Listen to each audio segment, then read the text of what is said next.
Alright, today I'll be doing like the, as usual, like a little bit of view chat and working at the same times. So yeah, there's lots of things I need to do. After this, I need to make a YCH of like the couples gaming, like YCH. Aside from that, quite a few more stuff that I had to do. But let's get this thing started, shall we?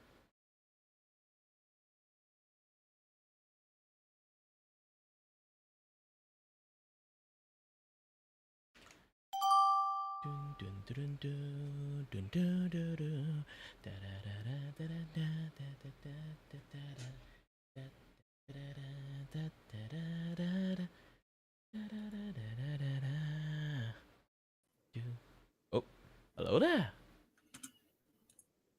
Oh, how? I think I'm a little delayed. Oh yeah, On your I can end. see the lagging in your movement. It's okay. It's a little. Yeah.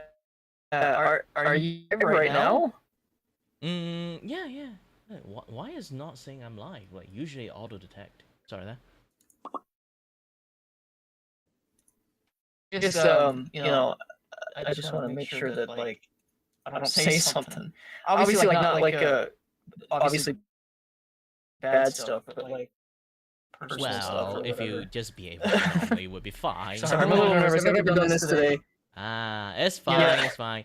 Because like here's the thing. Like usually you just have to be like YouTube friendly. Then you just like gel with you will just gel with everyone here. Yeah. So I see that you actually have like a live 2D model, and I'm just sitting here like a pixelated. Oh, it's Like fine. I'm 240p. A lot of people compared to have that. to like start from somewhere, right? Like it's even better Yeah, if you just like start with this because like there's I so many don't- people that just they Yeah. buy like 10k VTuber model and then just give up in a week. Yeah. It's unfortunate. Yeah, I saw there was a tweet that Iron Mouse made actually a while ago where she was talking about like it's like all the expensive stuff can wait or something like that, which is very fair because like she started out with like quite a cheap model. And then now she's got like what, start out with quite 96 cheap models. or She something start out with a free like that. model. Oh, she did. Okay. I did not know that. Yeah, she was using like if I remember like the Live 2D like have like that like those free model things, like she actually used those first. Mm-hmm. Yeah. Yeah. I've got Vroid. I've been trying to like mess with that. Well, you can I try mean, the it does look a default little version cheap. of like I know Vroid. people can have an eye for it. Yeah.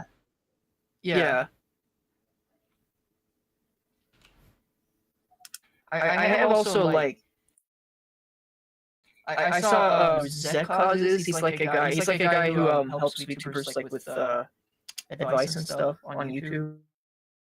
Yeah, I can tell most of the things that And how to like most advice customize stuff Vroid. doesn't really work that well in practice. Yeah.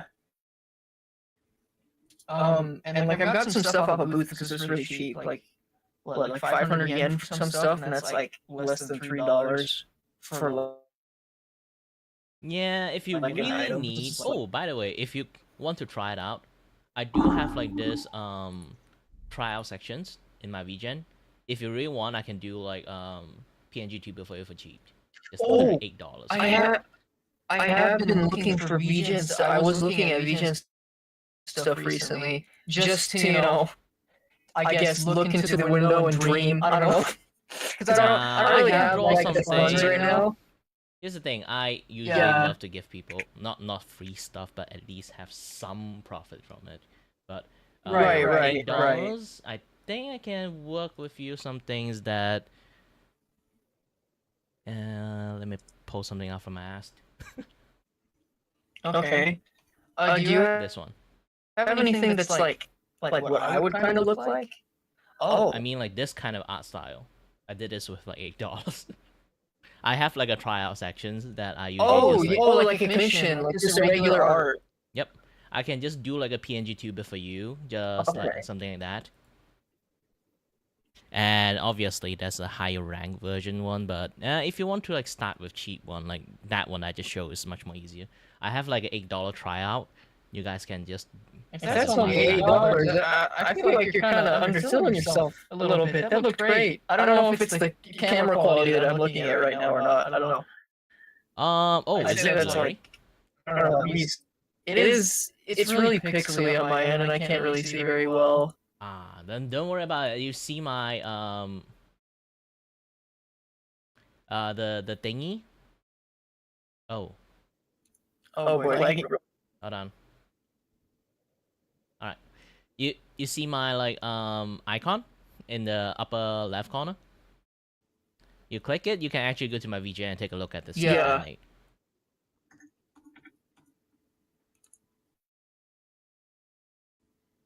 Oh.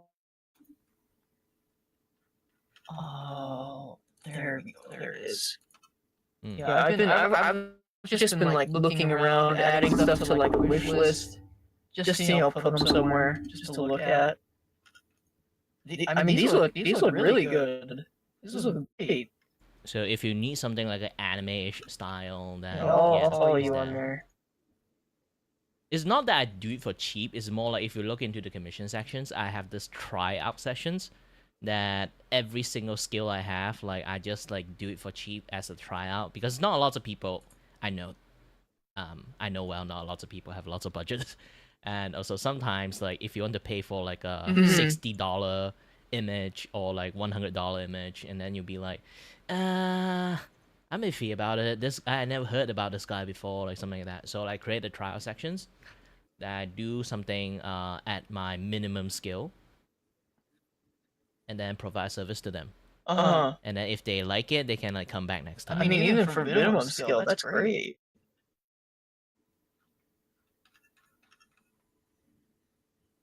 Well, all right then. Time is Well, I running mean, out. those look awesome. Goodbye.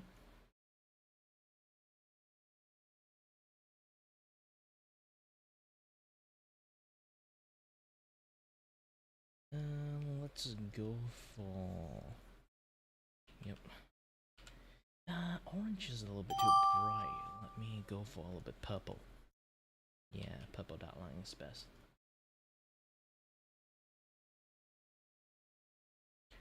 Oh, hello there, Ratatouille. I know, I actually like did a very, very bad accent. But hi there, it's Remy! Or it's Remy cousin, I don't know. Oh, it's big fat booty Remy!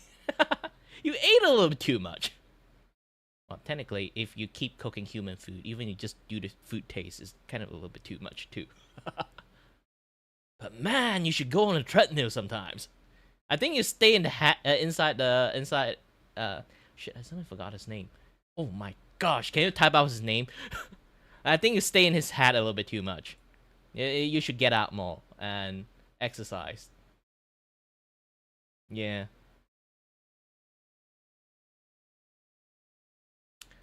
Yeah, this is why, like, a rat has short life. You should exercise more to, like, extend your life a little bit more. Hmm.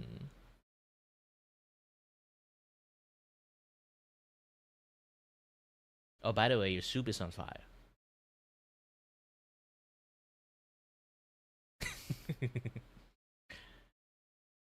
And anyway, hello there. My name is Kirabaku, and I'm your host and your voice with a voice here to entertain you. I may or may not have no idea what the heck I'm doing. Well, yeah, I'm doing a little bit drawing and kind of like doing this at the same time. So I kind of like really procrastinating right now. Let me try to like lower down or like increase the thing that like you guys see. Like this is one of my commissions work. They want me to do like the Uncle Sam thingy. But here's the thing, I find it like really like difficult because like Uncle Sam have this like the pose that he does is actually really anatomically odd. I don't know why. When I tried to like just do like a carbon like trace copy of it, it's like I felt so weird. I can't do it properly. So I just like delete it and then draw it on my own instead of like doing like a carbon copy version of it. Because I want a meme to become like authentic. So I try to like trace it as much as possible, but it just doesn't work.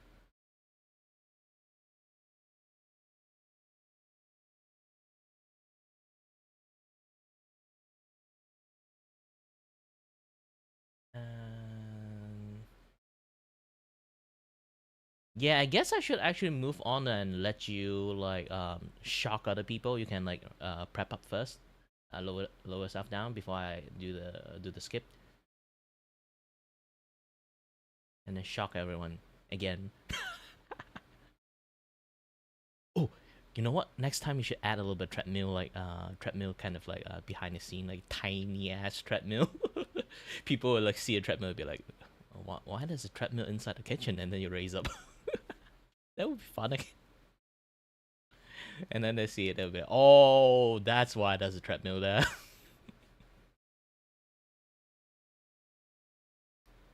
But anyway, I hope you have a nice day on shocking other people. Bye bye.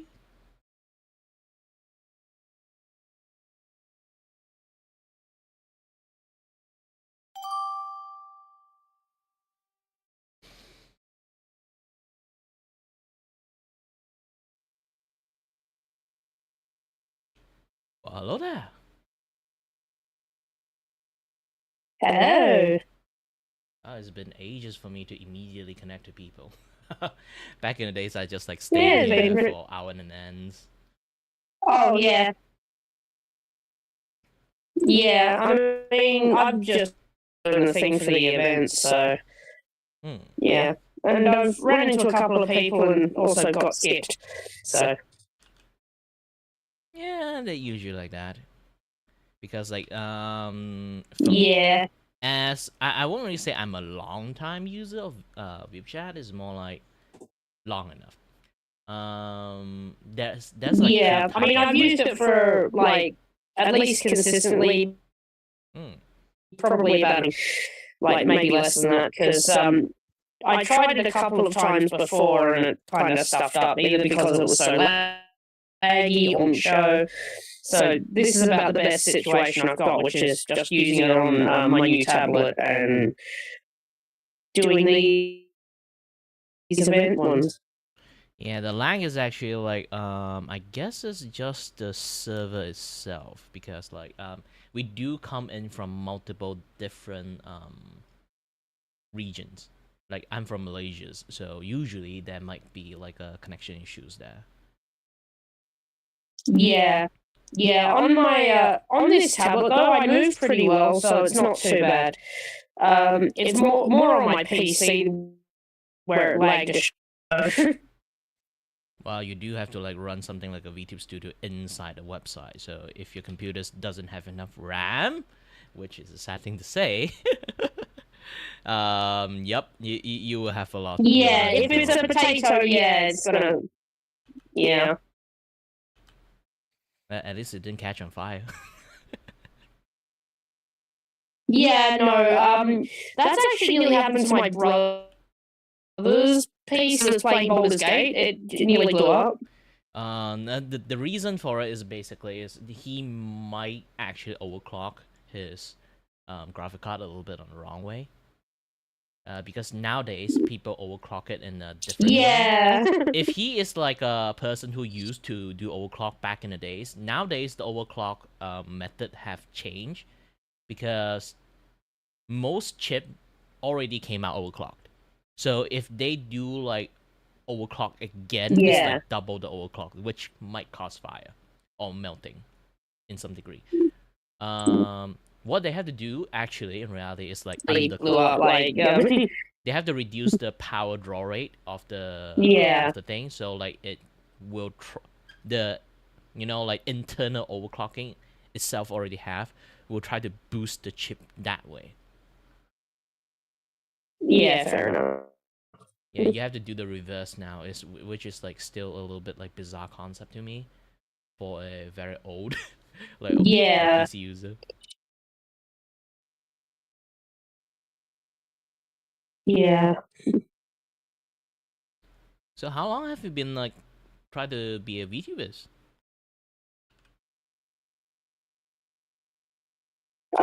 In total about 4 years, but I'm on a bit of a break at the moment because Reality, which was the VTubing app I used to use, decided to shut down its Aussie server because of an under 16s.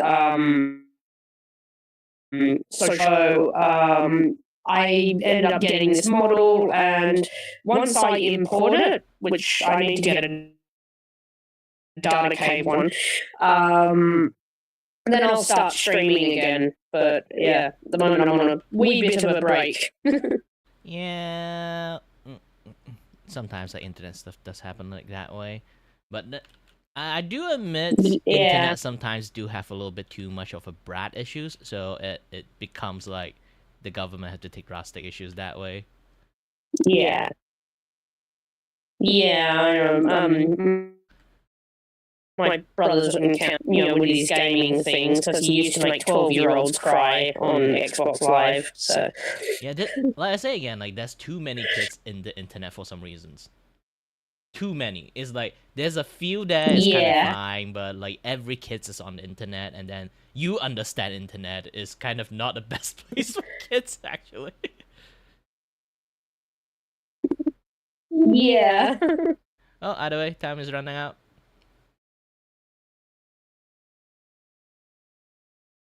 I should actually go for like my forever chatting time, so I can just I don't have to worry about too much when I do the drawing.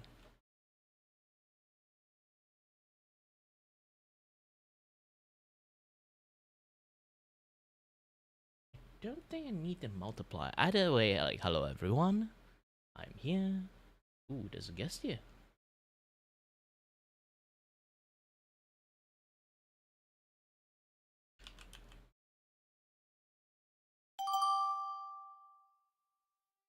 Hi there, Spartan. I'm drawing like the things that you have here. I'm just like chatting a lot. Hello there. It's been a while. It has been a while. It's been a long time. What have you been up to, Mr. Drawer Guy? Little kid I'm with a blue eyes white dragon. You're so mean. I'm a grown man.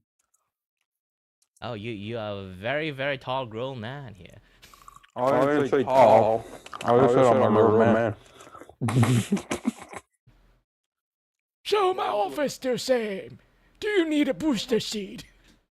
Why are you looking at my profile? What are you looking at? What changed? I still remember that shot. It's really fun, funny. I don't think I've ever seen that short. I don't know what you're talking about. I think. Yeah, I bet I can hear you. Are you eating? That Yeah. kind of makes sense. Yeah. I'm taking a big bite out of crackers and eating them. Mm. Yeah, because like I'm small, so like I can't eat them all at once. I have to like take a big bite. Speaking about this, yeah, try not to eat this guy. It is a taco on his hand, but it's a sentient one. Do not try to eat this guy. What is his backstory? What's his purpose?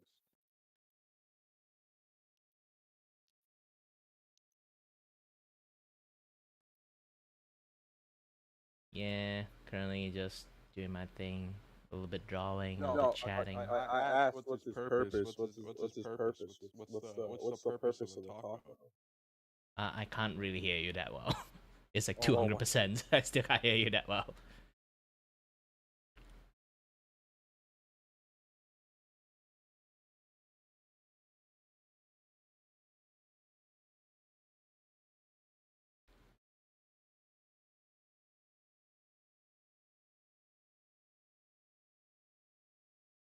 And dropping the opacities and increase the lasso fill to 85%. Yeah, that's sick. Can you hear me now? Yay, I can now. Okay, sick. Okay, that's awesome. I'm glad that it I don't know what the fuck happened. Whatever. Yeah, that time I barely can hear you. This is why I'm asking, are you eating or not?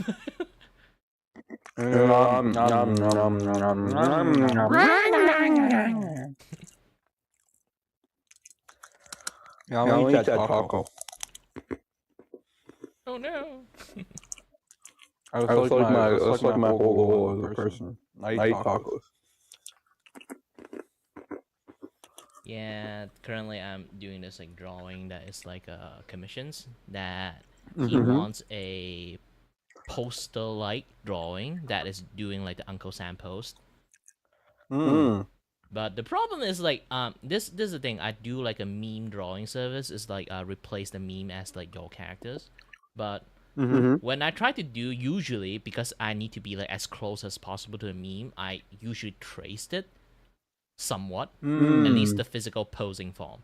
But the problem is like when I try to like trace the pose of the Uncle Sam one, I realize the Uncle Sam pose is like really odd. It's like something like wrong atomically.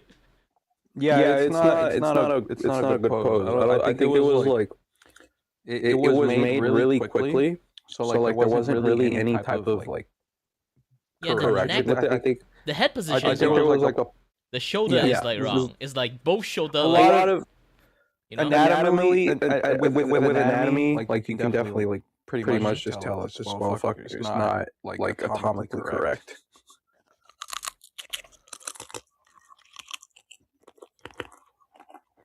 So yeah, it's just like really odd when I try to like draw it, and then I'll be like, you know, I give up. I just draw everything anew.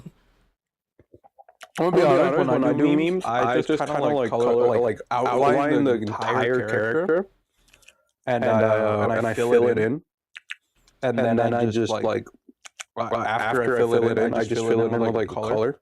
I fill like the limbs with a different shade of gray, or like with a different shade of whatever color I'm using. And then I'll use like I'll do that for like the entire body. I'll make it all different colors so that way I know what I can use, and then I just draw over that. Me, I just redraw the whole thing if I can't like do the normal means. Well, no, like that's the thing, right? Like the whole reason why is so that way I can draw the whole thing. But bye. All right, bye. Hi there, Taco. Let me pause a little bit so I can have a nice chat with you.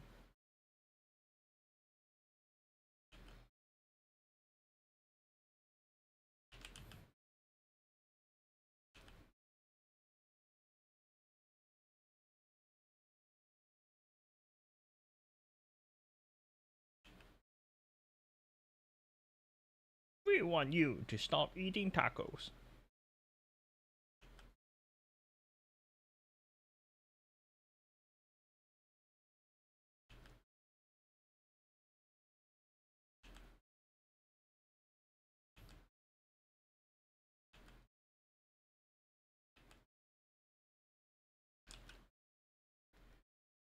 Man, there's still quite lots of stuff I'm trying my best to like working out with. It's like the helmet itself is kind of like I'm trying to like make a very like nice looking helmet.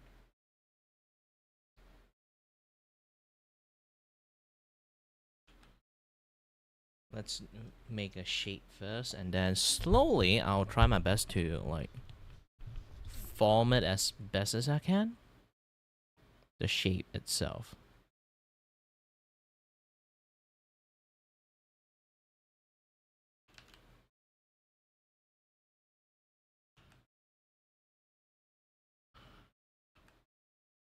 So far, I think it's like good enough for a lot of things, but you know, being an artist is like part of it is trying to be a perfectionist.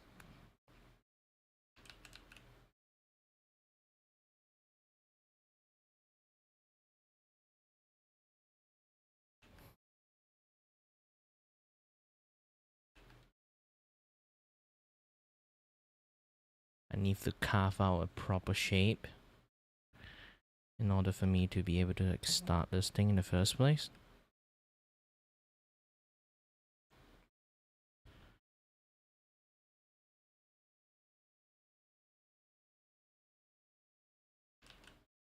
I think generally this is like good enough. Because the face, I don't really need to like make it like too proportionally like correct.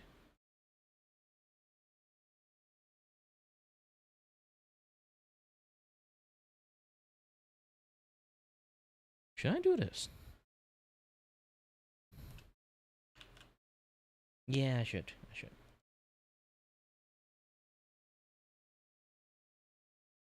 Oh, no. Even I should, it's just, it should be like, do it in like different layers instead of like on the line out layer.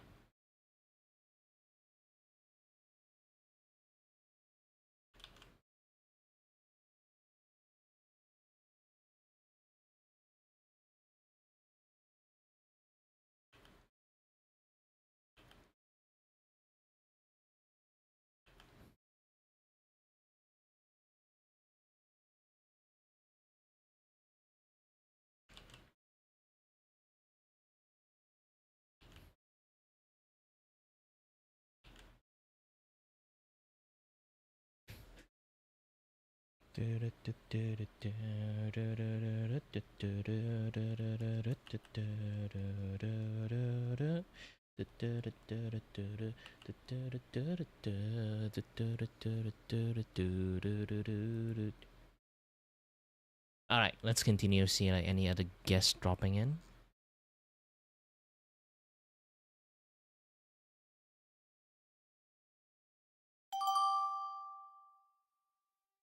Bum bum bum bum bum bum bum bum bum bum bum bum bum bum bum bum. Hello. Oh, hello there. Hi, Kitty. Hello there. Welcome to that kind of my stream. I may not be a host. Maybe you are one. I guess kind of a little bit. I have title, but I don't do it that much anymore. I did make a smash your pass around here. Does that sound like what else we do? Yeah, as long as you put some like do some show kind of stuff and put some entertainment for people, it's kind of is already. Nice, I guess I'm technically still am. Technically, in many ways, like in Vtuber, it's like it's just a giant big talk show. Yeah, true. There's a lot of chaos, a little bit over here. Yeah, Doc. Oh, yeah, but you're new to me. You're new here. Well, I used to be in here a lot of time back in the days. It's just that, time passed, busy, stopped doing it for as much. So I kind of like procrastinate a little bit too much when I'm working and doing this at the same time. No, Sam, I also I just got to this like last half a year ago, last year. It's amazing, but it's like too amazing. Like I get too distracted and like it's the only thing I can do. Yeah. If like, you need to be productive, you can be like me, having this like on a permanent timer. Usually people have timers, so they can live on their own. You just keep doing your things and do a little bit chatting, so you're not as alone when you're working.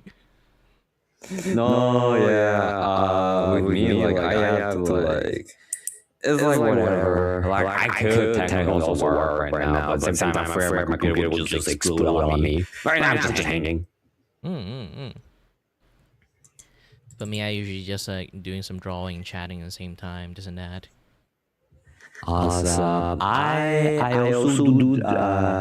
Let's see. I haven't talked about that much. Well, let's see. I also draw. I play games. I don't draw. I don't dream draw that much because I feel like I'm kind of like in pressure. Sometimes I will rarely do it. But most of the time I usually play my games. Usually it's my Nintendo Switch games. But this year I'm playing more games. Like I want to play Silk Song. I want to play Deltarune. I want to play Portal 2. Because that's still in my bucket list. Yeah, Portal 2 is nice. Deltarune though, I don't think you can kind of like play it like wildlife. It's going to be very difficult. There's too big of a fan base. If you do something wrong, you would get scolded at immediately. Yeah, that's the thing is I kind of don't care. Yeah, there's always like this like few games is really difficult to like stream to. Is like one of it is like the latest one, the Dispatch. Yeah, that one is like you should play alone when you want to like try it out, because like the game have like so many branches of the story. You should play it your way, but if you do it in stream, your chat will basically backseat the entire like route for you. If you do something wrong, you'll see like a lot of batshit crazy chat in there. I did hear this, but like, I don't know that. I just know about the bad. I don't like. I know it sounds like a Nazi game. However, I don't know how smooth is the game. Do you have to have like a crazy PC for that? Nah, you don't really need to. Have you tried to play any Telltale game before? Alright, so here's an example. I tried to play Power in stream, and it can barely just like it will barely just function normally. Oh, Power is a different thing. Power is just have a lot of things low. Unreal Engine 5 issues. Okay, I see. Okay, so And try to, if you're doing streaming, okay, game stream, try to go to your setting, like Windows setting if you're using Windows 11. Turn off everything in the gaming sections. There's like 3 tabs for you. I can try to open up for you. Hold on. I'll show you. You can. Yeah, please do. I was like get some advice. This, like you go to the setting. Like usually, like setting is in here. So you go to the gaming. There's a lot of things like the game bar, captures, the game mode. Turn off everything. Turn off everything. Especially when you do streaming, you have to go to graphic and then turn off like there's this like hardware acceleration thingy. If you want, you can turn it off, like this one. Alright, so that makes like the game go smoother? No, make your stream go smoother. Because the thing is, your OBS and VTube Studio itself, they are considered as a game in the Windows 11 standpoint. So when they do like the game mode and the game focus mode, they don't know which to focus. Like when you're playing games, when you're doing like VTube Studio, or when you kind of like doing like OBS, they eat so much of your processing power. You basically just not eat. It's basically just like they don't know how to arrange your processing and like the resource thing properly. So thanks for the advice. Like I'm not that much with tech ways. I just do whatever I can. Like wait. Okay, so I'm actually can I like okay game bar. Just turn off everything. Allow you control the open game bar. So everything in game bar, right? Yep. Especially game bar, because they keep running behind the scene. It kind of eats up your performance that way too. You're not pulling my knowledge to leg, Janja. Well, I can even show it mine. I turn off everything. And I can literally play Monster Hunters now. Back in the days, I can't. Alright, sorry. I'm supposed to be. I got cautious with every. But yeah, by the way, you guys like know about your tech things. Yeah, I'm technically in stream. I'm the OBS guy. You can even see like I have like all this kind of like things going on with me. Stream without bot and everything. Oh, okay. But I got like this like error that happened to me. Like if you know how exactly this error came to be.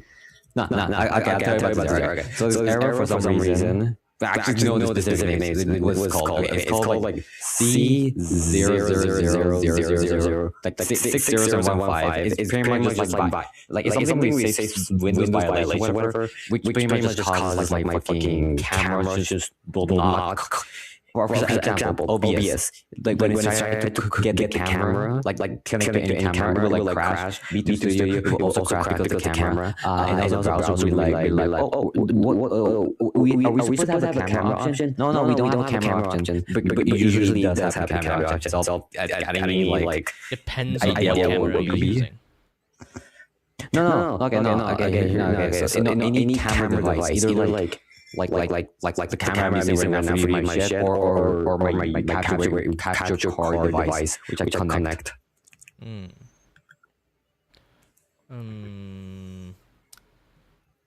It's a very specific thing. You have like usually when talk about this, you have to like be hyper specific on what you kind of like. Oh, hold on, there's a bot. You removed it. Okay. It's a little bit specific. You have to like say like how it happens when you do something. You did say the camera, so like is it when it connect to any camera? So when you turn it on, camera capture it with your OBS, and then it will happen. Yes. That's difficult things to think about it. More or less like a case is camera overlapping. Instead of saying error. Overlapping. Yeah, it's basically like imagine like you definitely have like one scene is like using the camera that your clip studio is also using. So basically you cannot duplicate use of your camera. Imagine you have the V bridges and then you use the camera on the V bridges and then you use the same camera that is like V bridges are using and put it in your OBS too, and then they are using it too, then it will cause a lot of issues.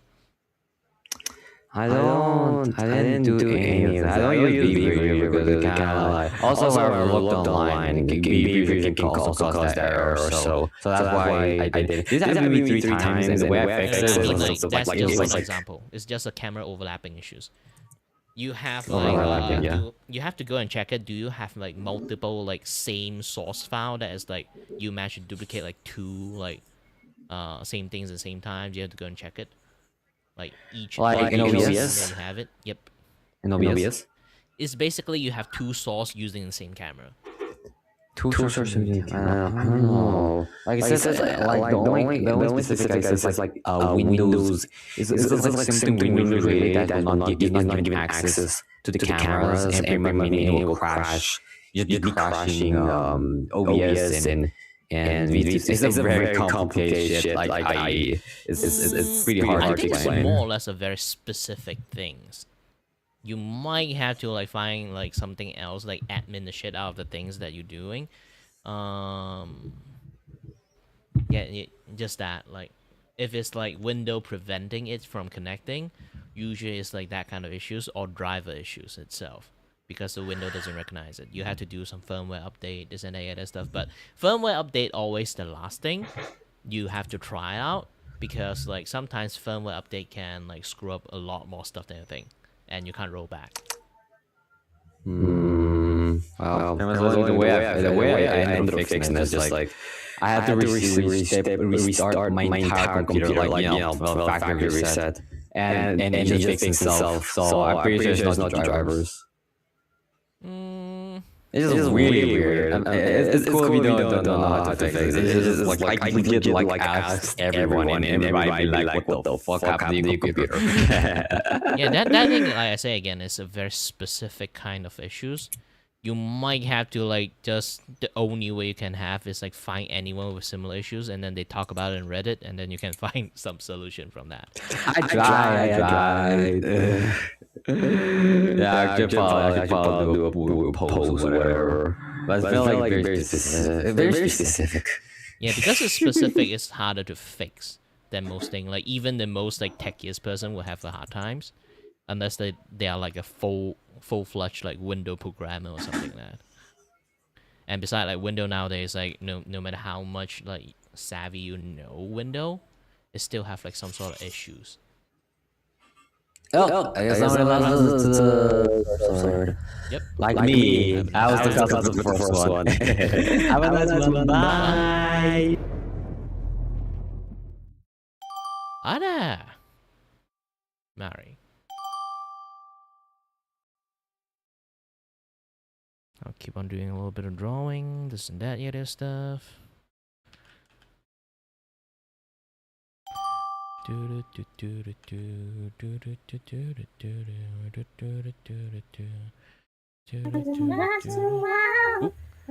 there, fellow artist.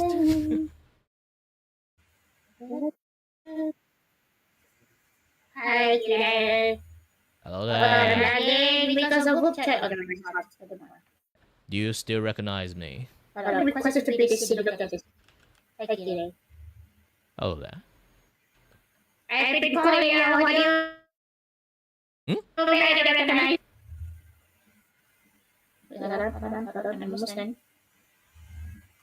Yeah, you got cut off a little bit. There we go. Ta-da! Wait, let me make it extra sparkly. I have someone complaining about my echoing mic. What do you expect? My ears have issues. I can't wear headphone. Yeah. So I'm back in Malaysia today for like winter break. Mm.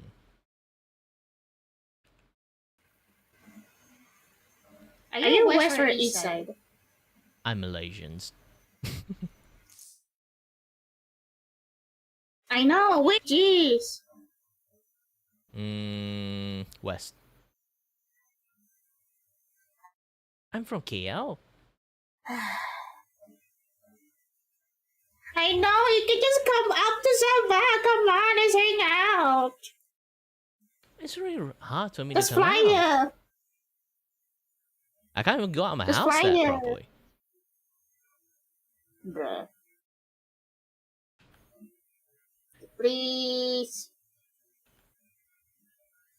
I've been trying to get out more, go out to eat, go to Mama and everything. I am forcing you to touch grass. Well, it's not that I don't want to touch grass. I'm trying my best. It's just that, being very dizzy every day is kind of a little bit hard for you to go out. Like today, I go out to like eat some roti canai, and then while walking back, my entire environment keeps spinning to the right today. Usually, it keeps spinning to the left, but this time it's like spinning to the right. Makes it like so hard to walk in. Like, imagine crossing a road and suddenly your entire world spin really hard. Is really difficult.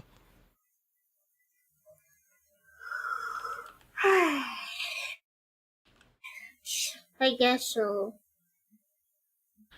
So This is why they have to do. This is why you need to like sniff some catnip, so they can. yeah, too bad. Like Malaysia doesn't help the OKU people that much, and my kind of like issues is very specific, so it doesn't even count as OKU. Yeah. Oh, they coming to Fortnite and in some games after her homecoming concert. Huh? What? Aichan is actually coming to the games after her homecoming. Aichan? You mean like Kizunai or something? Hi. Yeah, you keep cutting off. It's really hard to hear what you're talking. Yeah. What do you wait? I'm keep cutting off. Yep. Hold on. Not sure it's like the thing or just the VIP chat. issues. I think it's the WeChat issues. Hold on, let me check it. Oh yeah, Yep. I just have matapagtaging. Yeah, getting cut off. I can actually legitly see you get cut off because like your model like stop moving too when you do a talking thing. And in that case, let me just try to raise this without dropping it. Sure. I think it's like the auto like like you have like that like auto like audio cut off thing. You mean like auto enchantment? No, I think I turned that off actually. Nah. Have you like how long have you been checking? Because Windows 11 keep updating, they kind of like turn on a lot of stuff back. And also like add a lot of stuff back, like the AI audio enchantment. Now they have that thing. Oh, in that case, let me check. Yeah, they have been screwing up with a lot of people mic a lot lately. It's because like recently, I think it's 2 months old issues. A lot of people complain like why their mic suddenly like change so much, and then take a look at it. Holy shit! Because they add like some AI like audio and audio enchantment things, enhancement.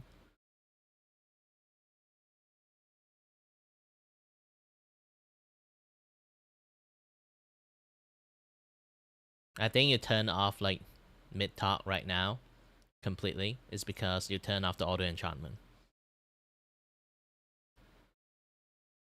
Yeah, that thing you might have to like restart computers to fix it.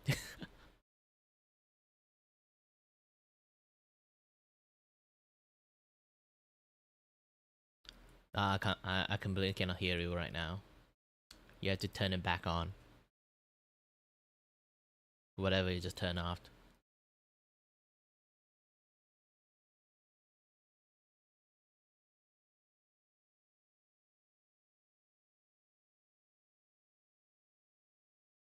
Oh, remember to go to your mic.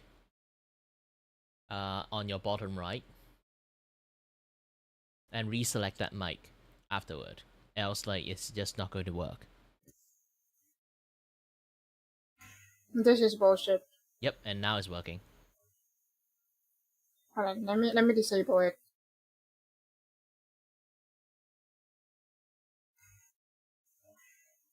Hello, background noise. No. There's no background noise. Really? Yep. It's been shitting on me. It's actually really nice now. Now I can hear it. Yeah, no more cut off.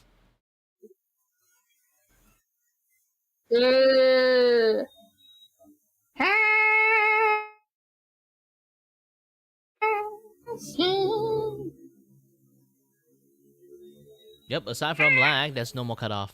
It's better now. Yeah, that's what upsetting at this point.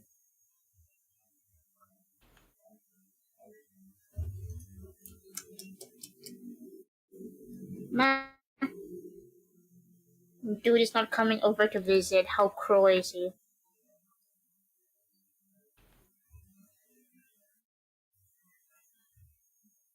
Yeah, I'm doing So like how's the how is isn't like there's like a rainy season? Right now? No, it's not a rainy season. It's gosh dang sunny seasons because it's close to Chinese New Year. It's gonna be super hot. Oh right, it's Angbao time. It's Angbao time. It's not just about time. Do you have, know like, what kind of year is today? around you? The zodiac years. Do you know what year is today? Uma Musume time. Yeah. Imagine like in everyone Chinese New Year stream, they just go and play Uma Musume. Actually, they might. I might. Oh yeah, talk about. Oh yeah, God! Because I'm back in Malaysia, I can finally play Uma Musume without the IP block. Because in Taiwan they fucking blocked me. Oh, they block you in Taiwan? Or you play the Taiwan versions, not the English version. No. I played Uma Musume English, the global version, during my time in Malaysia. But then when I moved to Taiwan, they just don't let me anymore. Yeah, you have to play the Taiwan version one. It's weird. Yeah, you have to download that one. Taiwan run their own it versions. Sucks.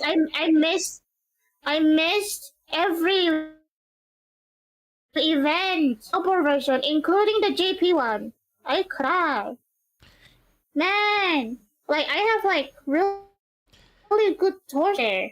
It's not that they block it. If you want, you still can play it, but you have to download the APK versions.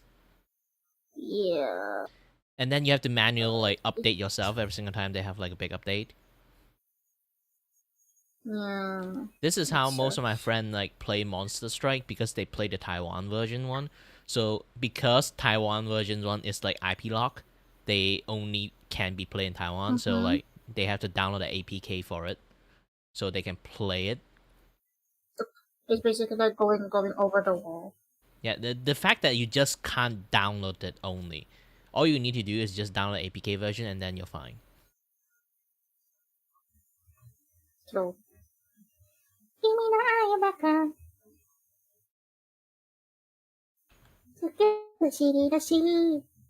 I am very tempted to learn the entire choreography of the concert. So hard to draw like a finger pointing at you.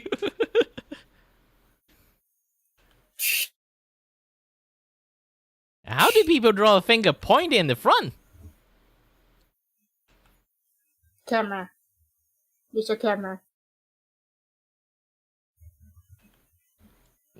Yeah, like I got this commission that is supposed to draw people that kind of like do the Uncle Sam post. But when I tried to like do the trace post, I was like, holy shit, the Uncle Sam like art, the anatomy is completely wrong. Damn. You can try to take a look at yourself and then try to do like a trace post that as close as possible, and then you realize that how wrong the pose is. The anatomy is completely wrong. While it's like very iconic pose, it's just a really, really wrong drawing. In fact, you can literally say it's a very shitty drawing.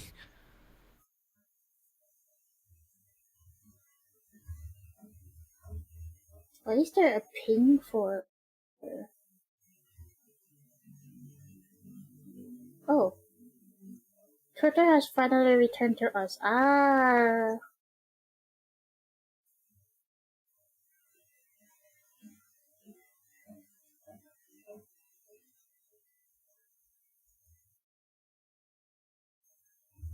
They're going to Animal Impulse in Los Angeles.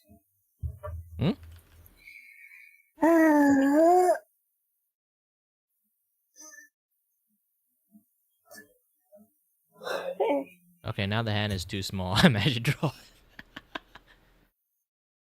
Tiny hand. Small head. There's teeny tiny hand. Small.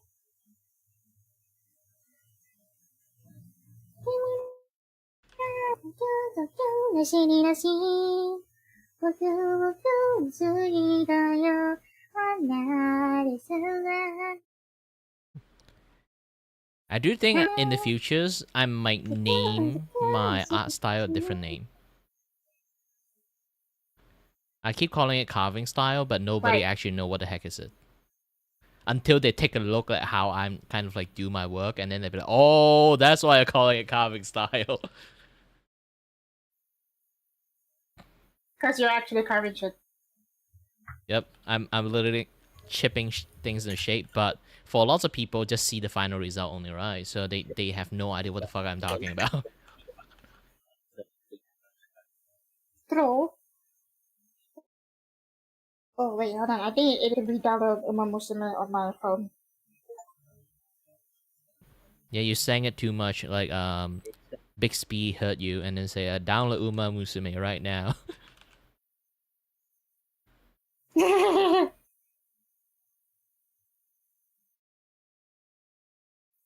I never played the game actually. I just know the meme.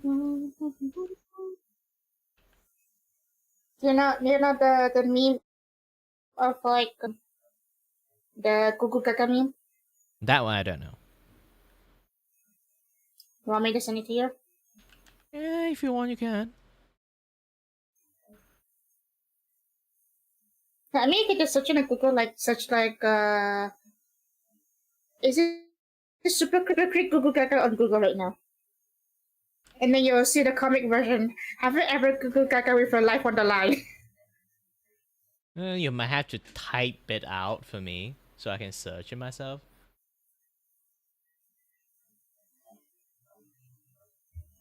Oh, by the way, when I look at what you're drawing a lot of people in Takodachi version, right? Yes. Ah, nice.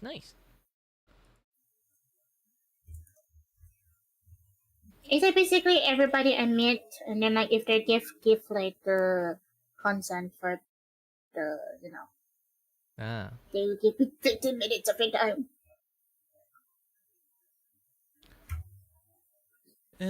What's the thing that I drew? Have you seen like my animation of drawing like Ina riding Peanut? I know it sounds very odd, out of context way. That thing? Anyway, here's the chat. Right. Well, I'll let you take a look at this while I'm gonna take a look.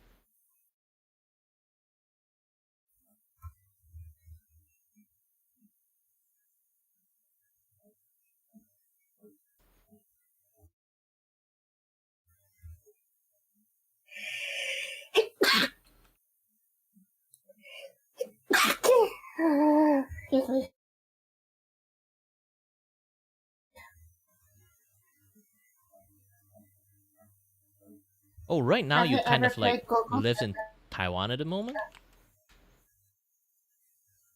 Oh no, I'm back in Malaysia. Ah, you're back to For the Malaysia. winter break. Only for like a month or so.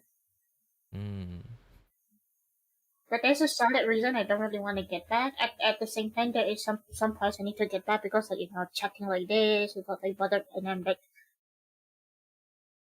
conscious some people. It has pros and cons. It's that I'm able to like do a bit more openly, but at the same time, is the bad side is like my specific parent, basically my dad, personal space. I have to lock my door every time. Well, technically, I also lock my door every day. Yeah, but like it's not friendly when he keeps dragging me out every month. Well, if you And then kind of asking, like like, don't touch grass too I much, don't have- maybe that is the issues. No, the thing is like I don't have any people this month, and it's too short. Like unless my friend Pan like wants to like go out to play Mago or something.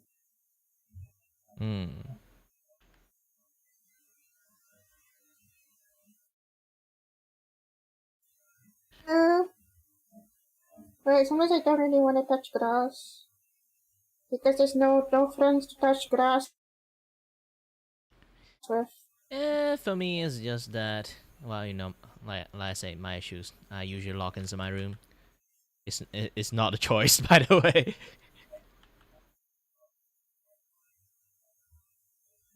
But now I actually have a kind of excuse because I have to do my work on the school as well. Yeah, you actually have work, which is a nice thing. For me, it's like I'm trying my best to get actual business as a commission artist, but nowadays it's just like really difficult.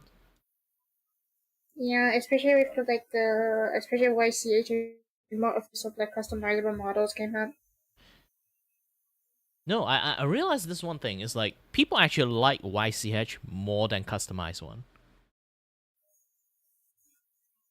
I think it's because it's like you would get the same result as everybody, like there's some sort of trend. One thing is that, but also people are just, people hire artists to draw for them. Most likely case, they are not really artistic themselves, so they can't really like describe what the fuck they want. Yeah. So they end up like a lot of people see like very like high pressure when they look at like customized artwork. They either don't know how to communicate this and that other stuff, or like they just afraid they might say the wrong shit, and then you draw the wrong shit, and then you blame them. True. So YCH become like the much more safer like bet, because they already see the result of it, they like it, and then they just, I want that. So right now I'm also like trying to make a few YCH things. Like I'm converting like some of my artwork turn into YCH, like this one. Since Valentine's Day is coming, I'm going to turn this thing into a YCH, like see anyone wants it. It's like couples playing games. Astarion is not like included unless they want it.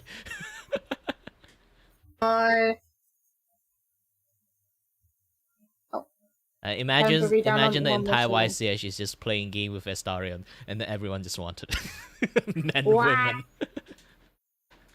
I mean, it might.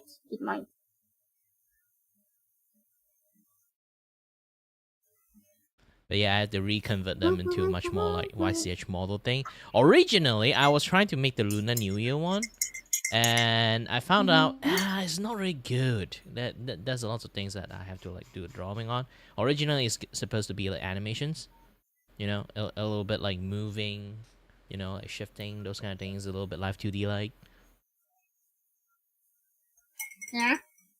Yeah, I was going to put a little bit of puppet animation thing like happening, but I kind of like, it's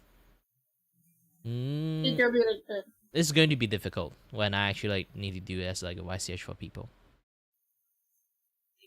For this particular one. Oh well.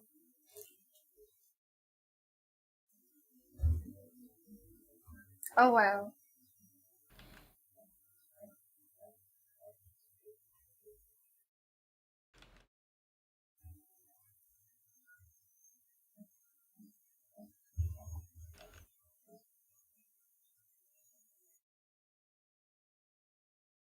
Now I'm gonna end on Steam right now. Ooh. Yeah, I'm too broke to buy any game on Steam. You wanna see it? Not really. Someone gifted me though. Ah. Nice. Yeah, they even gave me the golf. Ta-da! The updated version. Yeah, for some reason, like particularly right now, it's really blurry. I saw a very clear one like last time. Now everything's like super blurry right now. No. Wait, let me move closer to the door. Let's see if the internet is better there. Sometimes it actually is.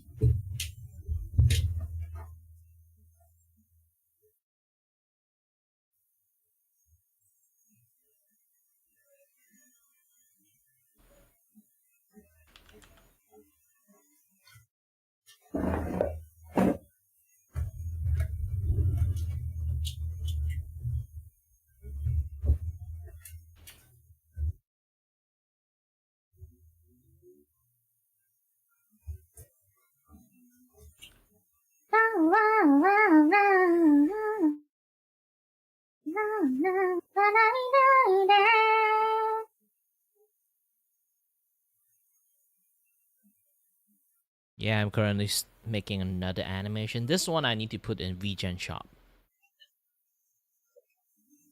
Oh. Monster Hunter is like Gemma, like holding hammer, making like a stinger. But the problem is like I'm struggling this a bit part is like, should I draw her with minimum movement because she is a professional blacksmith? Or I make much more like, you know, flashy dynamic movement? One is like for the personality actually. Depends on the personality, I believe. Yeah, because like that's the thing, like in the game, like she is like professional blacksmith, so I don't want her to like, do too much like wasteful movement when she do the hammer strike. But it kind of looked really simple when I had to like do it that way. So I've been thinking, like, should I go for the flashy one or like the, like do some hammer spin, hold it, and then like do some dynamic pose, add additional curve and everything. Yeah, because I'm thinking like I have to like match up the personality of the character a lot. So I'm trying my best to like make a very like efficient, like straightforward move. But I think it's a little bit too straightforward. Hey, hi there, Hilly.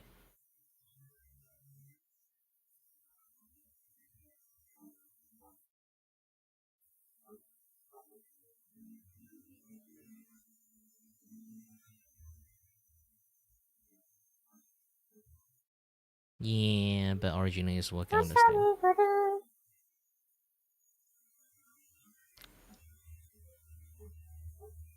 thing.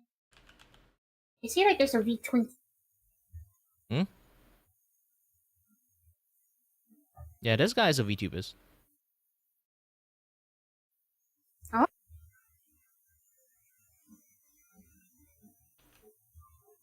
I think I'll download Umumusumi on my phone later. Oh,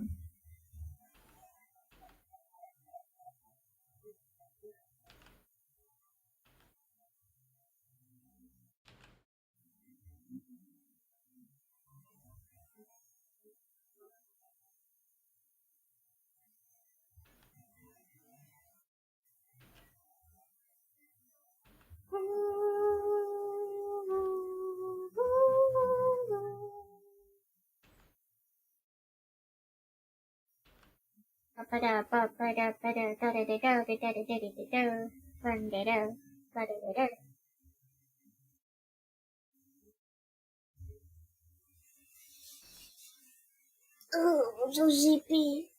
I love it. Have you drank your like daily Tessie ice or something?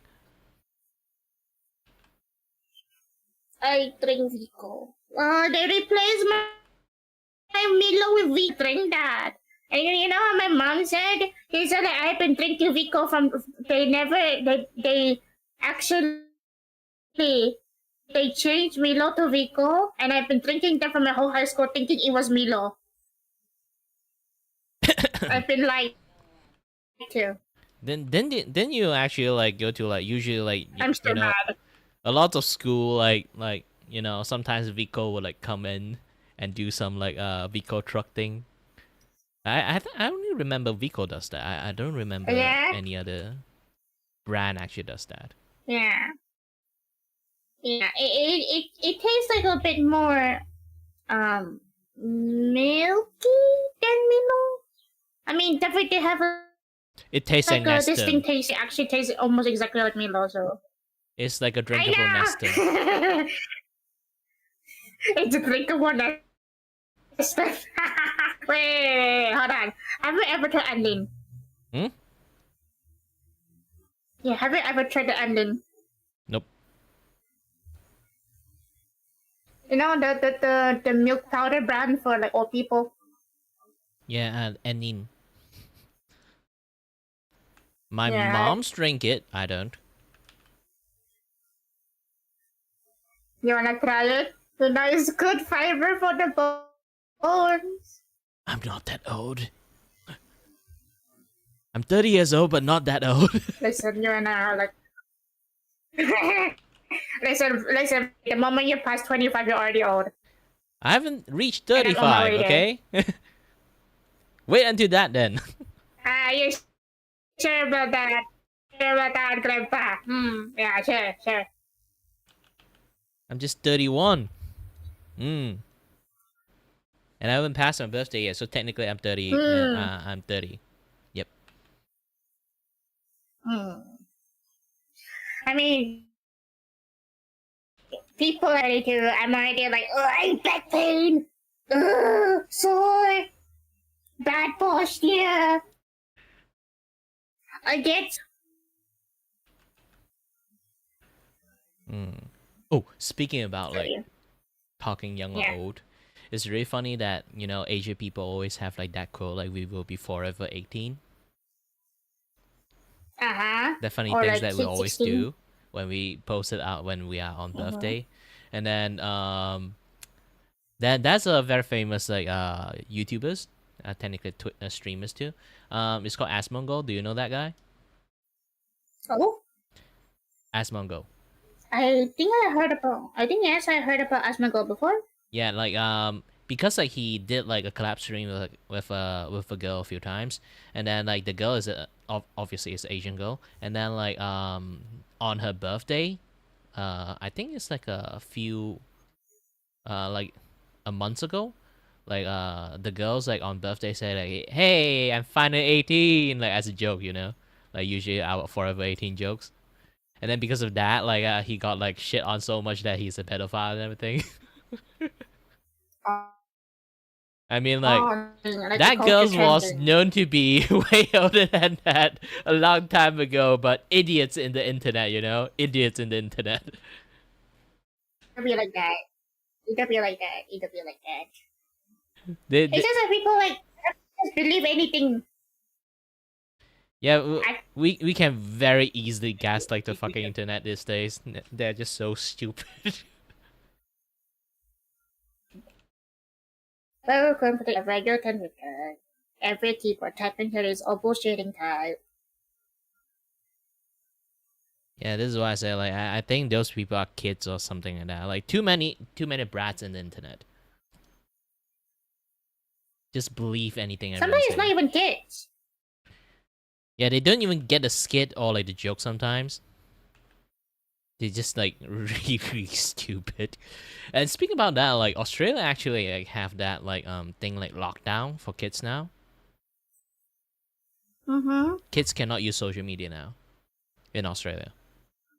Like,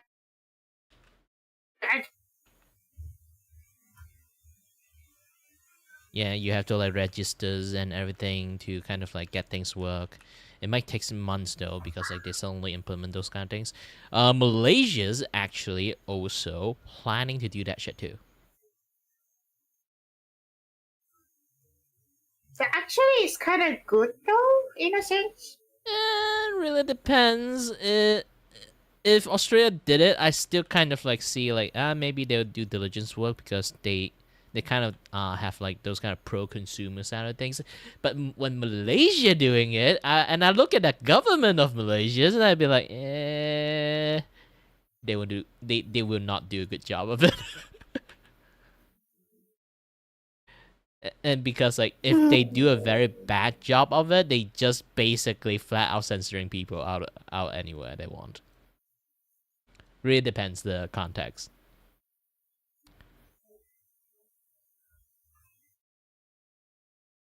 I hope they do a good job.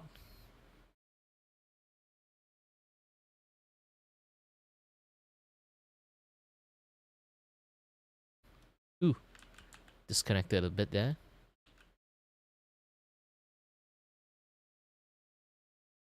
COVID-19, everybody, like every single kid artistic, have sorry. a serious generation of like holding onto social media. Yeah, like the main thing is like I do find a lot of kids have like a disconnected again. Too bad. Sorry, got disconnected. We keep having a disconnecting issues. Yeah, like the one of the issues like for COVID lockdown, I think it really does fuck up a lot of like kids like social like social skill. Mm-hmm. So they don't know Because how to do internet. a lot of things, or like being able to understand or like chat with people normally like normal persons. Like always use internet lingos and this and that now. Like this is like a brain rot stuff like happenings a little bit way too much. I do blame around those times too. So I'm quite forgiving when like like that's like a really like rude chat inside like my like streams, and then I'll be like, if I learn they are kids, then I'll be like in teachers mode, give them like at least like social skill 101. Yeah. But Yeah. yeah, if they keep like that's like that one person's, I sometimes give them like social teachings, but he's just either he's like trolling or he's just stupid. Okay, he would keep repeatedly do the same offense that I taught him not to, and then he would say sorry and then immediately do it again. Either he's like really like those kind of like I've seen this before. It like in my younger age, because I used to be a kid too. I seen a lot of like stupid kids that like teachers are trying the best to like teach them stuff, and then they just immediately forgot it. So I kind of like really Yeah, understand those they- teachers right now because of that. Oh well. Yeah, kids being kids, like I think they're just dumb. That's the thing. Like they just do not really. It's only when life Hmm? hits them. I think it's only when life hits them, then they will know what's the pain. Yeah, this is why sometimes I have to do the drastic measures to ban them as a lessons. Like I mean, I literally would say like, this is going to I be don't my think they last care. lesson to you if you keep doing this to other people. looks like kids these days. Yeah, go on. I mean, kids these days are even worse. Yeah, they really do not have the concept of manner anymore, or like common sense, because they're kids. They don't really have a lot of common sense. That's the thing. They're exposed to the internet a little bit too early.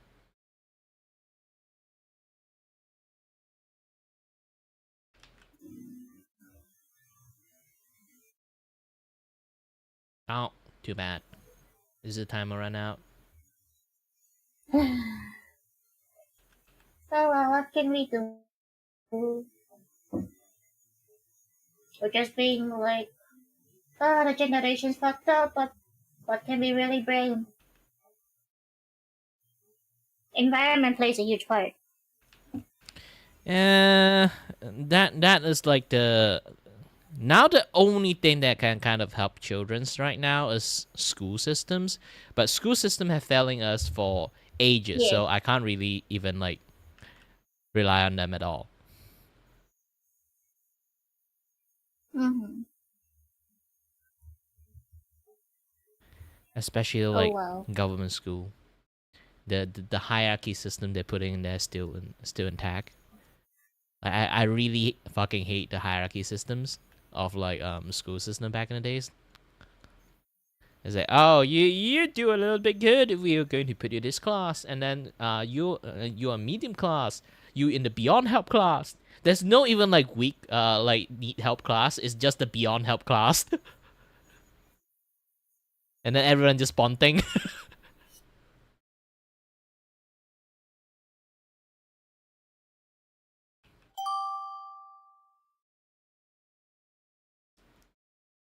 Ouch, my shoulders. Hey, with me again. Oh, it's like, yeah, it's me. I'm back. I'm gonna see. Yeah, looking at fellow your spiky hair progress. persons. I'm looking at your progress. I'm looking at your progress. My progress is bad because I really do not know how to draw the fucking fingers pointing at you. Well, I mean, it's easy. It's like you point at your screen right now. Like you point at your screen right now. Yeah, I did that. Look what- the problem is Now like look what your drawing hand's method. doing. Oh, Like you can see, like I'm literally using lasso tool to kind of chip the things like into shape. yeah. So it become a little bit difficult on doing that. It's okay. You got this. You got this. You're a good artist. And then after this, I have to chip like the knuckle into shape, this and that.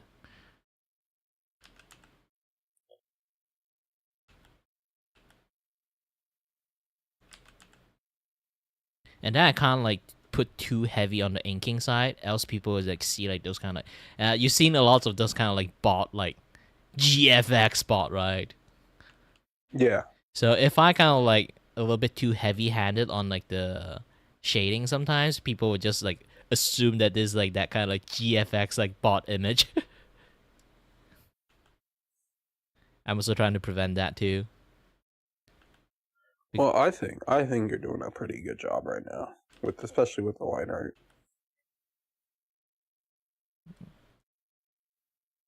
Yeah. I think you're doing pretty good. Anyways, I'm probably gonna get off, so you have a good day.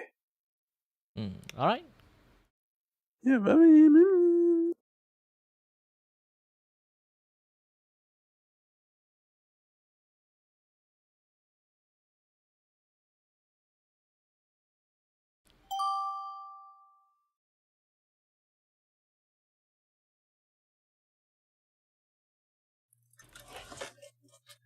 Hello there. Ooh, Half-Life. Currently trapped in some. Wait, what's that? No! You playing Half-Life Give me a sec. 2 or the Black Mesa one? Or you're playing 1?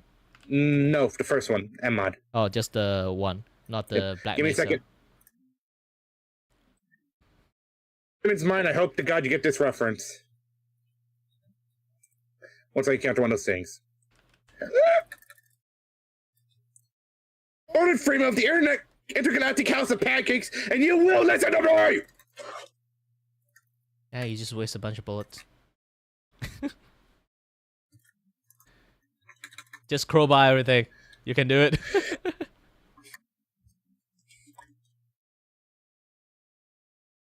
Give me a second, please.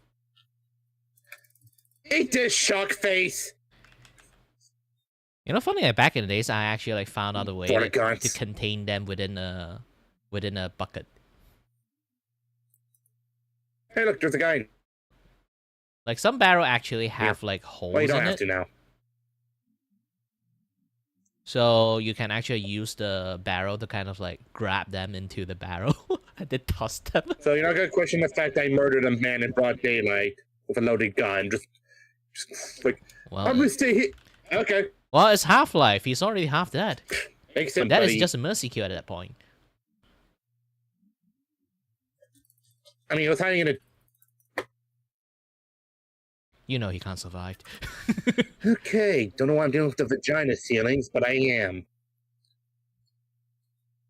Or ceiling vaginas. That's how they are. Like, they just weird. The ceiling orifices.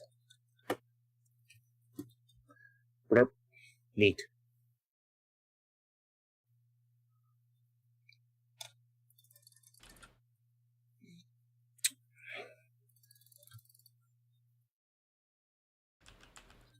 What a guns, huh? Hmm. And those science nerds said it was the idea to spend a lot of my time in the range. Well, look who's laughing now! I am. Like a maniac. So, I'm not a maniac. No. So yeah, enjoy the acad. Oh! Oops. Whoa. Ah, I thought you survived.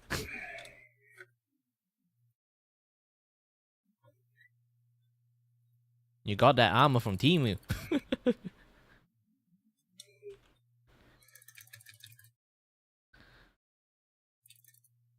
Apparently, no one's above the kid reference. Yeah, let's see who's stronger, lightning or gun.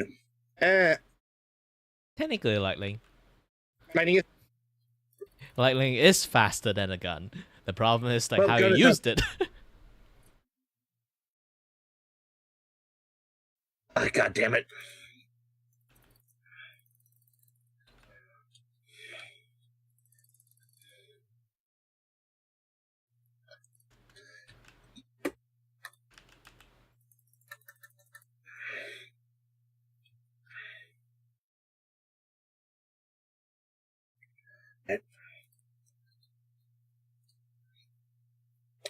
If you're wondering, I'm gonna like to make a joke. This is a like a reference manga where it had some like this going on, like the giant elevator shaft and such. Also the anime as well, but yeah. Hmm. Well, Yes, I'm a nerd. I get it. Your side is a little bit on the laggy side, so like it might be harder for me to like hear some of the things because it got cut off time to time. Oh, I was saying it's a reference. The giant elevator is a reference towards Akira. Akira, whatever. Is it? You know, That funny really thing cool is like anime with the side. Mother of God! Yeah, there not too much killing me. stuff about Akira most of the times. I just know like the documentary. I know a lot of Akira stuff from like documentary stuff. Since I am an animator, I kind of like just learn those things. But I never watch Akira for some reasons. Yeah, one thing I need right now is a full. Actually, let's do something more funny. Let's deal some hostiles.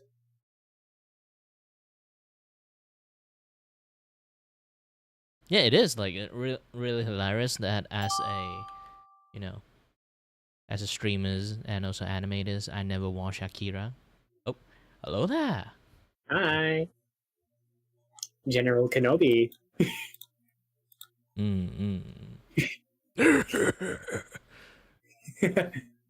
Your lightsaber will be a fine addition to my collection. Yes.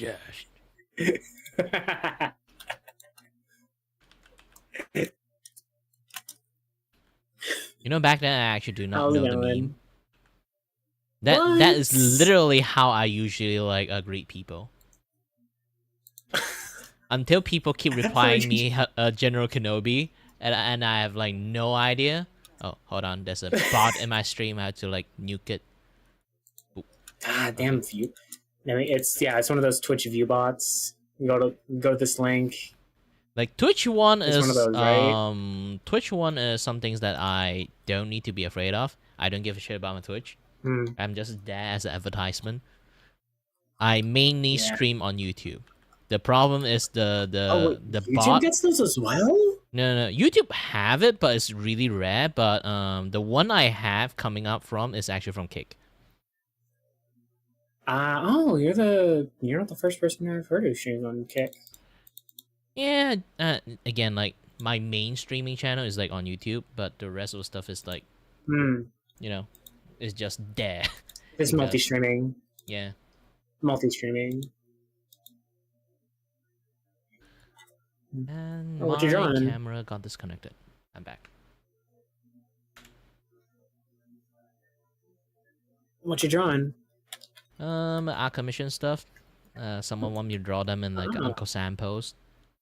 But here's the thing, like it's like a art commission service I provided. It's like you give me the meme, I draw you as that meme. So I need to draw a very authenticated version of it. Usually I trace the post. Oh, that sounds cool. As close as possible. But the problem is like when I try to trace the post of that Uncle Sam posters, I can't do it. I think anatomy wise, basically like the drawing is literally wrong. The posing is wrong, the head position is wrong, the hand position is wrong, the shoulder position is wrong, like everything is just wrong, and then by principle I cannot trace that shit. So I just like draw the whole new whole new things with a similar post. Yeah, but that does sound fun. And then that's headache. It's like, like you have to like draw some things that look like one but not in the same time.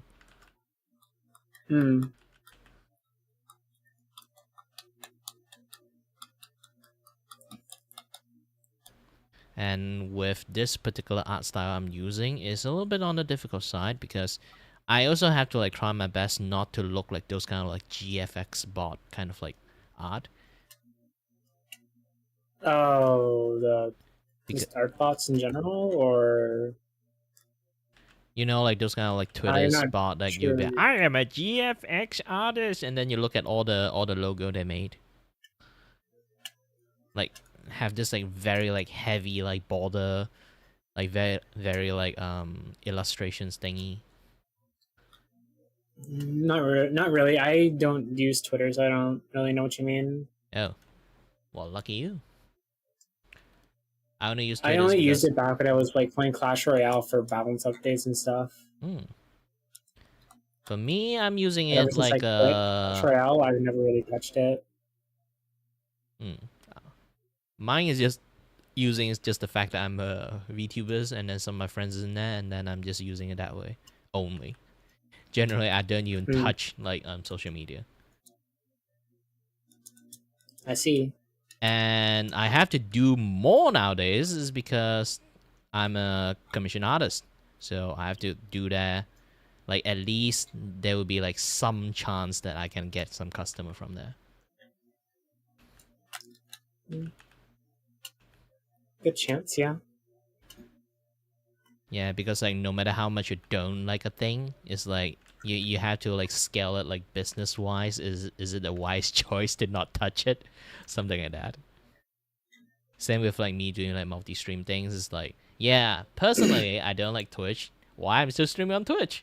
Or easy, I just want to let people know that I'm doing art. Just purely just that.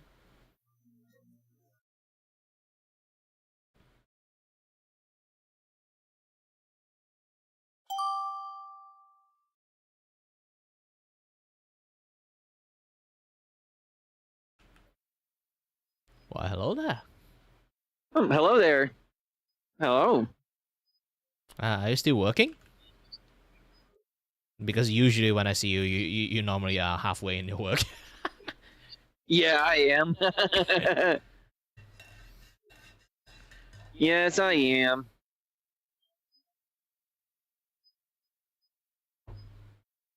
How have you been? Doing great, doing great. Usual. Drawing and chatting and view chatting and streaming at the same time.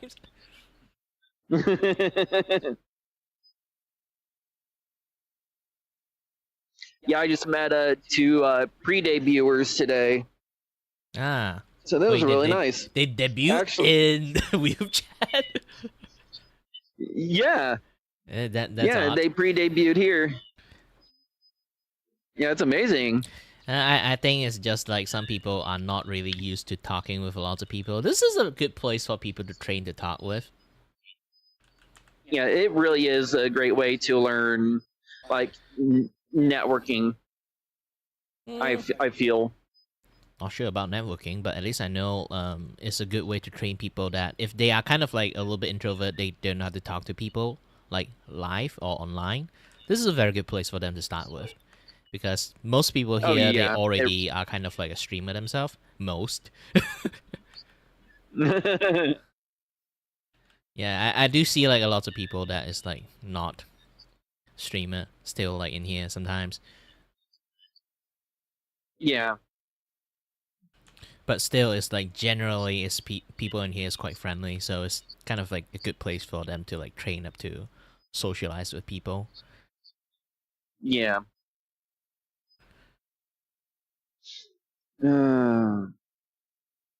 Yep, work's going pretty slow, which is nice. And I don't have works. Well, not enough work to get I mean, paid. 5 hours in and only moved 2 trailers.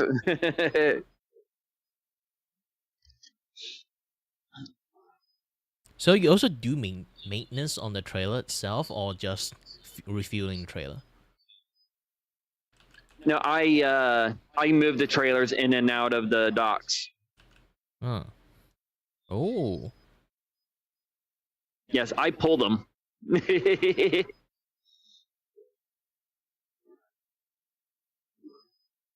Well, then you have to be careful. Then it's something really, really heavy. Oh yeah, fully loaded. Some of these trailers can get up to about 40,000 pounds. Yeah, lots of people like think like, and that's a funny thing is like when you use like crane, like people like see like them like flying toward, especially like the entire like box flying toward you. You'll be like, I can nudge it a little bit, and then they totally forgot like physics exists. That thing is like the entire weight of that 50-ton is coming at you. Your hand is not going to move it. Even the crane is lifting it up on the air. Yeah.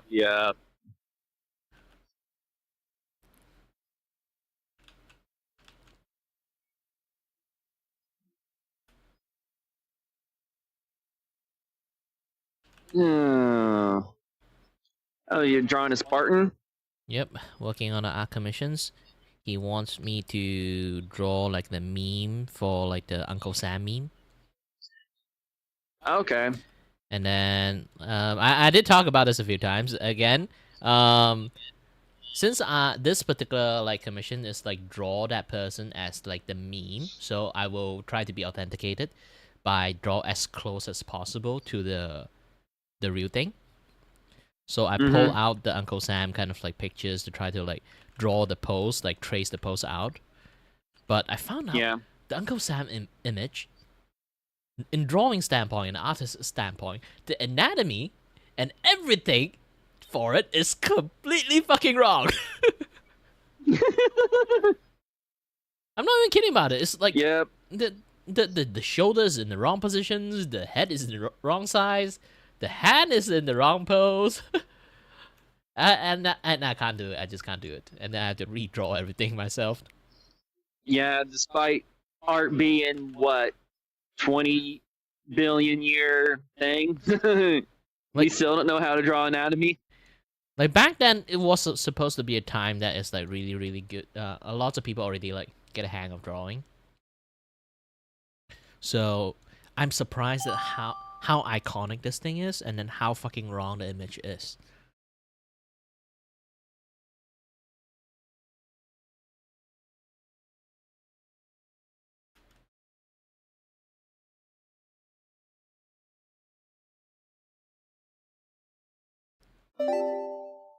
Bro.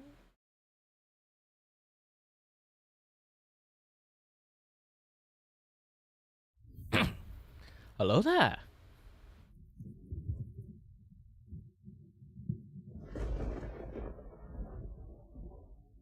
Eh.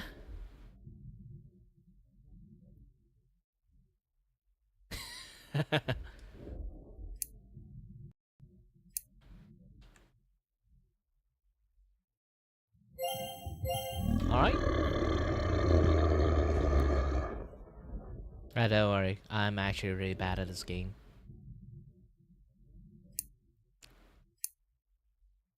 Left, down, left. Left, down, left. Down, left, down, left. Down, left, down, left. Left, right. Left, right, up, left.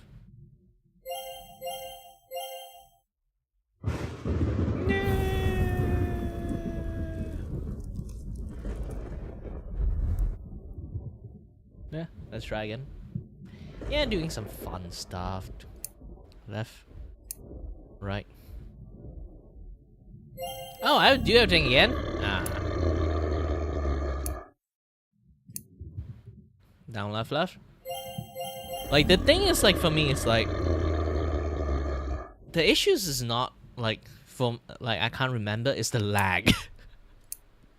Up, down, down, down. Up, down, down, down.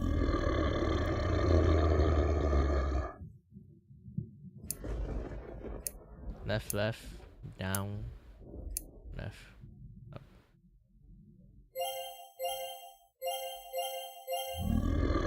This is like a Goshen fighting game at this point.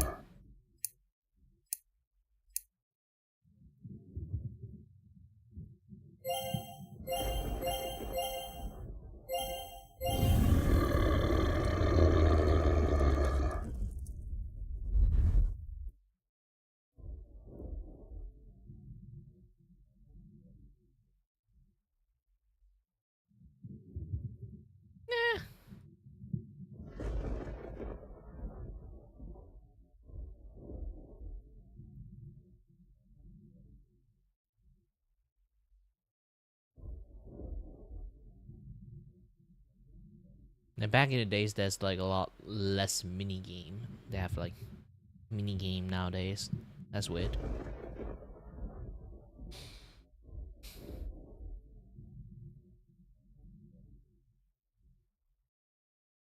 Skip.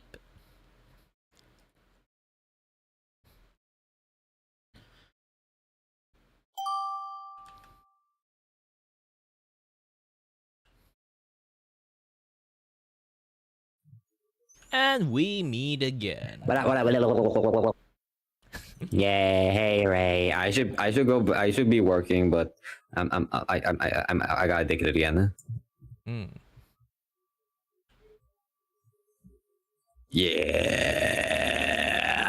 Alright, so what's going on? Yeah, again, the drawing is going great at the moment. Oh yeah, I didn't know. It's like I did. Like, sorry if I didn't notice your drawing, but like it's turned out pretty good. Yeah, I still got a few things that I'm trying to like do. Like one of it is like animations. I'm trying to put it in VGen, not this one. Was it? Yeah, this Bro, one. we love the plug. Plug that shit up. Like, is it like it is? What was it supposed to be like a like Stinger for an OBS. alert? Basically, when you change the scene, you can do like something like this.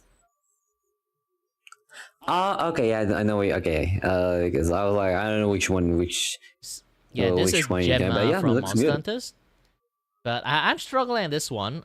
It's like she is a blacksmith, and then it's a very good blacksmith at that point. But that's the thing. Like when it comes to animations, I have to be like, do I have to follow the character profession and personalities, or like I just need to draw a spectacle if I need to like put this as a stinger for people to buy?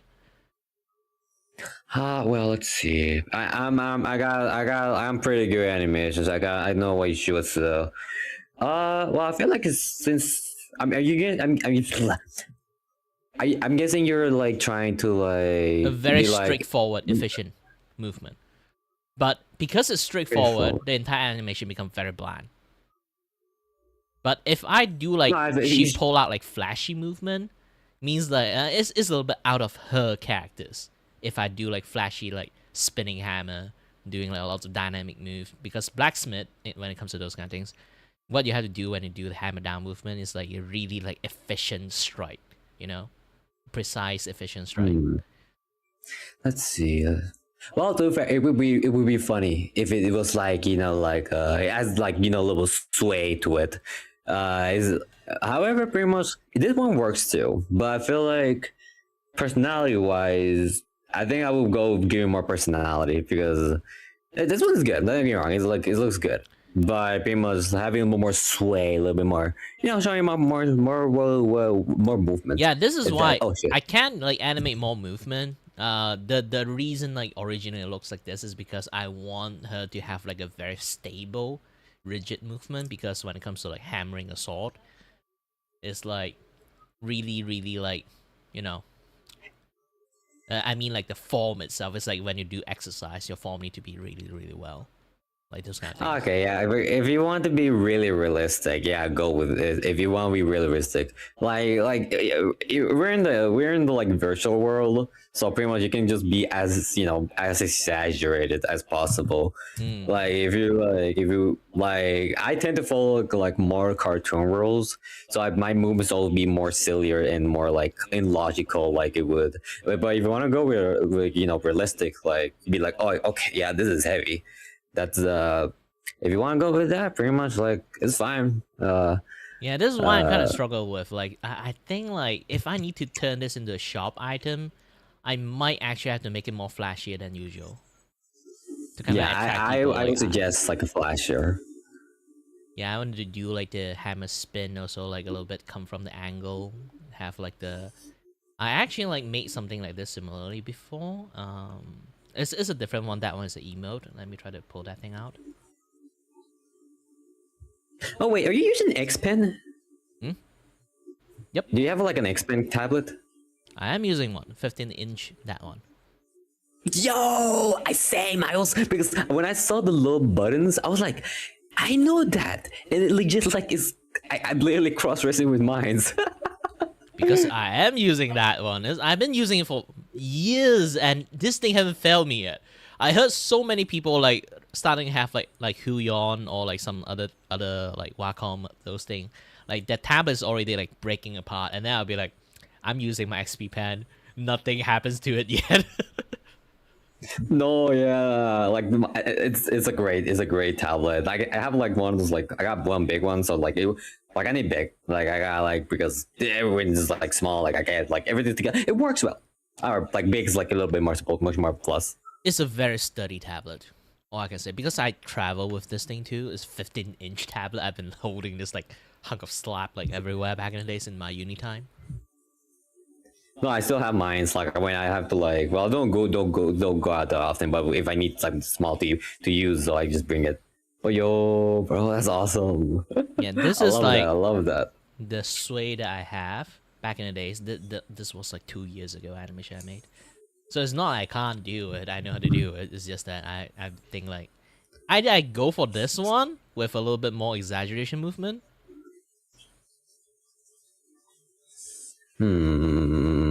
Well, let's see. Maybe a little more. Yeah, exaggeration will work. Yeah.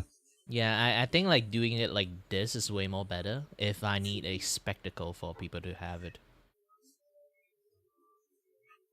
Yeah, pretty much. If to be more flashy and be more attractive with more clients, I feel like giving more personality and slash movement would be, people would be like, oh my god, I can be all movie, and people like curves.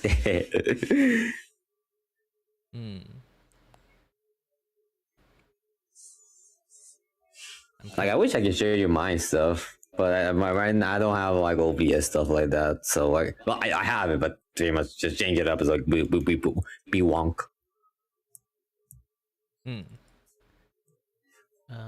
Where's that thing? Put that thing where that picture from. Put that thing where it come from, or help me.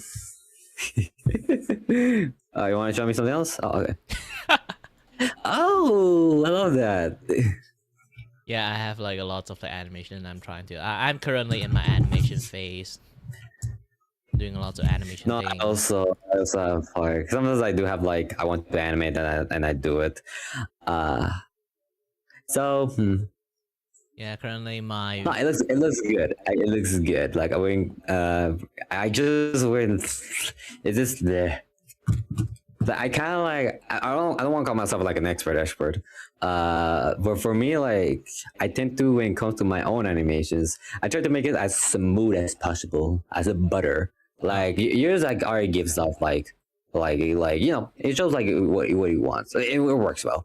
Yeah, it's janky for a reason. I'm trying to make as low budget animation as possible so I can do it cheap for people. But the thing is, like low budget and smooth looking at the same time takes skills. So you have to keep doing it until it kind of like you can use as less frame as possible and make it like still looking smooth in the same times. Currently, this thing was like created at a animation on 4, basically every 4 frame. So there is like a 2 frame gap in between. So is basically 1 second I only draw like 8 frame. So the 12 frame drawing animation, I do have one. I still haven't finished yet. But you can see the first seconds. Impressive. I love it. Like I always like seeing like this type of stuff because most of the time, like 3D is taking over the world, and I 2D, so I was like, it's just that's easier. Yeah, the problem is like, expensive. You are essentially drawing 12 image within a second. If you buy like a 5 seconds, like just a stingers, it's expensive as heck. I know, that's why pretty much like people tend to go 3D because it's cheaper. Ugh. And this is why like Disney kind of abandoned like 2D animation a long time ago, because of that too. I know, yeah, the last movie was like The Princess and the Frog. Yeah, after that, and then they just like stopped doing it. Actually, they fought like hard for The Princess and the Frog, like the staff. Because the executive around that time asked toward the entire animation studio. Just like we can only rely on the online series. Like, I feel like There's like rarely any good like online shit nowadays. Like like when it comes to like cartoons or whatever. Like the only thing that come in mind right now is like Avenger Time, like the new series, and I think you heard like the Primal series from Adult Swim. Yeah, I watch all those. Trying to make a lot of stuff. Oh, this one. I mean, you're awesome, Jar. Yeah, this one I'm intended to reconfigure it into like a YCH for like people doing like Valentine's like things, like drawing. Astarion is not is not within the YCH. Imagine I do say at one like point I thought that was you or something. imagine I say like gaming with Astarion and then everyone just like order one because they all want it. Those very much just eat couples. Burp. Oh shit, I think I might actually go burp. But anyways, though, it's been nice running into you again. Pretty much you're doing a nice job, and I wish you the very luck. Bye, Kiray. Bye.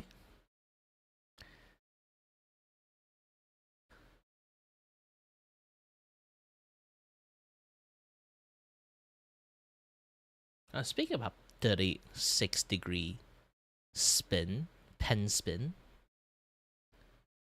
And hold on, I do have to like bring this thing out. This has been a while.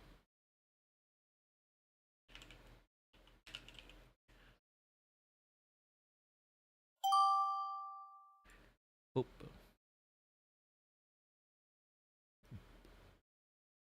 Oops, too big.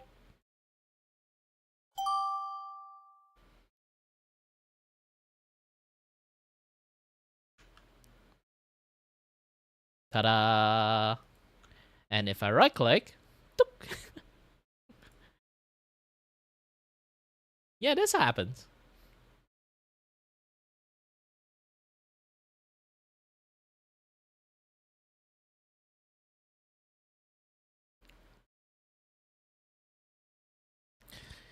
Yeah, I still have to like adjust the hand fingers a little bit much more. Yeah, you can. Like, sorry, I like have the lack of response like to the chat when I kind of doing view chat. It's like when I talking with people, usually I want to like focus on that one. I treat this like a collab, like a small time collab at that point. If you don't know what kind of things I'm doing, I'm using view chat. It's like a Omegle, but for VTubers.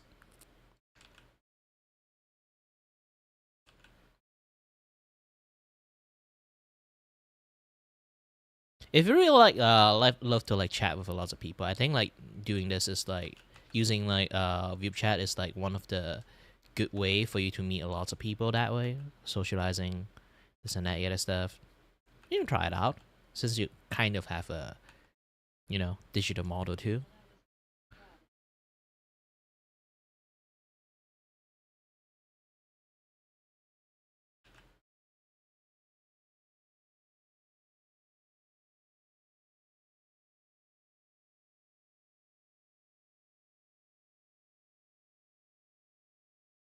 Yeah, you can treat it as a badge of honors.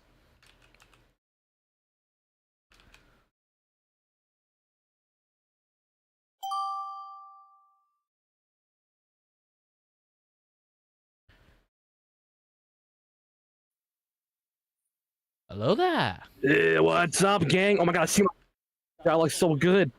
Wow. Yeah, Ooh, well, he thank you. dropped.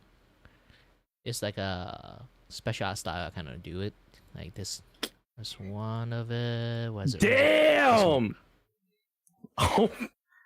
Okay, I see you. Damn. That's fire. Is it a commission or are you doing like an OC? It's a commissions. That's like this one specific commission I do is like God damn. I draw people as the meme. It's basically replace the meme as them. But the problem is like this one is like trying to call me to like draw the Uncle Sam like meme. But the post is iconic. But when I try to like, because it's like I have to draw that as the meme, I have to trace it as close as possible. So I usually just like trace the post first. But man, the Uncle Sam drawing, like as artist standpoint, the anatomy is completely wrong. The entire image itself. You see the flaws. Yeah, I don't not know, just the I flaw. can't It's do a anything about completely art. bullshit image. Damn. Okay.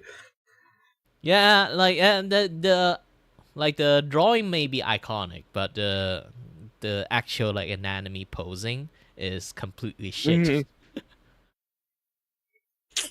God, yeah, I think what was it? There's another one like that. There's some like super like expensive ass painting that people found out was just like not even good. Yeah, it's not good. The Uncle Sam Just drawing is ass. iconic, but not good. Absolutely fucking terrible. The guy who spent $1 million on it. He doesn't know that yet. Oh, speaking about that, have you seen people sell air in art museum? So air? Yep.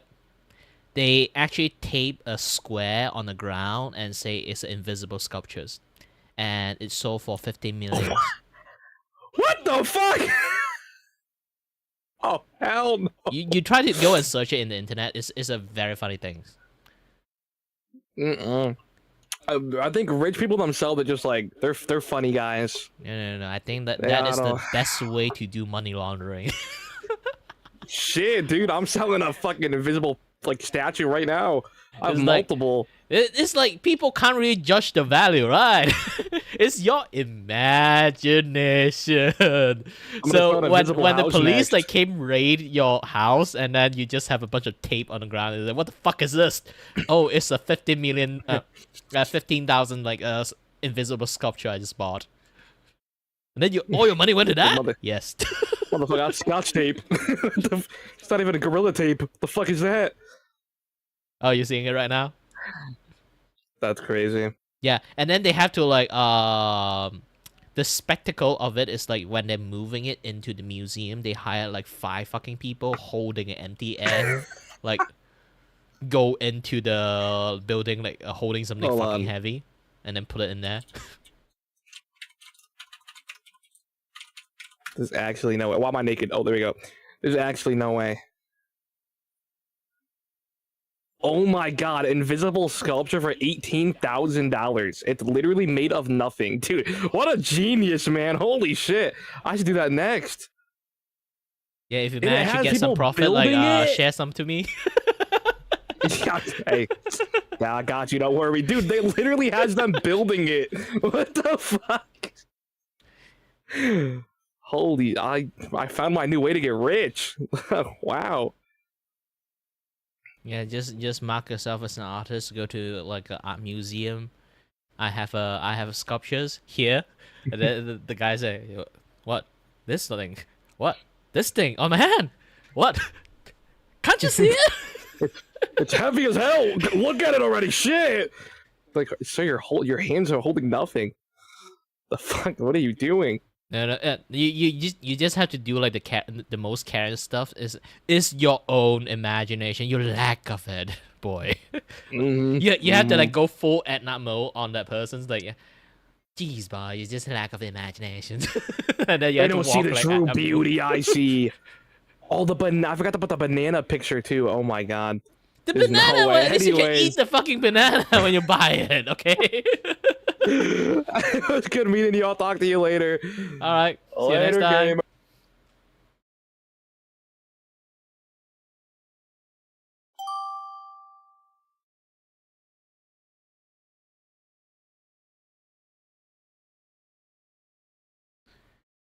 Like, really, you guys should actually go and search about that, like, invisible sculptures.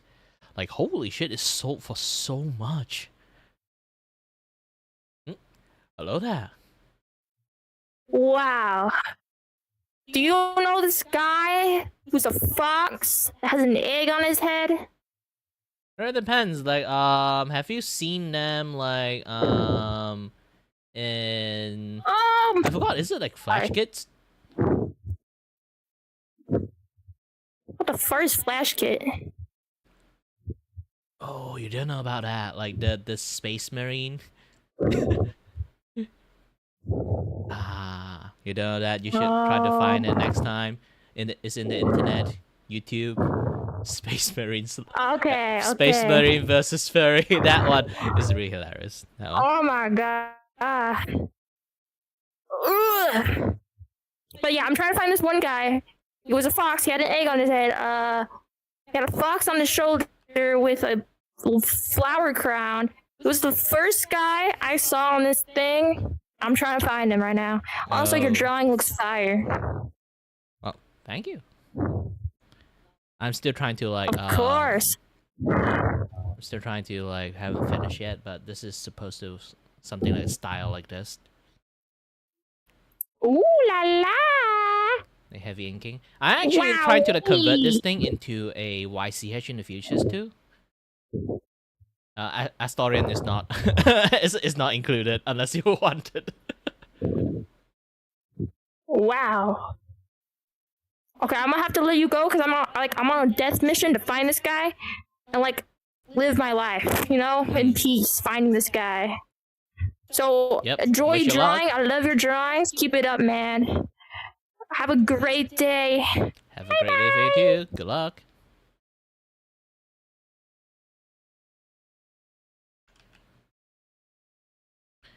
Why there's so many people in the rubber room?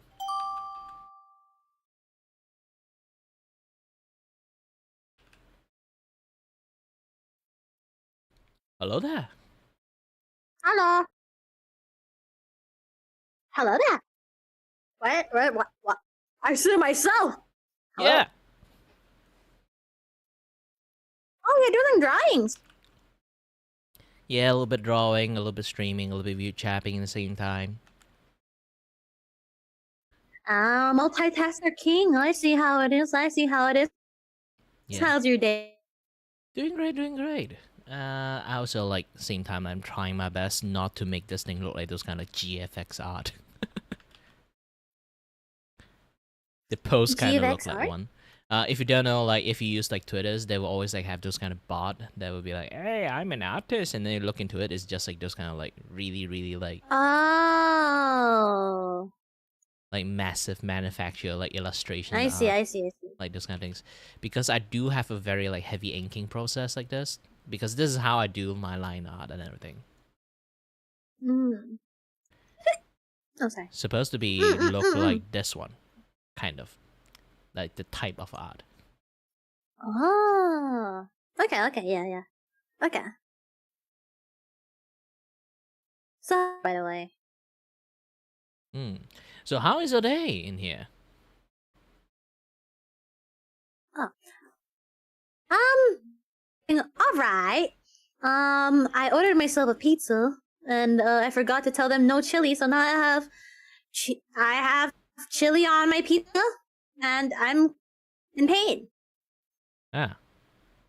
Can't handle spice, huh? Yeah, it's a pain. Well, I'm a disgrace to my Asian heritage. Oh, yep, it is. As a Malaysians, yep, you would. I would say no. I'm a Malaysian that eats. Nah, man. I literally can eat jalapeno and it have no effect on I things. can't do it. I can't do it. Oh wait, sorry, my alarm going off. Ugh. I can't do it, man. I can't. It's too spicy. I'm weak, okay? It took me a while. Have you tried to eat like nasi lemak from To get used to. Malaysia's? Is going to. And I'm Southeast Asian too. Oh, Southeast Asians. Okay. Which place? I cannot Same with handle me? spice. Oh, I don't know. Maybe you'll never know. Why you suddenly sound like Yeah, I'm Asian for some reason. For some reason, you suddenly become a vampire. What do you do about it? Bah. I don't know. My like how I talk and my accent just is very flimsy, so people cannot really recognize from. And a lot of time people just say I'm American, which I'm not. Oh, don't worry. Lots of people thought they can't pinpoint where the heck I am, because if I don't talk like this, they do not know I'm actually from Malaysia. I have to go full Uncle Rogers for them to actually know me. I wouldn't say I what kind of town southeast though?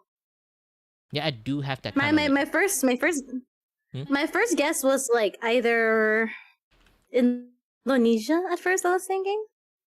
Hmm. That was my first guess. But you have a good accent though. But I get what you mean. Yeah, You like can't- I actually learned how to speak English from watching Doctor Who Yeah. back in the days. So I have just got a little bit Okay, of British accent. boy just exposed his age. Bro just exposed his age watching Doctor Who. Well, I am fucking Oh, old. Lord. I'm Is it actually the do British not series? hide Is my that age at that all. one? Yeah, I do not Yeah, hide my yeah. age at all. I'm 30 years old. Technically, almost my birthday, so like soon to be 31. Mm. Happy early birthday! Yeah, Well, happy. it's happy going to early happen in birthday. March, so it still have some distance, but it's still close. Oh, okay. The looming times of... What if we meet again? You know. Yeah, we might. But it's 31. You know, you're counting one again. You just feel you'll feel. You know, you're counting one again. Just yeah. Yeah, it reminds me of that, like the Forever 18 jokes that we all use. I think it's an Asian thing. It's Of not even course. like Not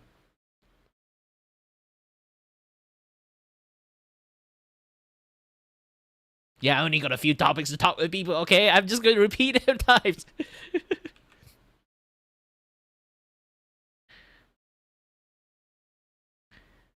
I don't live a very exciting life.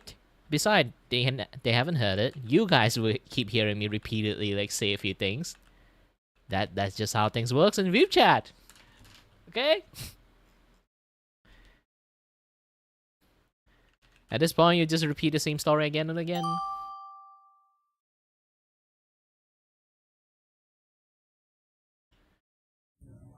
Hello there. Hello. Hello. I'm drawing a taco. Have you eaten a taco before? I have. Oh, I didn't. So I actually do not know the ingredient inside tacos. Can you actually tell me, aside from lettuce and tomato sliced?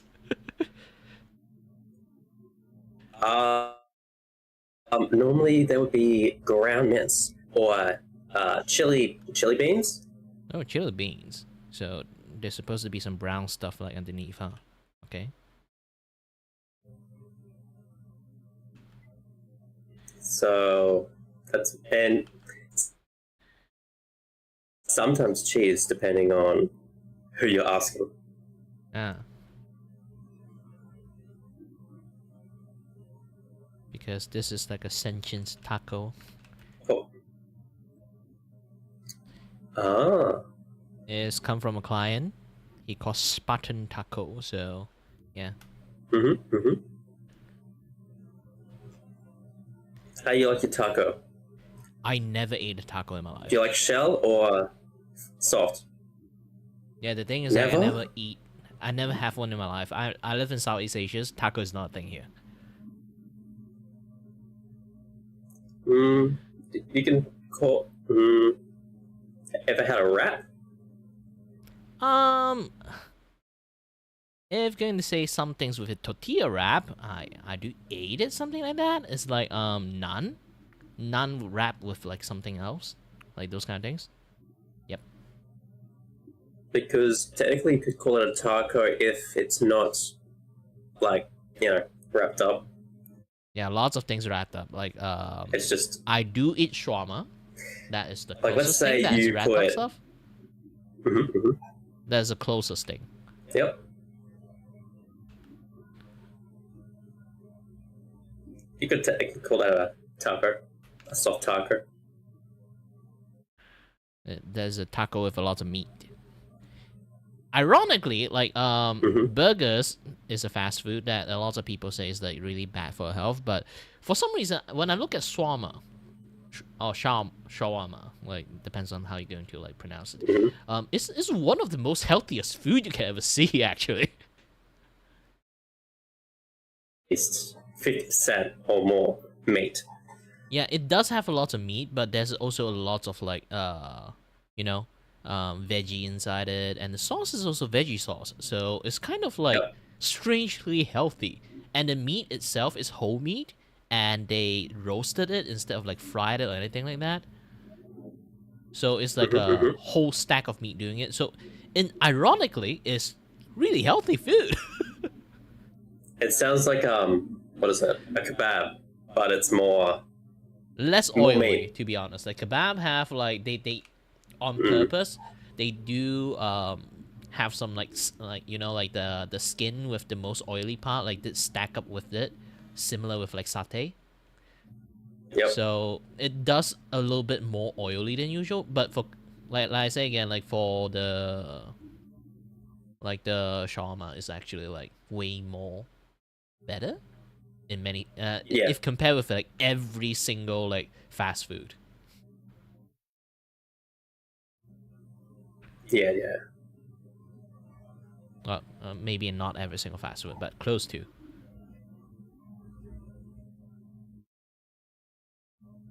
What's that above the taco? Is that someone holding something?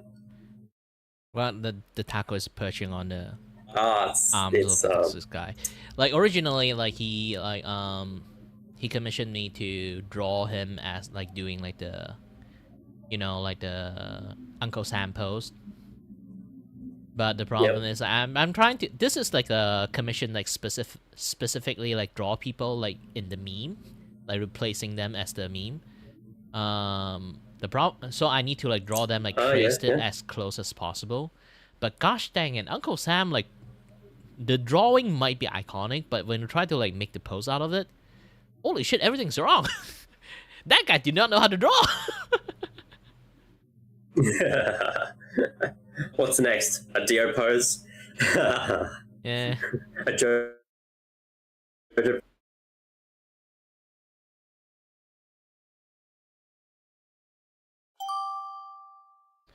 I do think I need to like add something like entertaining inside my streams. Oh, hello there. Hello. Hello. Hello. Hold on a little bit. I'm trying to like put something more entertaining behind the scene. Oh, that's really awesome that you're drawing. Yep. Yeah, I'm gonna put this behind me. Oh wait, it's not like an angle or anything. Hold on. How are you? Hope you're doing well. Well, doing great, doing great. A little bit of Vtuber, a little bit of streamings, a little bit of like chatting and everything. Currently doing a our commissions. It's like doing the Uncle Sam post, and then the art style I'm calling it carving style because I'm using lasso 2 to kind of like do this and then like slowly chip thing into shape. So the line art itself is looked really like unique. Oh, that's really nice. Yeah, what I can show one of the artwork that I made using this kind of style is looking like this. I'm gonna turn this into a YC actually in the futures for the Valentine's things. Astorian is not included. Imagine I just like made the entire YC just like gaming with Astorian, and then everyone just wanted. Right. So how long have you been drawing? You mean like this piece, or like how long I have started drawing? Yes. Have you started drawing? Many years actually, ever since I was a kid. Okay. Yeah, I basically draw myself too, so. Yeah. And this last piece that I did was actually like a line art piece for the community to color in, and they print it out. I do make my own model too. Rig it, draw it, and everything. Like, yeah. Nice. I am working on mine though. It's going to take a very long time for you to kind of get it. Oh yeah. Separated lots of like pieces. Either you have to like do the cutting, after you finish drawing, or you have to draw it in a way that is like you layer them well before before you're going to do rigging. It depends on how you want to do it. Like some people, they draw a full piece first and then they do the cutting. What did you do? I go for the hard way. I draw everything in separate layers. Okay, because it makes it easy for you, right? Since I am going to be the one that do the rigging, yeah. Yeah. At least you know what's gonna go, what's gonna rig, and what's gonna connect and stuff. And then you can sort of like rig it like in a uniquely your own way. It's like not a lot of people have like my spiky hair, so like I do have to like draw it in my own way and rig it my own way. So like in a way that you don't really like see anyone with like my kind of like model. Yeah, so lots of people did say like, "Hey, this is a very unique model," and I'll be like, "Really? I'm not sure at this point." I mean, every character is unique. Nobody is, unless you're like directly copying from another person's like model or something, you know? Well, technically, I'm kind of fine with it too. Like, if someone like inspired like from my model or like some sort of like things that similarly inspired from, like I'm more or less like referencing at like the Kingdom Hearts Sora characters, and then like I just switch the hair a little bit. That's what kind of reminded me of it. Yep. So it's fine, like people like do referencing stuff like that. That was like more or less the origin of like VTubers. It's like we are like finding our favorite like anime characters, and then we just create like a almost like walking living OC that referencing that character we liked. So I do find that one thing is like, you know, like those kind of like stupid like call out posts that, hey, you copy my design, hey, you copy that design. I'll be like, God, we probably just had the same idea. Like that, yeah. It's just like you like anime, I like anime. You like imagine like you like SAO, I like SAO. We just canonically look like Kirito because of that. Well, speaking about Kirito, True, I ran into some of them. Yeah, there's so many people. It's like a knockoff version of Kirito. I kind of like got scared of it a long time ago. I'm out of time. Yeah, there's so many Kirito. Yeah, I do love Vube chat because of this. Like, you can have lots of like nice, fun conversation with lots of people, but you do have to like seek the time properly. Hey, what's up? Hey, you're back with a different game. Help me! Hey! Just don't crash. I'm fucking fast and I'm drunk! Only advice is... I kind of eviscerated a family of 4 here. Oh. That is fine. Why'd I do it? They were crossing water at an opportune time and I'm going like 1,000 kilometers a minute. Yeah, they're probably fine. Don't have to think too much about it. They walk into a racetrack in the first place. Not your fault. Crashed into by... Like who? They were reduced to atoms. There was nothing but a red mist. Well, that's the thing. I went so fast that it's a Schrodinger death. It's a Schrodinger death. If you don't look behind you, you never know. You know that fucking song, freaking Bones from Imagine Dragons? That's what sent them over. I felt like the A train. Guess not the fucking A train. Or me when I'm drunk in a highly advanced super space car. Oh, that thingy. Speaking about the A Train song, like, maybe I should be allowed have to you drive heard it this, before? The Thomas the Tank Engine version one. Here comes the Pain Train. That one. No, but I know to do it every now and then. Oh no! Ow! Yeah, it's too bad. Like this kind of the Wipeout game is not like a thing anymore. I do love those kind of games. I mean, if you ever heard of a game called Ballistic NG? Didn't that thing kind of like just fall off like really fast? No, it's an indie game. It's an indie racing game. Like, yeah, I do hear like there's a recently that's like it's still a good game. Wipeout light game, and then like it just immediately fall off after a month. I do feel bad for them. Game, so it's pretty good. Yeah, lots of like this kind of game is actually good, but not lots of people play this kind of like racing game anymore. Which I don't know why. I guess people are just little bitches nowadays. Can't handle the speed. Not just the speed, I think, like... Oh, yeah, I can. Most people who playing racing game nowadays, they just, like, play, like, the car sims game now. You know, like, Gran Turismo, this and that other I stuff. want that realistic slow-mo bullshit. I want speed. I want to go, like, oh, dear God, how are you going this fast? And my Like, bones even will hate you want me to go for fast. If I really want later. to say, like, semi-realistic, like, racing game, I still love Burnout from the past. Past, not now. Because back then you can crash a car like so utterly, completely. It's so fun. Until the branding of the car be like, you can't crash our car. Our car is the most sturdiest thing in the world.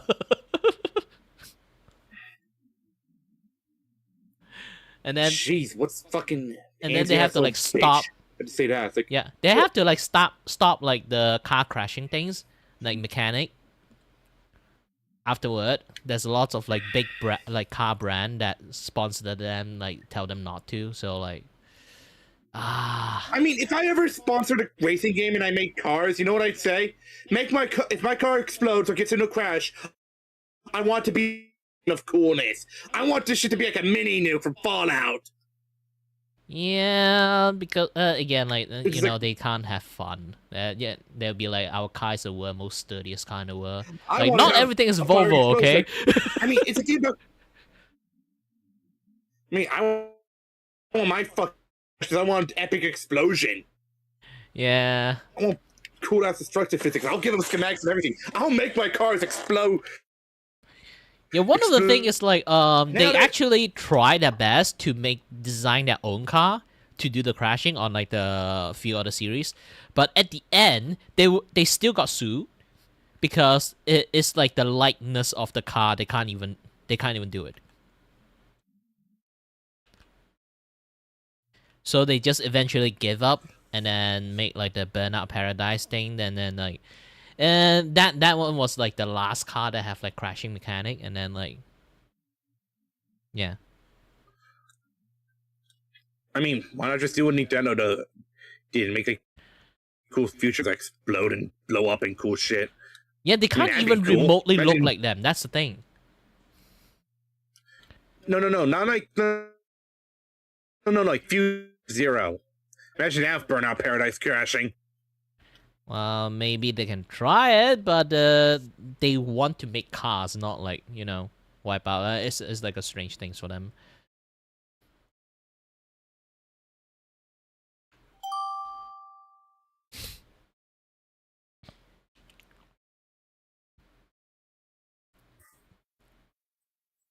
Hello there. Hello there, Kitty. I see you're making the taco. Yep. I eat taco and have some sort of, pardon me, superhero. Nah, it's a Spartan. It's one of my art commissions from a VTuber called Spartan Taco. The thing is the taco the VTuber or the Spartan the VTuber? I still have no idea. Sometimes he appears as a taco, sometimes he appears as both, sometimes he appears as a Spartan. I think the taco's parasitic and eating him from the inside. Well, who knows? If I kind of have to remember correctly, it is like some sort of deity, the taco. I wonder what happens when the Spartan eats the taco, but besides the point. I hope everyone and I hope everyone in your cell. Wait. Like, if you're a deity, like, do you want to take in the form of a food or a form of something that you want to be presented as? I don't know if you guys have Taco Bell in Malaysia, but you know the joke with Taco Bell, right? Is We kind of have, like, a few now. So, like, back then, we only have, like, one Taco Bell building. I never went to one. I never eat a taco in my life. So, like, when I usually have to draw him, I have no idea what kind of ingredient I have to draw. well, so the thing with Taco Bell, they're not traditional Mexican food. So, it'd be lettuce, ground beef, and cheese. That is the standard taco.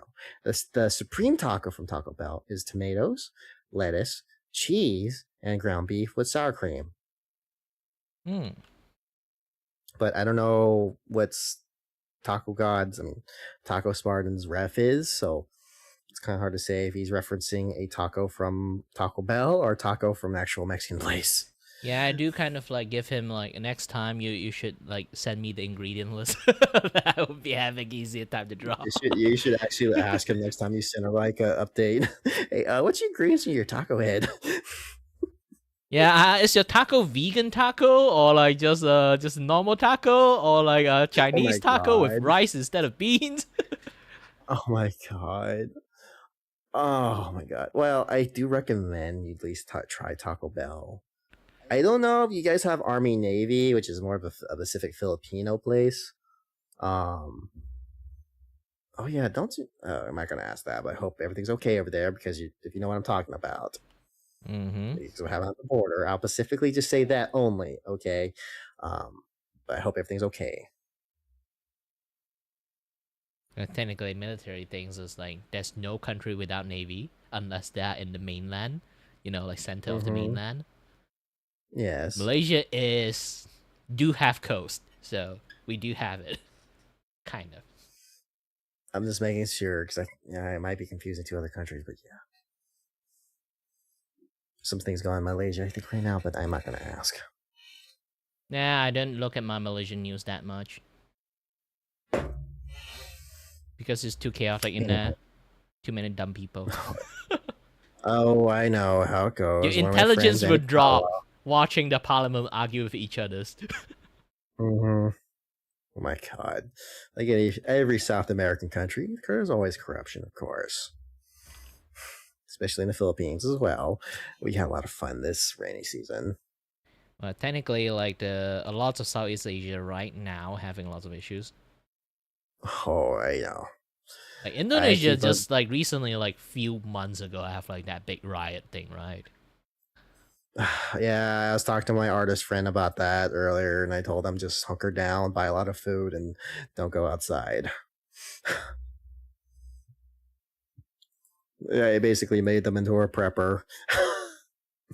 Wow, have something preparations up is also fine too. It's like, especially like in Philippine one too, is like, I know you guys are always Philippine people always like try their best to have a lot of like storm prevention thingy, but heck, like last year is like 4 fucking tornadoes just ripped through the entire nation. So I was like, oh shit, this is like a big fucking hurricanes. Oh, I know. It's like that thing happens. Like I know, like it's happened often, but still, that is like a big middle finger for no reasons. Anyway, I hope you and your chat have a good night. And a good afternoon. I hope you have a nice time too. Bye.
Well, hello there.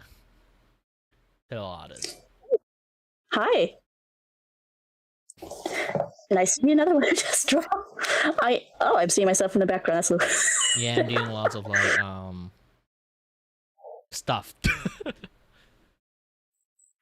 It's everywhere. You spooked me for a minute. I didn't know where to look. What was happening? I'm in nowhere. You can't find me. No, I can't find nothing. What's happening? What are you working on? It's art commissions that draw like a VTuber in the Uncle Sam post. Ah. But the problem is, if you're an artist, you try to look at Uncle Sam post right now. If you look closely, the fucking anatomy is completely wrong. I won't look closely because then I'm gonna start looking closely at the thing that I'm working on. I'm trying to sketch right now. Don't throw me off. I'll get too perfect. Yeah, because like the thing is like Uncle Sam Uncle Sam image is a very iconic image, but if you really want to take a closer look to it, because like here's the thing, my like commission service is like draw you as the meme. So I have to be as authenticated as possible to that meme, right? So I have to like more or less like trace the pose as close as possible. So I get that like image like underneath, like low opacity it and try to draw like trace the pose as close as possible.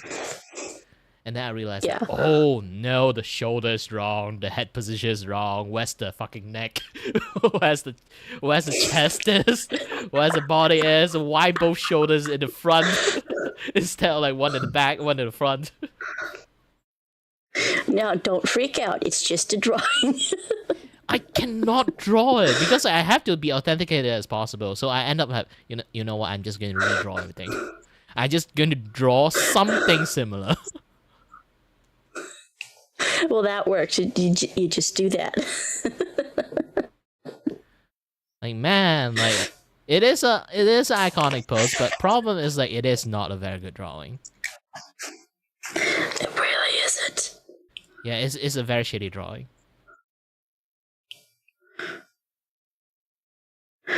I'm sure the original artist would love to hear that in person. No. I remember in a document, no artist shot one too. Because he was like to draw and finish it within like 30 minutes. 30 minutes. Yeah, because like the guy posing for the drawing is kind of an asshole. Well, you've met many people who pose for drawings that aren't really a little bit of much of an asshole. Well, you do have to sit there for 30 minutes. Like, no people can do that, especially nowadays. No, nobody can do that for long periods of time nowadays. Can you imagine asking someone with ADHD to just sit down for 30 minutes with nothing to do but hold this pose, sir? You need to hold this pose so that I can draw you.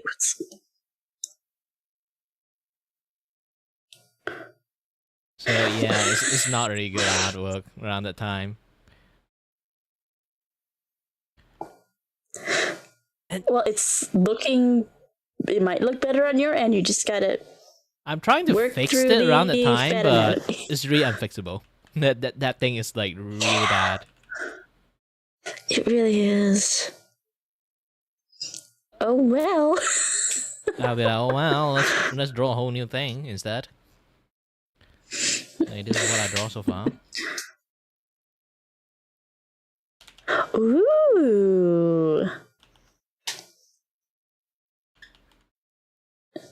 You're giving me sketch envy. Well, I'm currently using a certain like draw style. It's basically just using lasso tool to draw the line out instead. It's like carving it.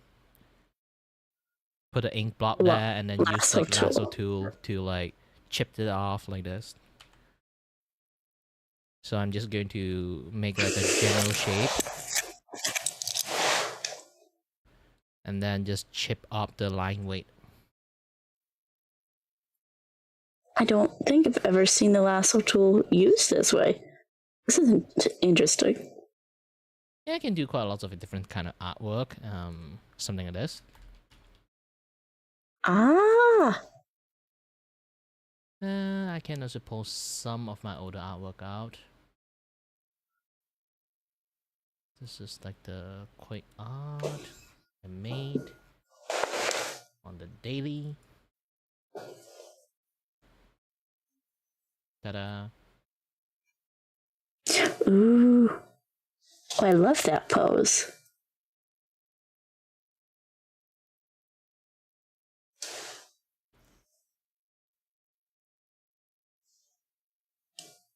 Chibi.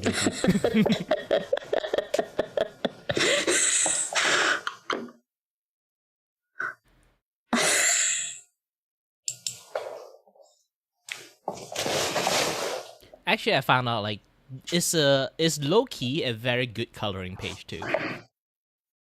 Mm-hmm. If I just turn them into black and white. Yeah, I can see that.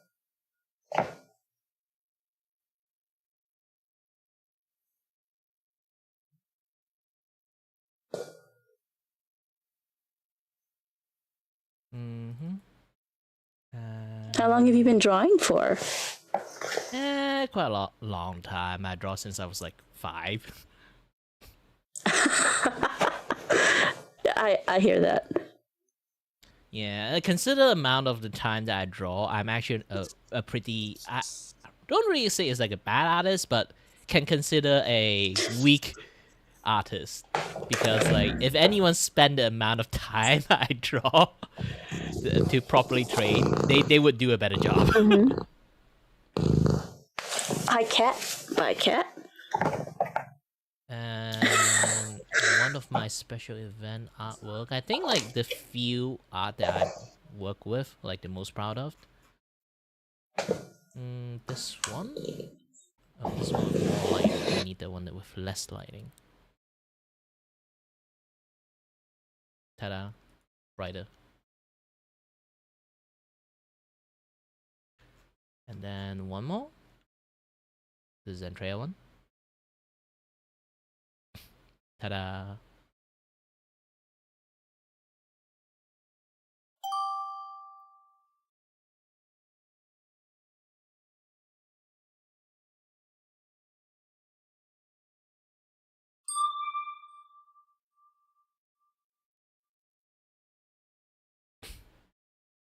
Open it up!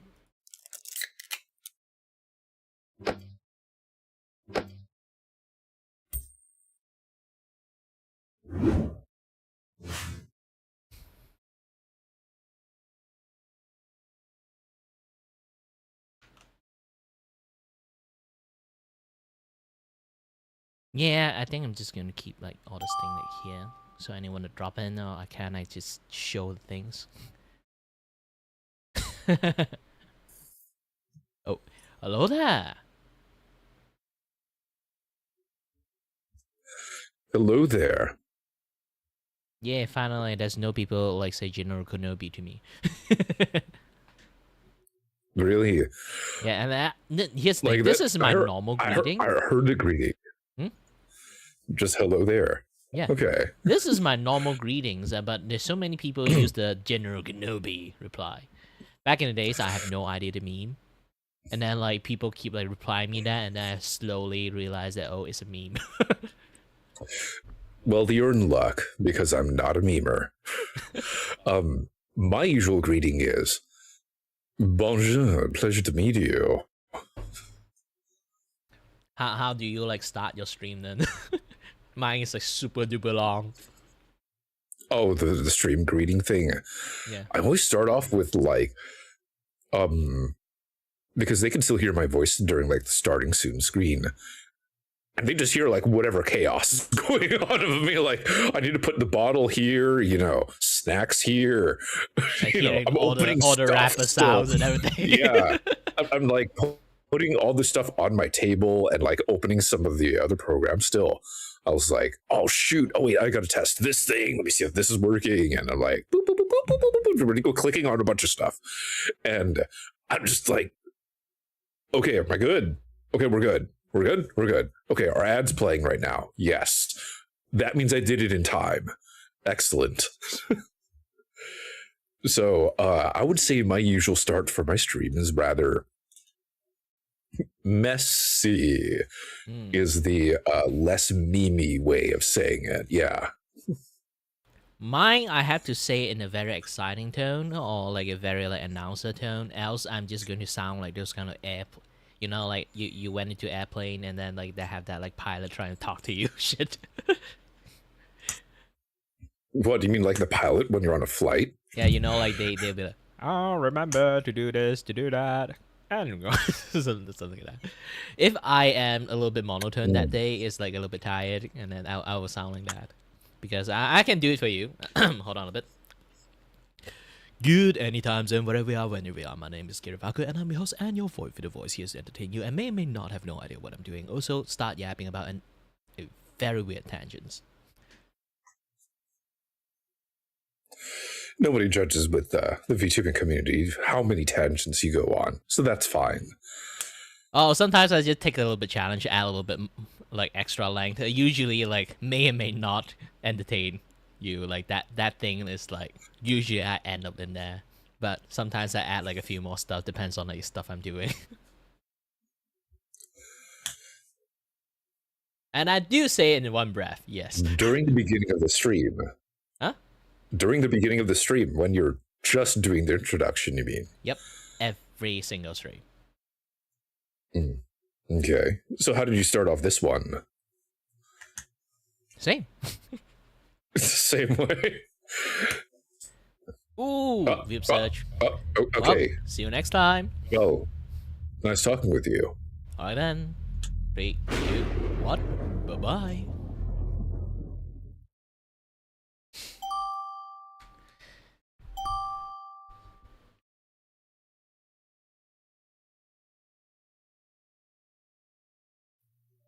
Oops, Vube, you did it again. You're scrambling us up.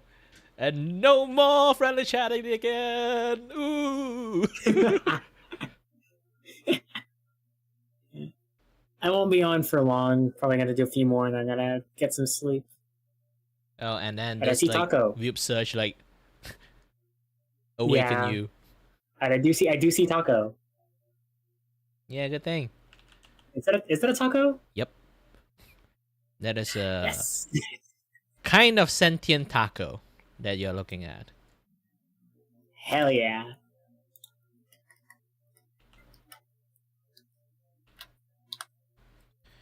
And I'm struggling the idea of putting hands on this guy.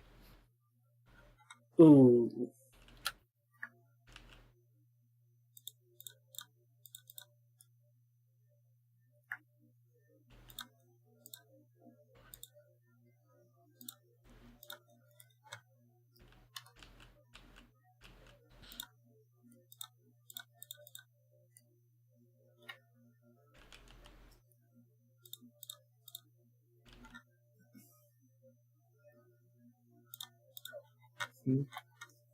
No, but I just got on ZZZ and got one of the newer the newest limited character besides the one you got for free.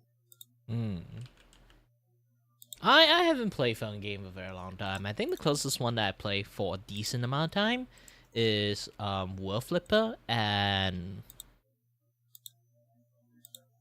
Watering Wave. Yeah. I do play Punishing Grey Raven back then, is like the action stuff. But yeah, my phone, I don't want to burn out my phone that way. Too bad that thing doesn't have like a computer versions.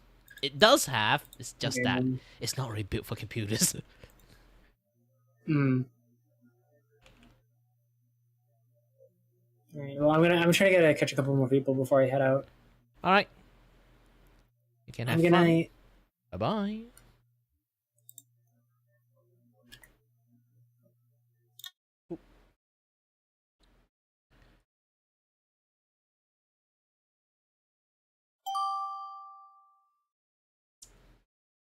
Yeah, drink some waters. I've been talking about a lot. Ooh. Hello there, we meet again. Oh, hello, hello. You're leaning into my space, man. Chill. I know you miss Oh. me. No, Chill. not that. It's just my camp. I'm drinking waters, okay? I don't know, man. I think you want to take my flowers, my dude. Don't touch my flowers. Yeah, imagine like that. There are people really doing that shit. Ooh. That's going to be a very awkward stream. Flowers?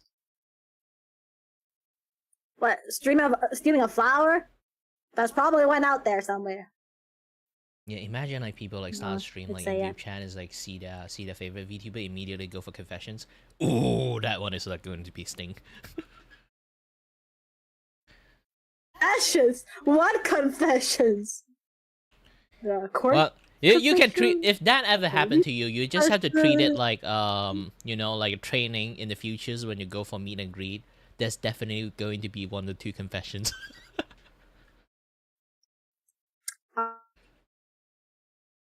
Especially for girls. So I used to do virtual meet and greets.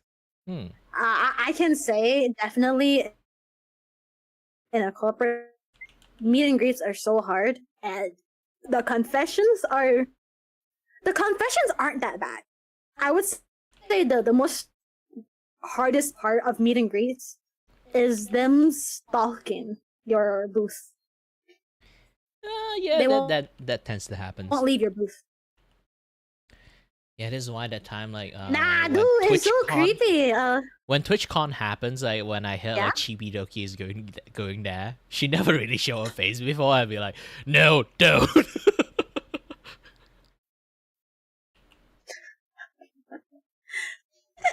Why not? Chimidoki is so cute. Yeah, but it's TwitchCon we're talking about. Maybe it's like in like some other like true, conventions like specialized for VTubers. Yeah, might be okay with it, but it's TwitchCon.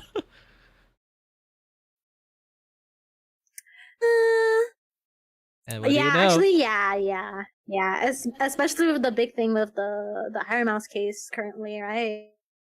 It would be a big problem. It'd be Yeah. harder. To be Yeah. honest, like here's the thing, like I know some people might don't like to hear it. Yeah. Like, I don't really think Iron Mouse sometimes is like, to be exact, is the tradition of VTubers.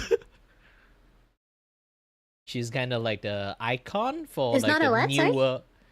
She's like the icon for a newer generation for the VTubers things, and not exactly like the, you know, like the VTuber from like back in the days. It's more like anime inspired, like kind of VTubers. I guess so. I guess she's more of a She's a like VTuber, but full I on guess like, she's more of a virtual streamer. yeah, virtual streamer and slash like Yeah. Western kind of like VTubers. Yeah, more aligned to that one.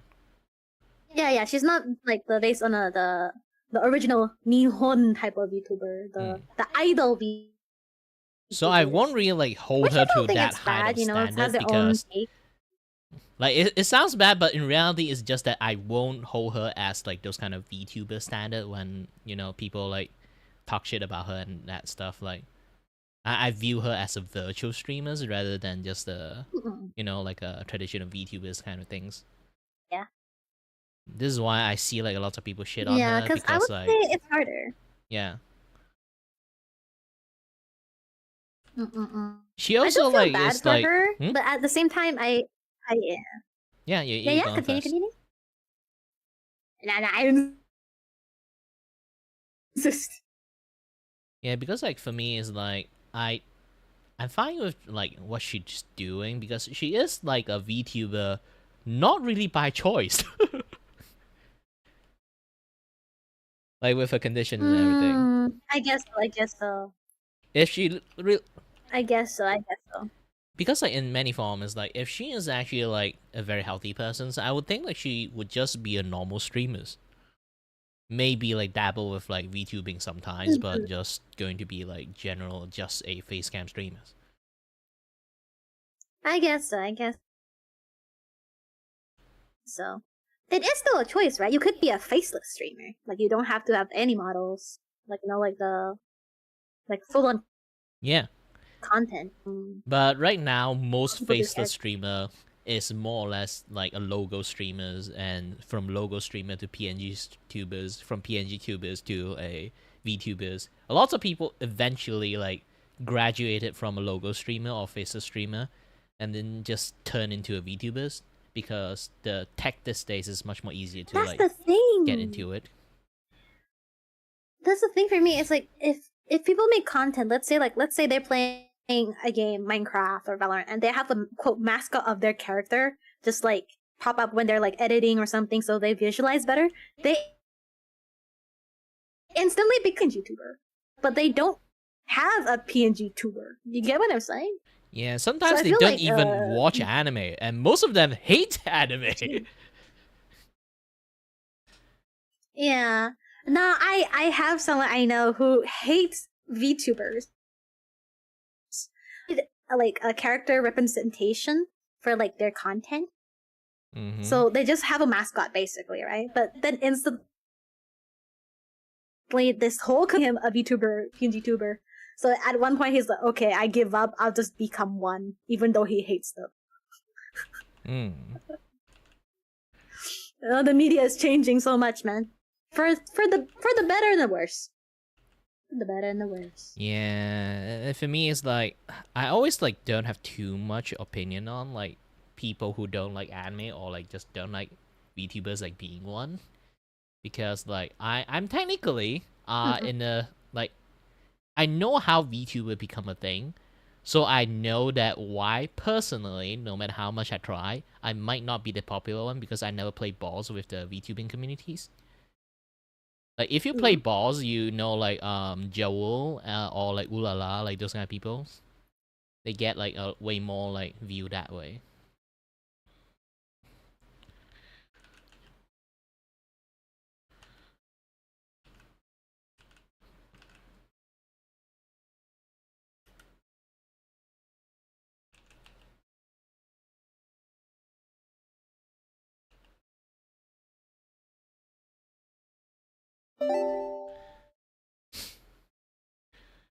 No, I don't play games. But yeah, like I do want to say like continue conversations with the chat and everything. It's just that yeah, if you play balls with the VTuber communities, you get quite a lot of like viewership. But the VTubing communities like from time past it changed up so much that just yeah, generally it's not really friendly for dudes. I know a lot of people keep saying like, oh, in Asia's like dude like being a VTubers is actually quite popular. Not in my case. Sadly.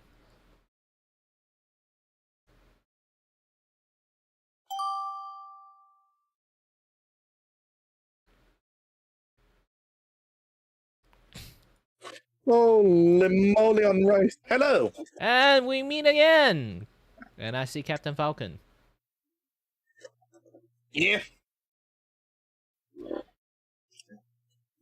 We're going to Space Vegas. Get ready.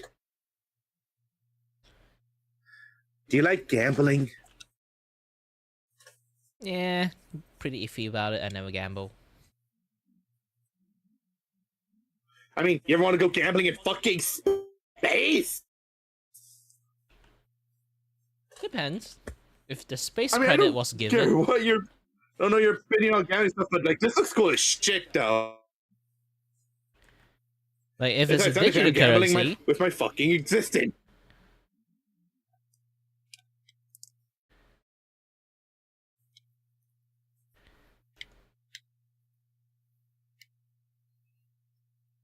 Also, the music in this game is just fucking. well, almost all games like back in the days is rocks. Nowadays, most music is I'm not sure. Feels bland. It's just not the most perfect thing, but hey, indie games though they do music good. Yeah, they still do good things like for the indie games one, especially like the that's like the Toby Fox one. Holy shit, that guy can make games and make music. Heck, you know what's one thing I hope a lot of companies start noticing with indie games? It's like, oh shit, it's like a lot. We're going back to the times when games were simple, fun, and not, complete bullshit and not full microtransactions. Maybe we should start copying that again. Yeah, lots of people start doing that shit. Especially when Ubisoft fall down right now. Like Ubisoft really falls like really hard right now. Yeah, Ubisoft is falling off. Ubisoft is the main culprit, to be honest. A lot of people might think like EA with their like stupid microtransaction thing, but Ubisoft is the main culprit of shitify the game to sell you a EXP package. Yep, and I just wanted. I wonder what I get out of this. And they somehow convinced like Sony to like adopt those kind of things too. like Sony out of everything. The reason why kind of like Square Enix is like being like really bad on the Western side of the game is like the what is that thing again? Just like the passion died, dude. Yeah, the Deus Ex series is being really shitty is because Sony are the one that kind of made them shitties. Not even like the EA, not even the Square Enix people made the game shitties. Sony want them to have like a bunch of microtransactions into the game. Like, seriously. Yeah, it just sucks what happened to gaming in general. Like, it just died. Like, the passion died out. Like, at least for, like you know, AAA devs and shit. Like, it just died out with them. Yeah, nowadays there's still like fine AA one, and there's like there's some is already like AA. Like, due to the tech like getting easier and easier, the AA game kind of look like AAA games nowadays, which is kind of better. Yeah, AA games are fucking awesome. It's like they have, like, they may not have a massive budget, but they have passion. They have fun fact, a reason to do what. We just need to make something so the fans will fuck off and shut up about it. Yeah, fun fact. Baldur's Gate 3 is actually a AA game. Not even kidding. And it's a fucking awesome ass game. Like, they kept it in a sense of the word simple. They kept saying, what we want to do, and we're going to do that. And do that really good. Like, seriously, dog games just saw. Yeah, the dog games just lose their passion. Like, is this why? Like, watching your a good friend of yours go into alcoholism, like, it become more of a shitty person by the hour. Yeah, it's watching like a very slow car crash. God, it is depressing. It's just car crash in slow motion. The entire Square Enix like branch is also like car crash in slow motions. Like, if it's not like Final Fantasy Online, the only one game they have to keep themselves alive, they would close down a long time ago. Yeah. Hell, Final Fantasy, you know why it was even called Final that one I know. Fantasy? It's the final it was game. Their final attempt at, technically. Like, it was their final game on NES. Like, they're like, okay, we might fucking close down. This is like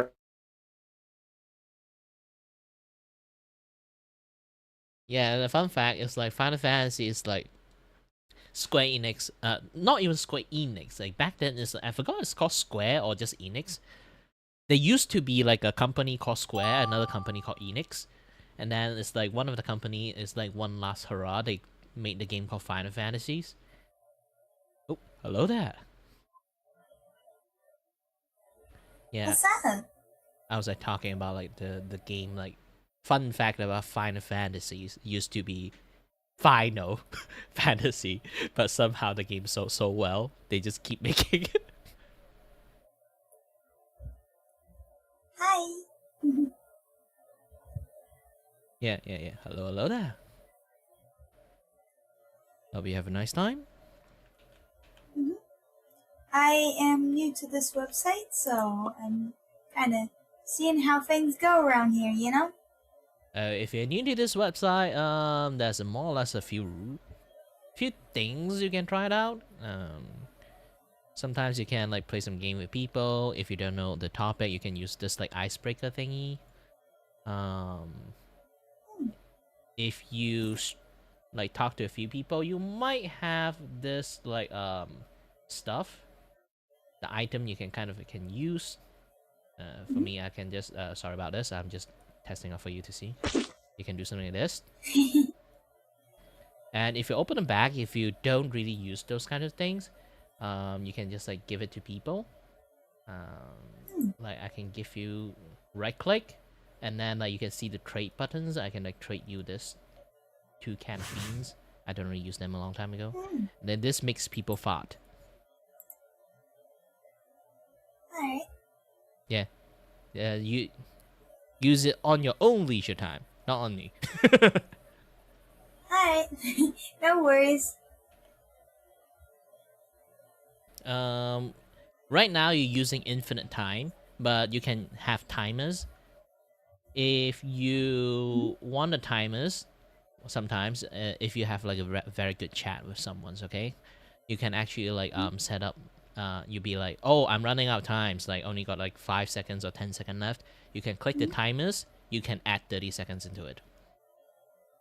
Wow, nice. So you can spam it, maybe like add like a few minutes if you want to. It really depends on the conversation, do you like it or not. So generally, a lot of people put timers on it, and then if you really focus on the conversations, you can just add the time if you want. Yeah, I've seen a few people do that, so. But if you like, I mean, like if you're starting to using timer too, that is something that you need to know. Ah, alright. Good to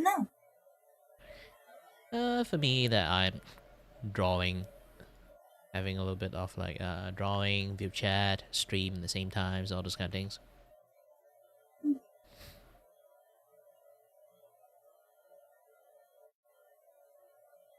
Is a complicated way to do some drawing because I'm using Lasso 2 instead.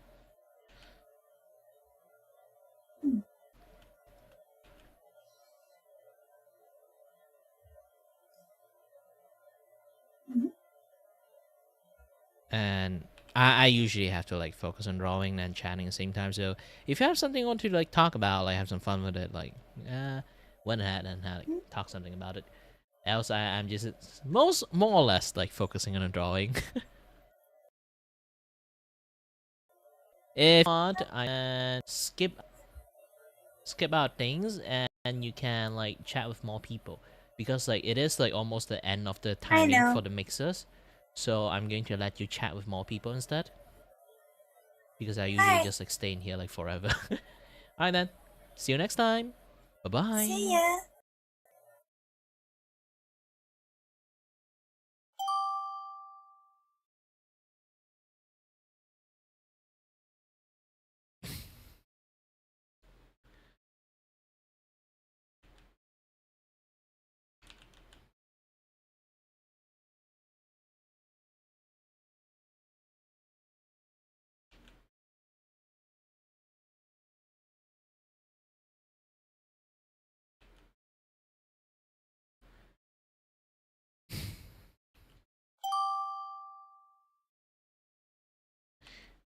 Yeah, I do think it's kind of like close to the end at this point, because usually when it comes to this, like it's only got like a few things like going on there.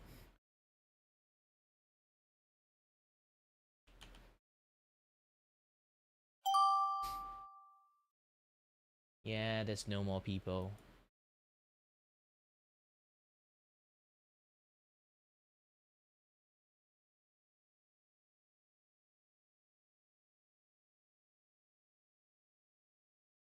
There's 6 people, not a lot. As chatting now. I just go working straight. Oh man, it's so laggy.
That's weird. Yeah, this guy.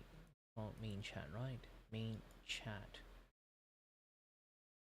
Copied. And in here I shall paste a reference. Unless I already have it. Oh, I do have it. It's just... Ah, alright, good.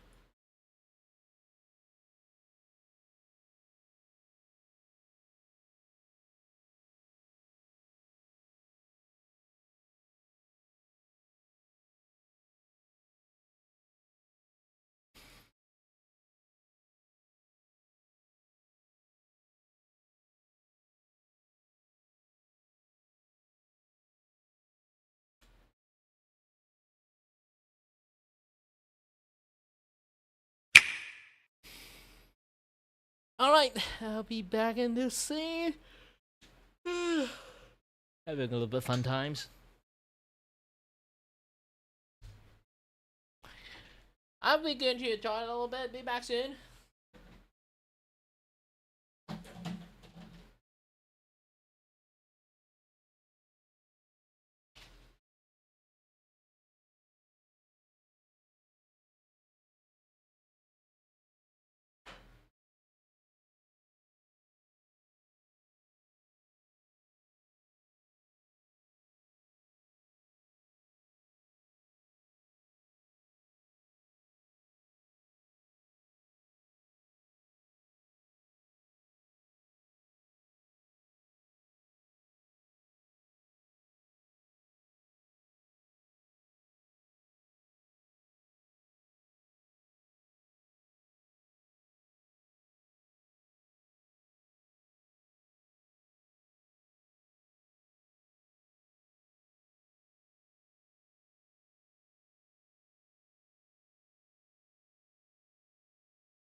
Let's have some casual fun.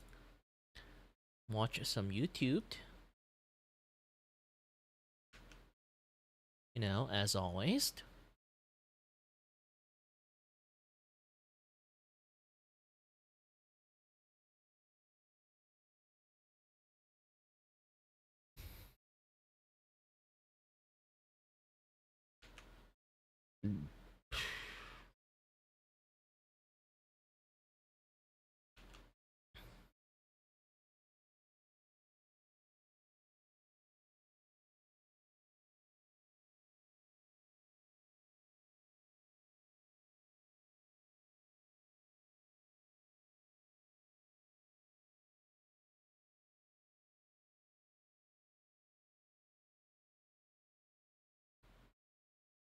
All right, and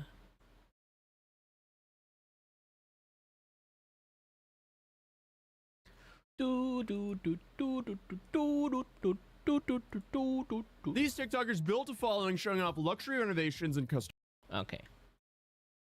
Let me do a little bit of fixing. Oh, Stream.bot have a new update. And they literally skip like 2.02, just go for 1.02. They just go for straight up like 1.03. Hope they have new stuff like getting on it, and also fix the gosh dang fucking like, you know. I hope they kind of fix the gosh dang thing.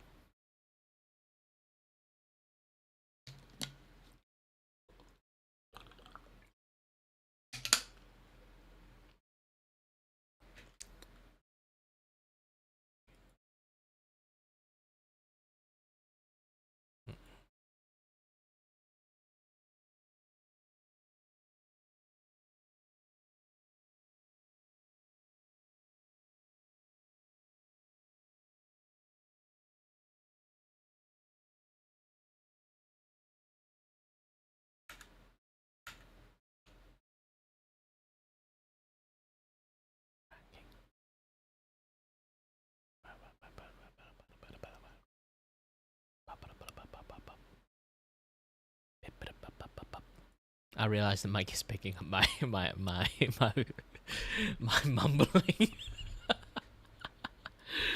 Hope you guys didn't hear anything.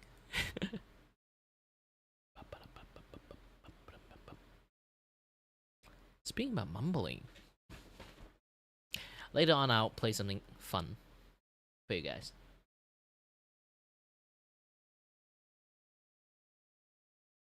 Okay, I hope they fix the platform things.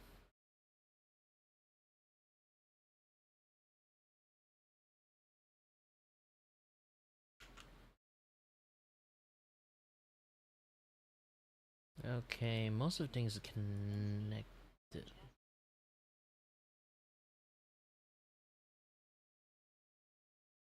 Yeah, hold on a little bit.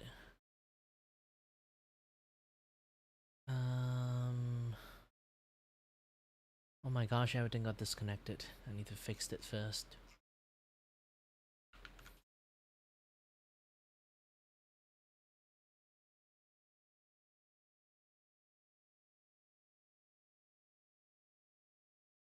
Oh, Cake have channel point now. Oh. Login. Authorized. Allow access.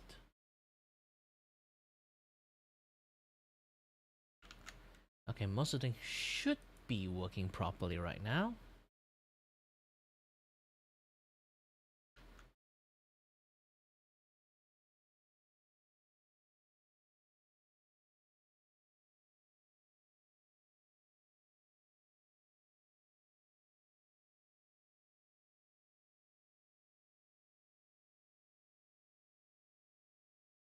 Alright then. People now can kind of like chat, this and any other stuff. But I do have to fix up one more stuff, and that is going to be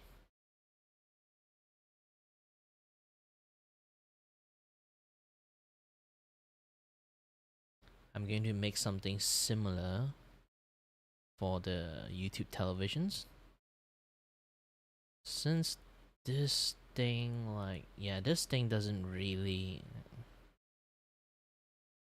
like complicate any other stuff. Let's try to do something similar.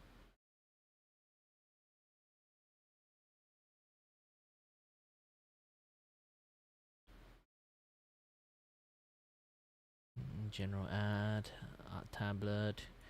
Just going to put you here and control, copy filters, paste filters.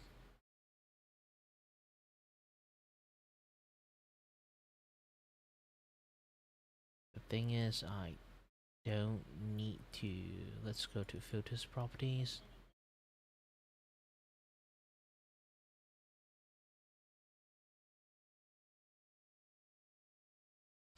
You didn't miss anything. I'm just like trying to like do the zoom things for the YouTube too.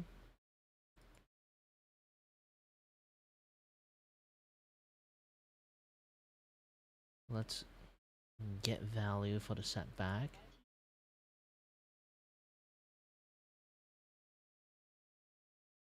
So I do the setback on this one, and if I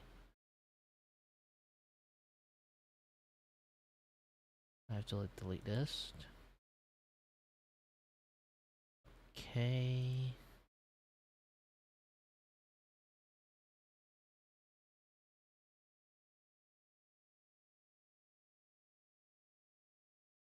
Oh, this one is a 3D panel things, so it's much more different. Let's hope this one works. Okay, let's see. Oh, it didn't flip. It didn't flip.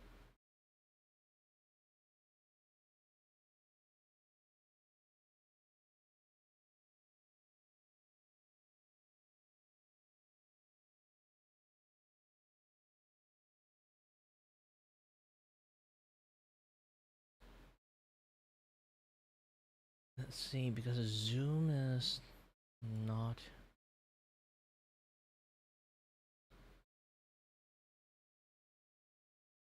Now you do. Good. I do have to extend the time for this one to 30 seconds because like there's no way like if you guys want to like see what is happening in here like 2 seconds is like too long second is like fine for you, like 12 seconds is like fine for you. Let's go for 30 seconds. Okay, should be long enough for you guys if you guys really want to focus like what I'm watching. Oh, but I do have like effect stuff like happening in here. Should I just... No, the shadow stuff should stay.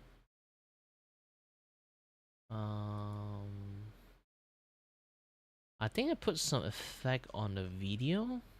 Is it? Filters.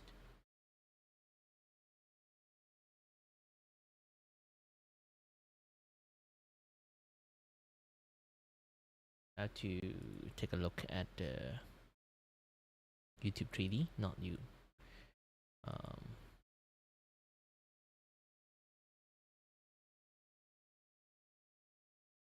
Let's take a look at the filters. Nope, not you.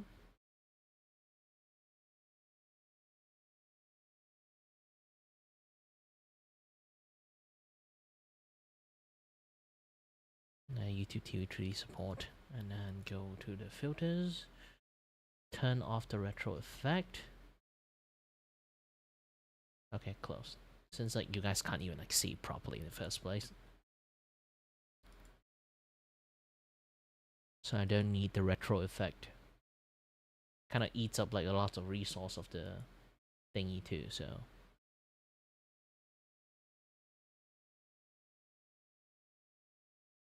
And then all I need to do is duplicate the command. Make one more command first. Interactions.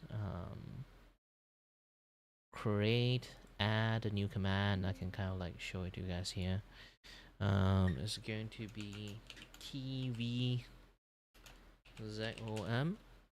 Oh, it's still called Zoom. XOM is still called Zoom. Weirdly.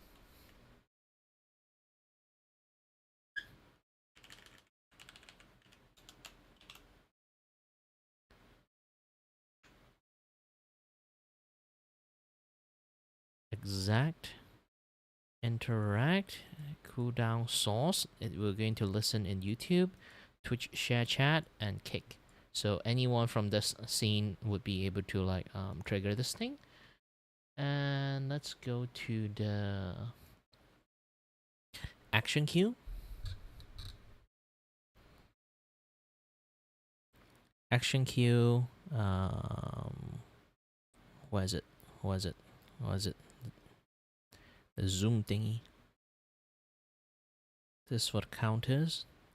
Randomizer. Yeah, add zoom interactions. I need this thing and then duplicate one of them. And then take a look at the duplications. Just going to be TV zoom. In the TV zoom, let's switch this add zoom to TV zoom. Okay, I'm going to do a little bit different. This is going to be source. This is going to be work TV, 3D panel, not 3D panel. The zoom, visible. Okay, try it like exclamation mark TV zoom.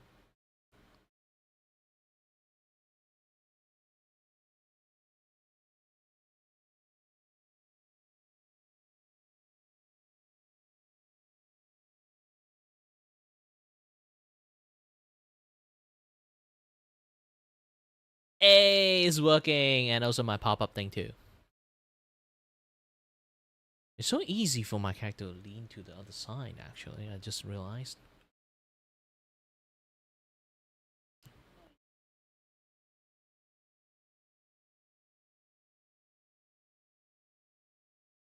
Yeah, it works on Kick too.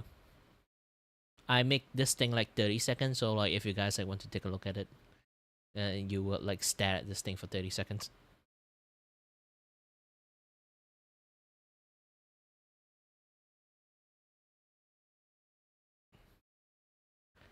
And then make a duplication of this. I'm going to turn this into TV, zoom, and then click into it. The same thing. TV, zoom.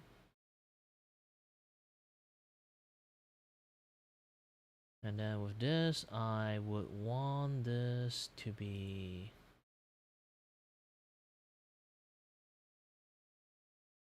everything uppercase. Nah. TV zoom, and then I want the outer line to be red colors.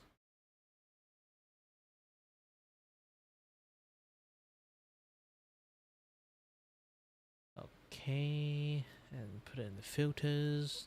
Get to move this thing up. TV zoom. Don't. I haven't put a safety system for that yet. I have not put a safety system for that yet.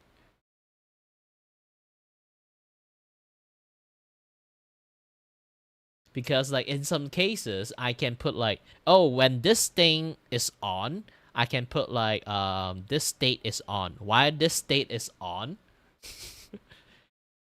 Like it's basically like if A is doing this, you like B should not do this. I haven't put like the if statement thing on yet, so it's just going to trust people not do this thing two things at the same time.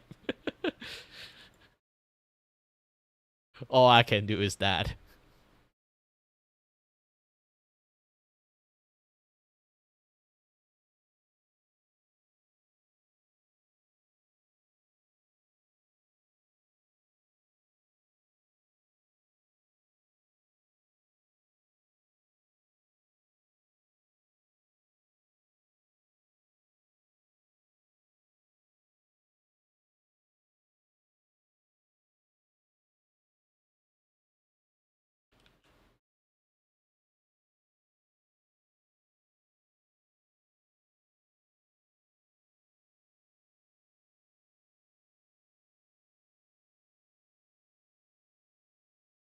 Should I actually put some glow into it so you guys can like see this thing properly?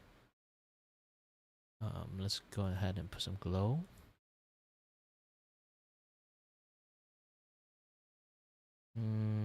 Let's have this thing a little bit on the pink side.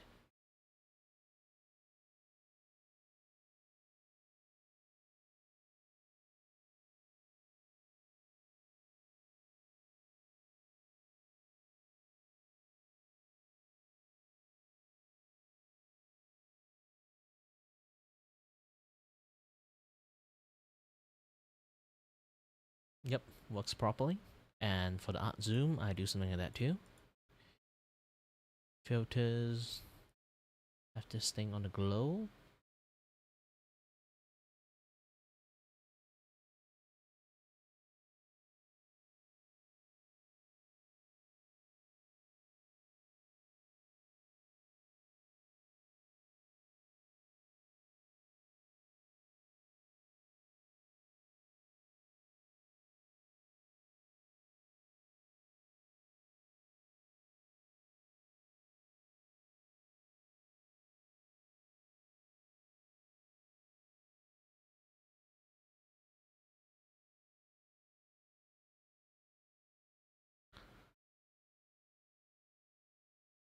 And then also increase the size so people can see this thing like easily.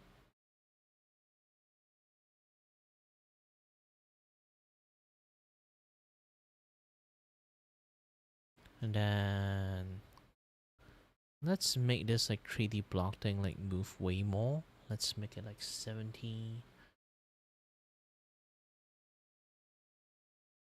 Filter for this one, same. Let's move like the wiggle to 70. So it kind of wiggle and move more. People can kind of like see the movement in there.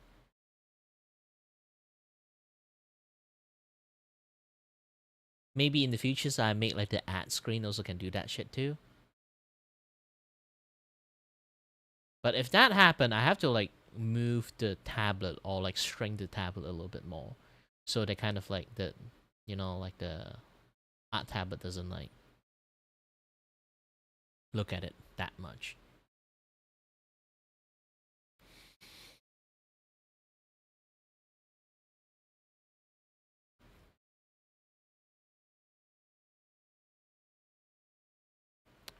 Okay, let's play some YouTube video about a TikToker. Yes, again, like TikTok. TikTok like content creators scamming the shit out of everyone again, and then like filming themselves 4K. Literally, why there's so many people doing crime on fucking TikTok? They literally are filming their crime in 4K. They literally have the definition of caught in 4K. Homes, but now prosecutors are saying this. These TikTokers built a following showing off luxury renovations and custom homes, but now prosecutors are saying this is a massive fraud scheme that left more than 40 North Texas families with half-built houses and financial damages. I mean, come on, guys. If you're going to commit crimes, why are you doing it in public? Well, according to court records, Christopher and Raquel Judge took nearly $5 million from homeowners who believed they were building their forever homes, only to watch that money completely disappear, and a couple plead guilty to wire fraud and conspiracy. Well, according to court records, Christopher and Raquel Judge took nearly $5 million from homeowners who believed they were building their forever homes, only to watch the money disappear, and the couple plead guilty to wire fraud conspiracy. Hey guys, I'm Chris. And I'm Raquel. They're a married Texas couple who pitched clients immaculate homes Texas. like You this, should pick a contemporary floor plan. using social media to help promote their business. And you get to move in knowing that you don't have to make any repairs. But instead, left some clients with this. Chris and Raquel Judge pleading guilty to defrauding more than 40 customers out of nearly $5 million worth of unfinished projects. How are people this brazen? If you are committing fraud this publicly, it's essentially like throwing around bricks in a glass house or a house built by them, because apparently those are disasters as well. So Christopher and Rochelle Judge, they were selling this idea of these dream homes that you can move into without worrying about maintenance or anything going wrong. So I guess from the outside, everything about the Judge DFW LLC looked somewhat legit. And that's mainly because the couple marketed themselves online as a one-stop shop for custom homes, renovations, and just interior design in general, which seems like a good deal when you're looking to make your forever home. You could just go to this one business to build a home, renovate the house, and make it exactly how you want it to look like.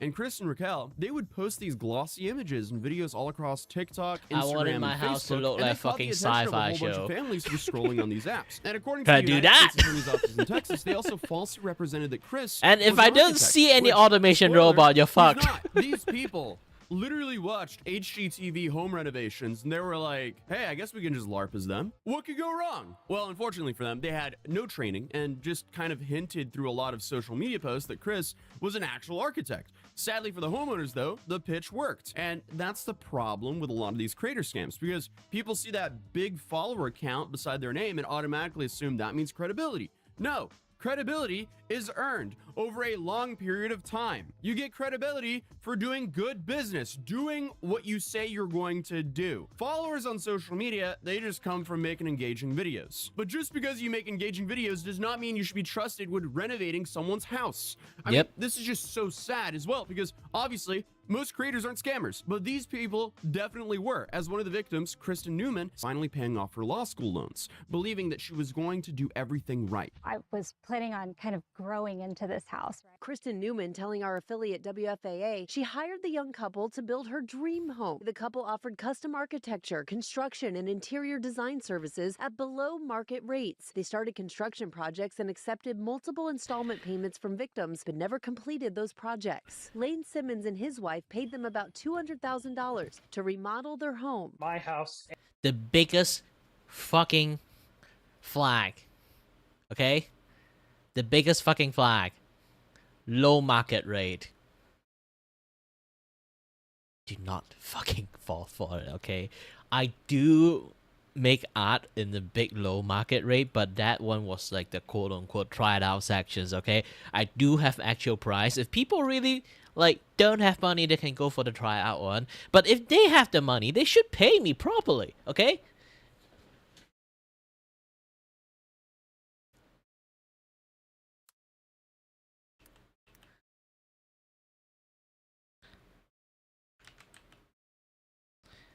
Let's continue.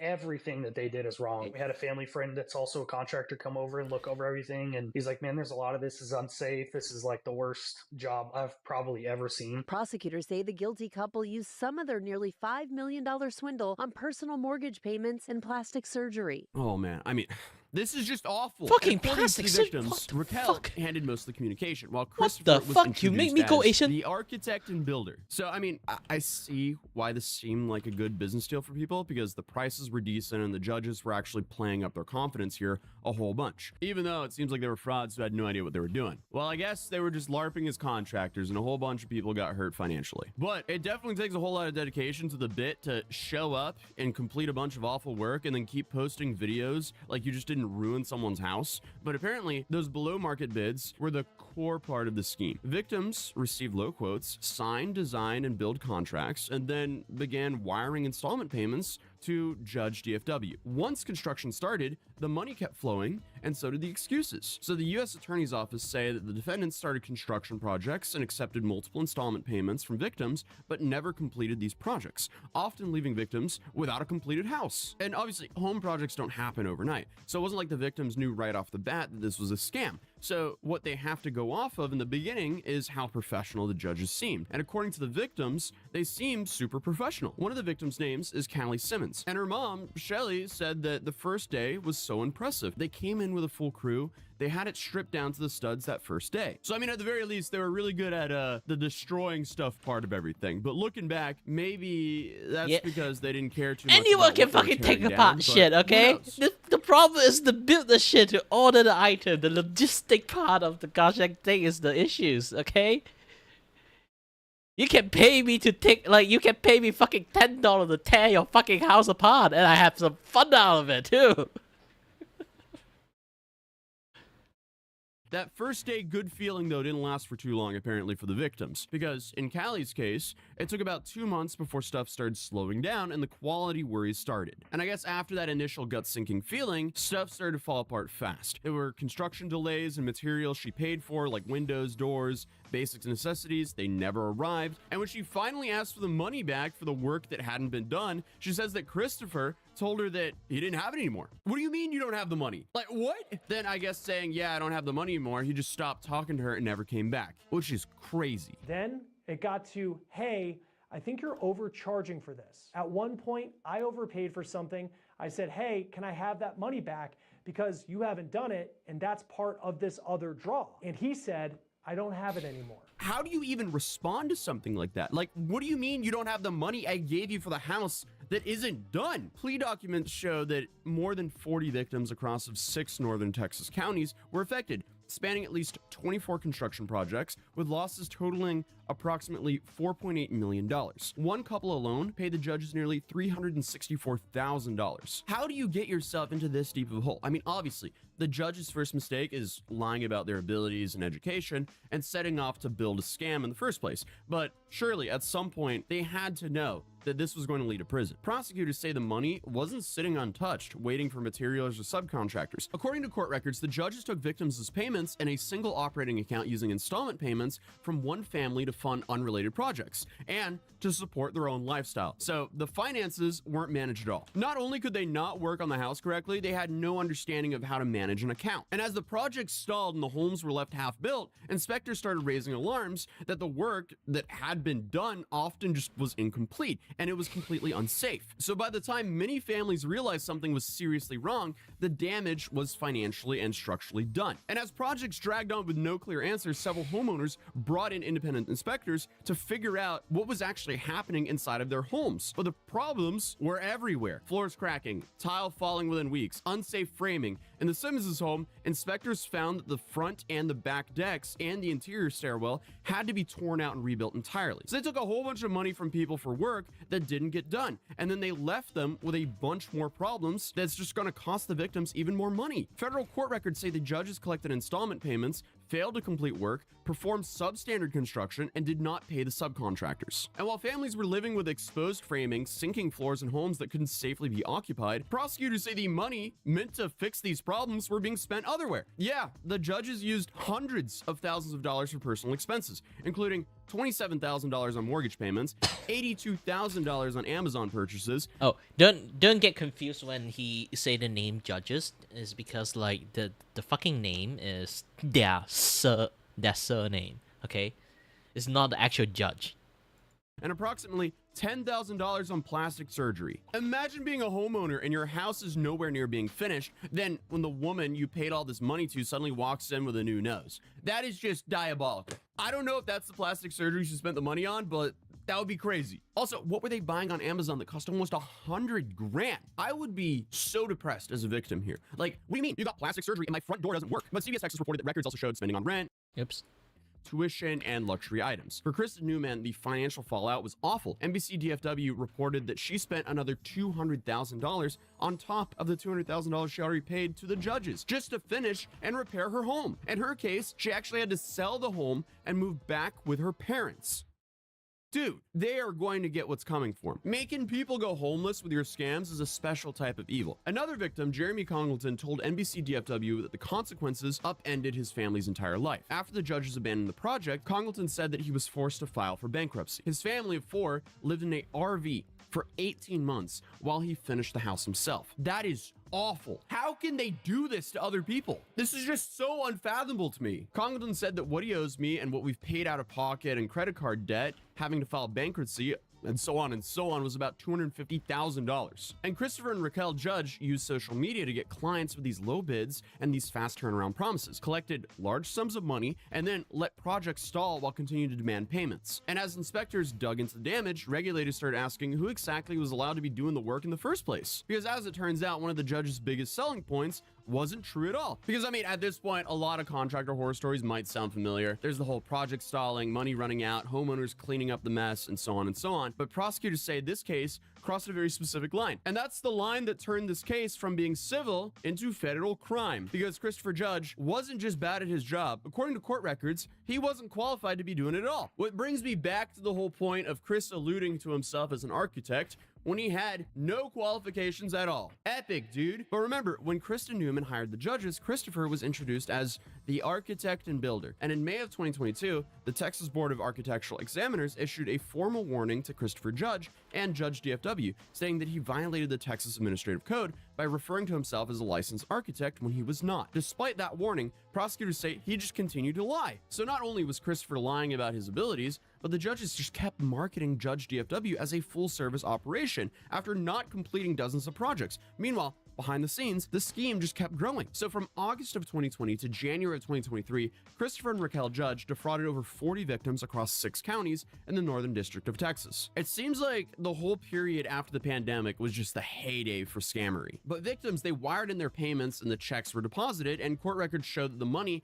didn't stay where it was supposed to. Now, once the customer agreed to hire the defendants, the customer would sign a contract and pay the defendants in multiple installments via wire transfer or check, thus causing interstate wire transmissions. Many victims were instructed to wire installment payment money to the defendant's Chase business account. Any checks were made payable to the business and deposited into the business account. Once the victim's money was deposited, however, the defendants often transferred the money into other jointly held Chase bank accounts and used the money to perpetuate the scheme and for personal living expenses, including luxury items. In other words, money for one family's dream home was being used to patch holes in another unfinished job. Essentially, they were running this like a Ponzi scheme. The good news is, when federal agents finally caught up with the judges, the case moved fast. Christopher Judge pleaded guilty to conspiracy to commit wire fraud and now is facing 20 years in federal prison. Raquel Judge pleaded guilty to 1 count of conspiracy to commit wire fraud and faces up to 5 years behind bars. Both also face restitution, fines, and supervised releases. Sentencing for Raquel is scheduled for April 14, 2026,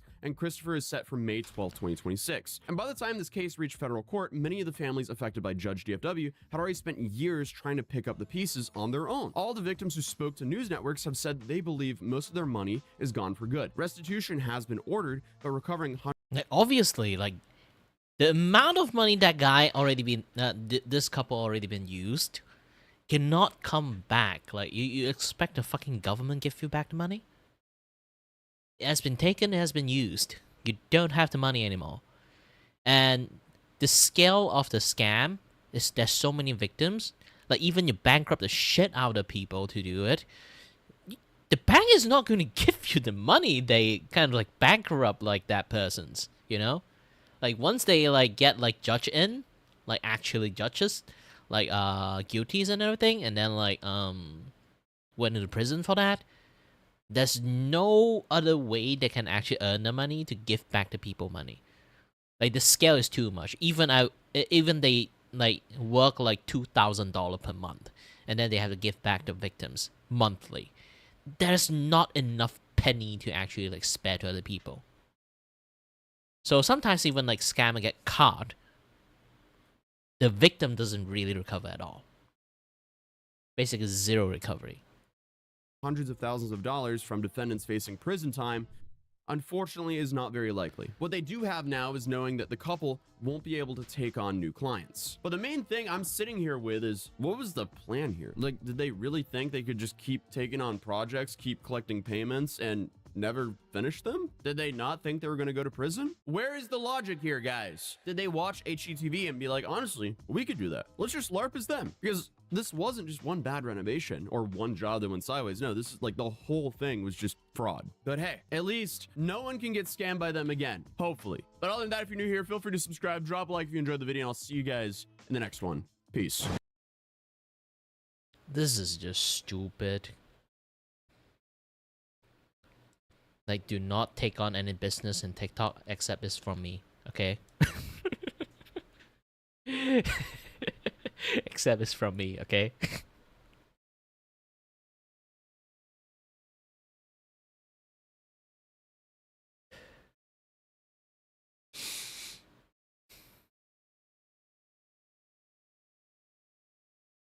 Ada. Welcome to the Kirvaku stream. My name's Kirvaku and I'm your host and your voice for the voice here to entertain you and may or may not have no idea what I'm doing. And maybe went off a tangent and start yapping about. Who knows? Who knows? Right, Disney undercuts. This is Sometimes I watch a little bit of podcast. Sometimes I want to chat a little bit. Like depends on how much you want to chat with me. I just watch like sometimes I just like watch a Tozy video and then see like, holy shit, the world is like crumbling apart. These TikTokers built a following Like, showing off let's watch some other Tozy video. I do a lot like illustration, comic, animations. Like I'm pretty versatile when it comes to like drawing and stuff. You can do exclamation mark art zoom, like the one that you can see floating around there. If you click it, you can zoom in and take a look at the artwork I'm making. I prepare something fun for you guys to play with. Try it. I can show the rest of the other stuff to you too. Whee!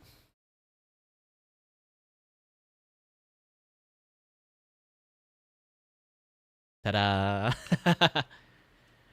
Like, I do quite a lot of like, different art stuff. This is the rest of like the thingy that I draw. This is what I call the carving style. It's not.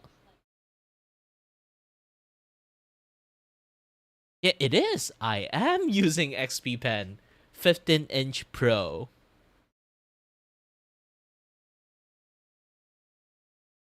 And hi there again, Maya.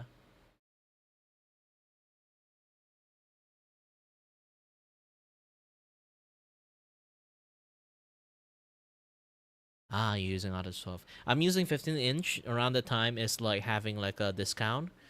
And I've been using this 15-inch Pro for like ages. Like, it was like the first iterations of 15-inch Pro, like the revamped version of 15-inch, like to the Pro versions. I got it with in ringgit wise. I'm from Malaysia. It's like 1,000 ringgit, 1,000 like divided by 4.7 around the time.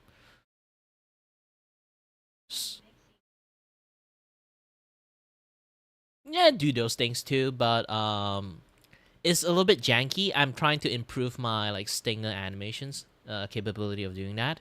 I can even like hold on a little bit. Yeah, this is the old one. Right now I'm currently working on a personal project, just a personal one. It's a high level like stingers, animation stinger. This one. Still working on it. And then I'm also working on low budget stingers. Hold on. I'm still planning on making like a lower budget stingers that is like you know, people can just go to my VGen shop, they can just buy it and use it. This is like if you like the game Monster Hunters. I'm actually going to scrap this and then rebuild it because originally I was going to make this like the Gemma, do like the hammer strike. Oh, hold on. My ad stuff.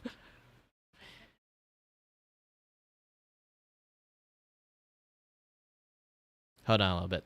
This thing is like my custom ad stuff. This page is not really built for this. this particular scene because I switched and changed scene a long time ago. I haven't updated this one. But yeah, you can take a look at this and it's like I try to make like Gemma kind of like do like the hammer strike thing because like she is like a very professional blacksmith. I'm trying to make like a very like efficient like straightforward movement, but in a animation standpoint it doesn't look good, but in a character standpoint it is like spot on because like when you want to become a blacksmith you like do like a very efficient like strike that have like, you know, don't waste any like additional movement, those kind of things. But because I'm doing that, the animation become like really rigid. I need to do like some fancy like dynamic shit like going on there. But if like I'm doing that means like there's lots of like useless movement. For a blacksmith, it might be blasphemy. But I have to do it for like animation's sake, you know?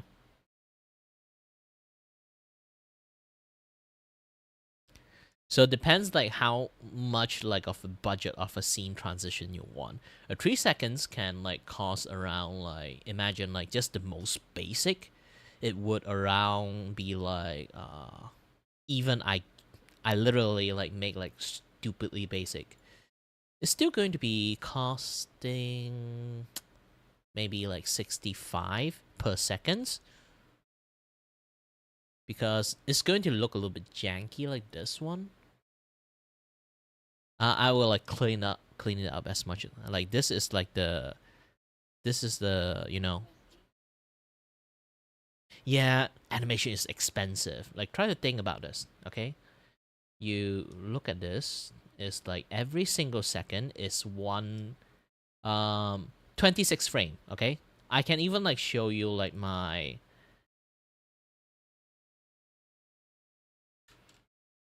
yeah, it's considered blasphemy like pricing because like try to think this. If you consider you spend 1 frame, you spend 1 hour on drawing 1 frame. Okay, you have to draw the draft, you have to draw the rough, you have to draw the clean art, and then you have to color the art. 1 frame in 1 image, 24 frame. Even you lower the budget to the lowest like frame budgets to be like 8 drawing per seconds. You're still drawing 8 drawing. So that 8 drawing, you consider the minimum wage, okay? Minimum wage.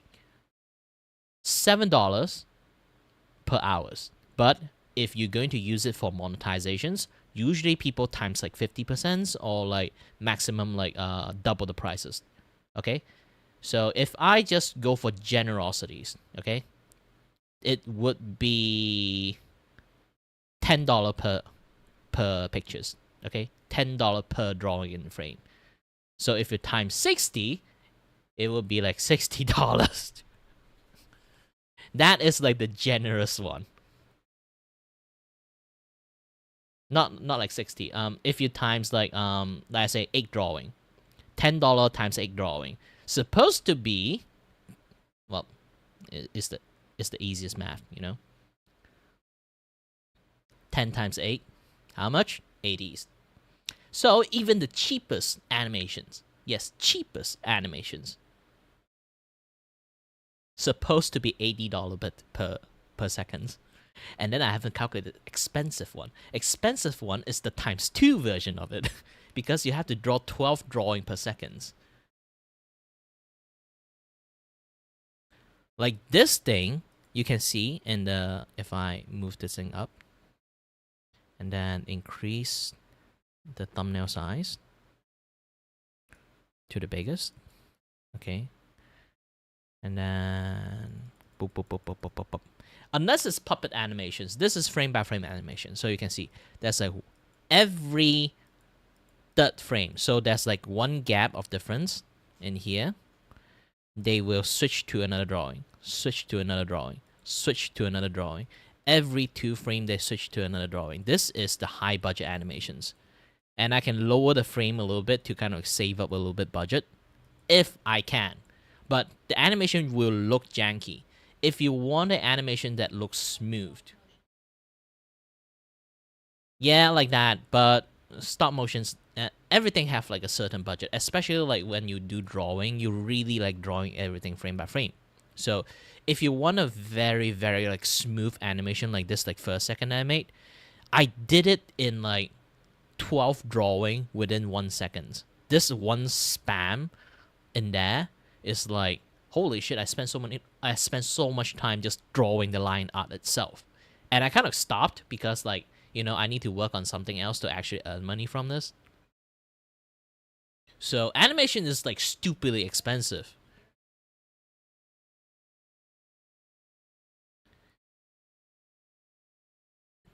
There's like the graphic animations and puppet animations and frame by frame animations. Like really depends like how a person want the animation to work like. I have like some other animation stuff going on there. Let me try to show the other stuff that I work on. Like, this one is what we call the mixed. It's kind of like mixing between like a bit of puppet animations and also mostly puppet animation most of the time. Aside from the blinking is actually frame by frame. The rest of the thing is actually just like one image.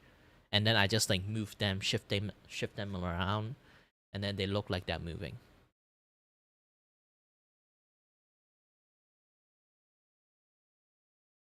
With this, I can create like something similar like this thing.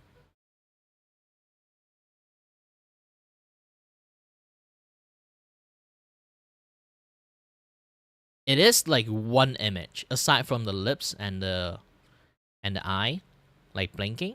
There's like the rest of the stuff is actually just one image.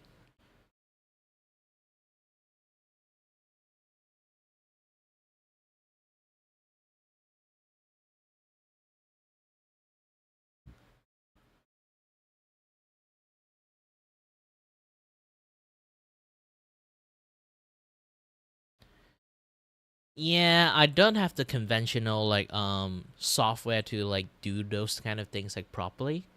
If you really want it, you might actually have to find like After Effects animators to like help you. I also know how to do that, but I don't own Adobe software anymore because fuck Adobe. Like the things you want is graphic animations. It's not like hand drawn animations or like this and that stuff. You want those things is much more like digitized.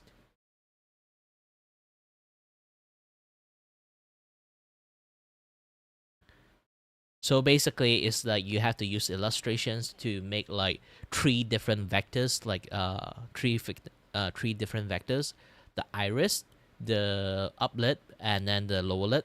And then they have to use like maybe like DaVinci After Effect, or like they have to use like not DaVinci After Effect, DaVinci Resolved. Like they have to like work on some like magic on it, and also like they have to make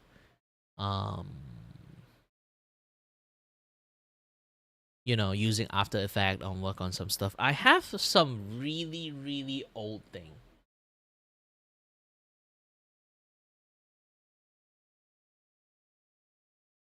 Oh, mascot. Really depends. I'm not really used to like making people like the face for someone. Is because like if you go to my VGen, you will already see I do a lot of this kind of things.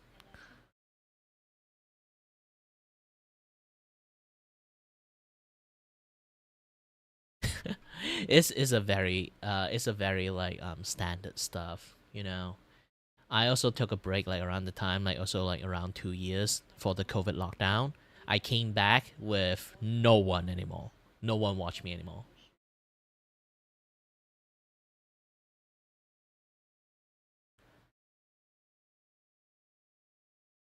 Yeah, that's the thing. Like, times change. Times change. What was that again? Oh yes, take a look at my older stuff, my really old stuff. OBS, my old stuff, huh? Back in the days, I still use a little bit of like.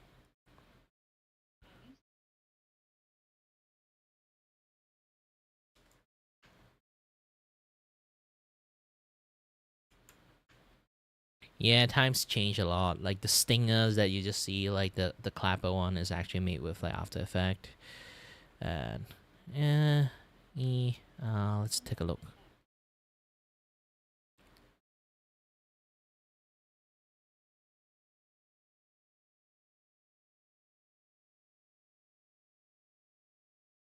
Yeah, this is like back in the days I actually do make this with After Effect.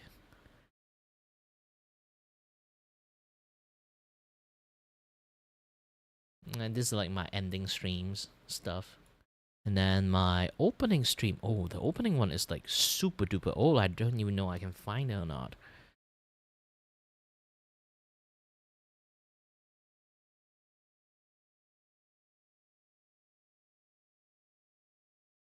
It's been ages, man. I've been streaming like 10 years, so like I do have like lots of old stuff like here and there.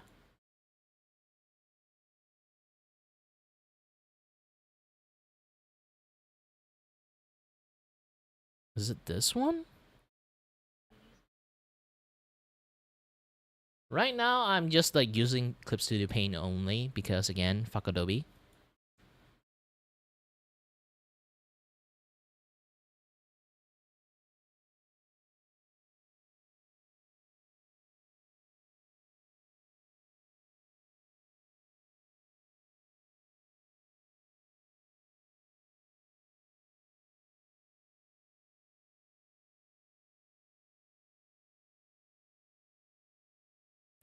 Anyone can draw like sucky art too. Like look right behind me. I kind of just sketch it. I don't even like properly draw it.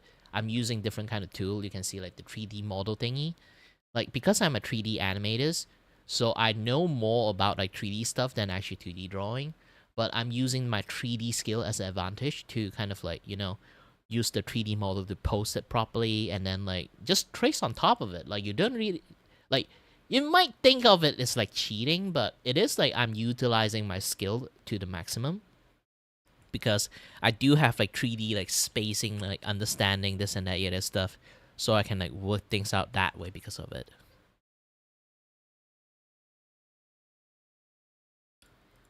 Oh man, I can't really find it. Like it's really my like super old stuff. So it's not just like old.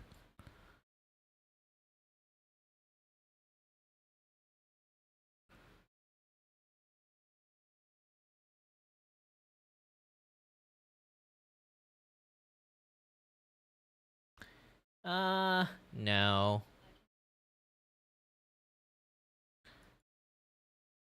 It's been like ages. Like I kind of like stopped the link stuff since like I say I already streamed for 10 years ago. I have like a lots of precautions like slowly add up like around time.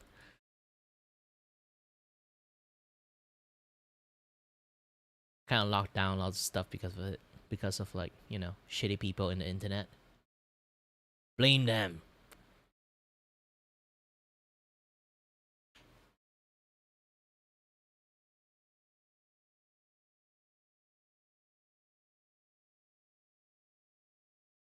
Old clip, not old clip. How do I even find my older stuff? Like, holy shit, I have lots of old stuff.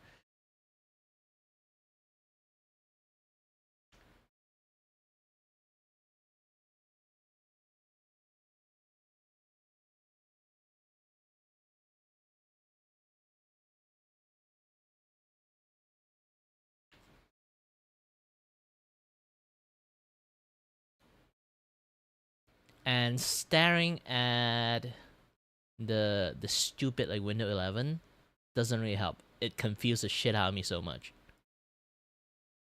Man, I fucking hate this thing.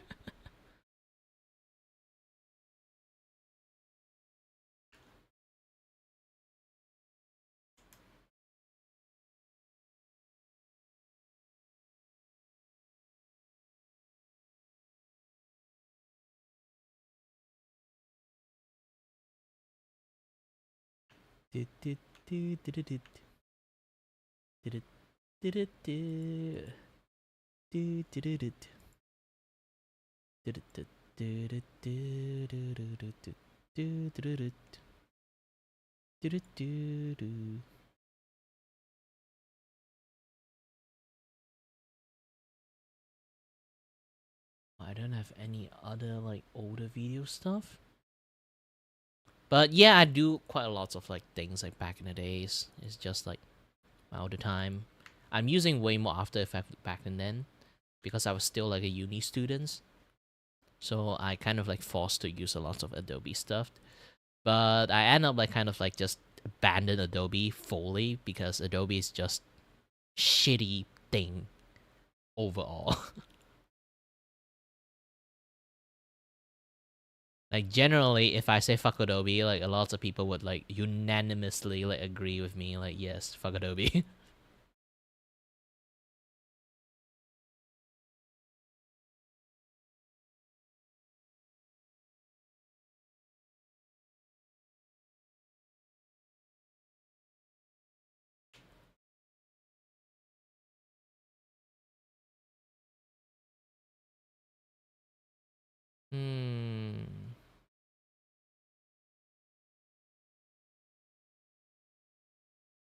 Seems I really cannot spot anything. Stream ads, not you.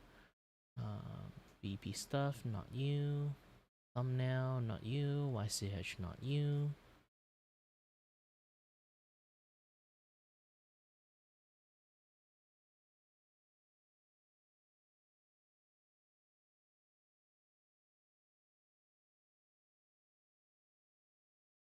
Back sourced.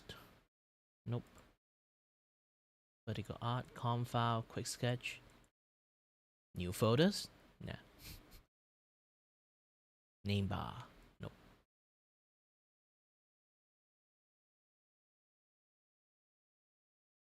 Talk show? Nope. Stream stuff? Ah, already seen this. Show reel. Scene setup. Scene assets. Man, this is like accumulation of all the trash I have made. It's so hard to find any things anymore, especially the older stuff. The newer stuff I still like remember since I still like accessing it. But when it comes to the older stuff, like holy shit, I just can't find anything. And then like somehow when I just like randomly talk about some stuff, like open shit up, and then I'll be like, oh, this is where it is. Oh, this is where that is. Happens so many times.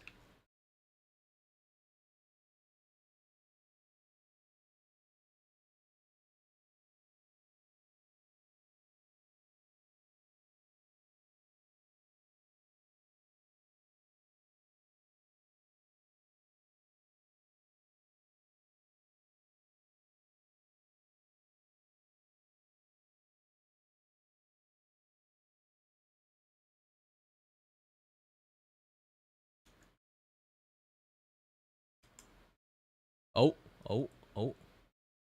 No, this is the wrong intro.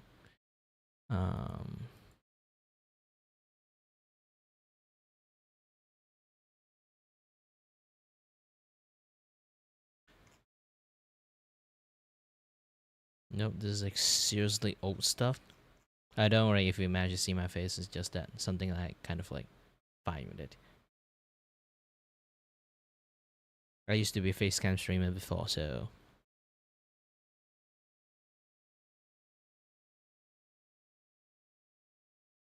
odd asset, I hope it's in here. Nope, this is just like for my video editing stuff only. Is it you? Nope.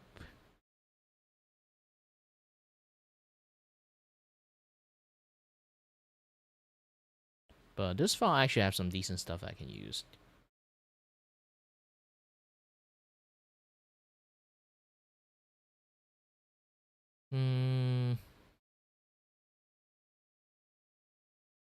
Definitely is not outside the file.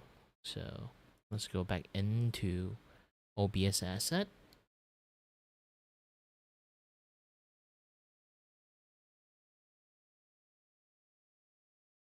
Yeah, it's either definitely like in the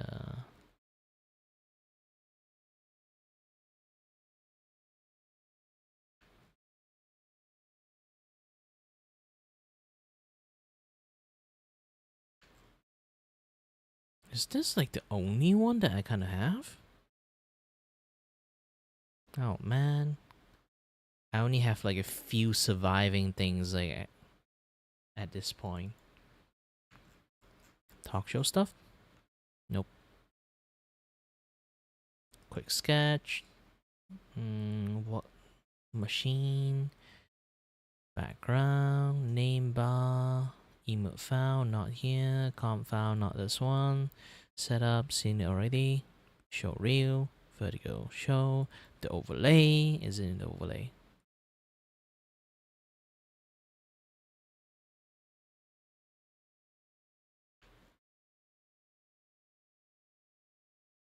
Hey, the GIF I have like back in the days.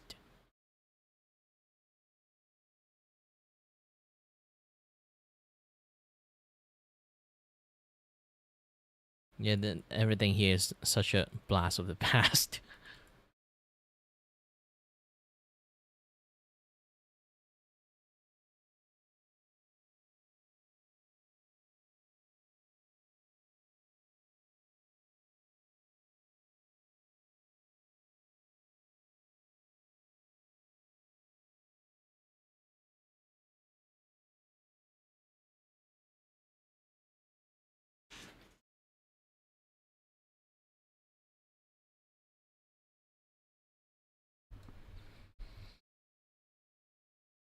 Yeah, too bad I can't find too much things I cannot work on. I might as well just give up. But yeah, if you really want to find someone that do like those kind of like animations for you, you should find some other people. I kind of like I used to do those kind of things, but and don't get scammed by people that much. It's not really difficult things. Depends on how fancy you want it to be.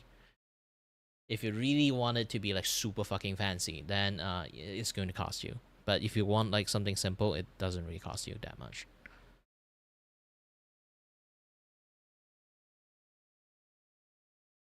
So if you want to go shopping on those kind of things, try to be smart a little bit.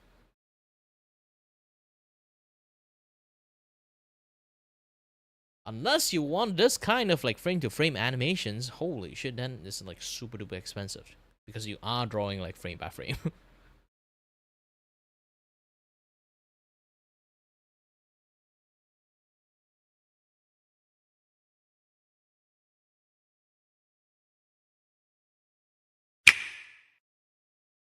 Yep.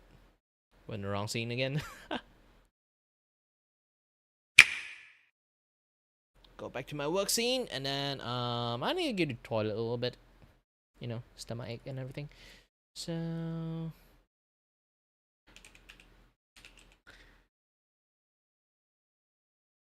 okay. Oh. We'll be in a BRB scene. I'll be back soon. Going to the toilet.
And I'm back!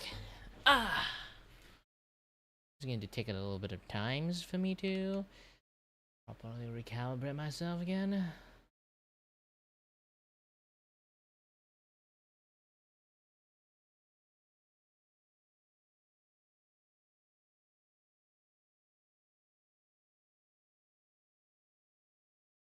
Okay, this thing's back.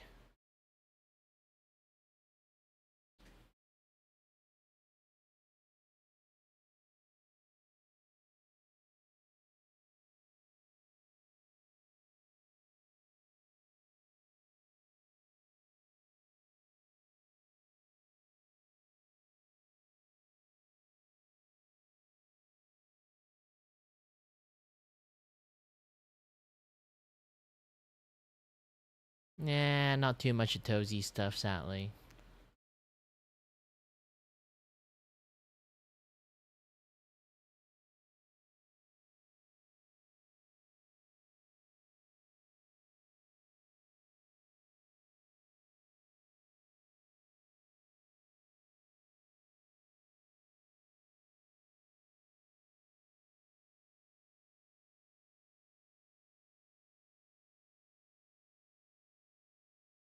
Over 2 years ago, I made a video listing my top 10 favorite YouTube channels during that time, essentially the channels I watched the most, and in the number 7 spot, I had Star Wars Theory. I was a pretty big fan of his deep dive into the canon comics, because at the time, I was for the most part just a movie TV show fan. So these videos were a pretty good introduction for someone like me to have a closer look at Star Wars lore. However, as the months went on, I kind of stopped listening to SWT, mostly due to his content shifting in a new direction. Instead of reviewing Star Wars comics, his videos are now geared towards the political aspect of Disney Star Wars, which is fine. I make videos like that sometimes, but it's not really the reason I subscribe to him. So ultimately, I just stopped listening to him, with his new content replacing the old. And when you find yourself not really watching a channel anymore, you decide to tie that YouTuber to a tree, look him dead in the eyes while you load your double-barrel shotgun. But since unsubscribing from Star Wars Theory, I checked out his channel recently just because I was curious, and it became very apparent to me that his content not only changed, but became soulless. Along with criticizing Disney Star Wars, many of his newer videos are of him reacting to AI Star Wars videos. Now, this video isn't going to be me talking about the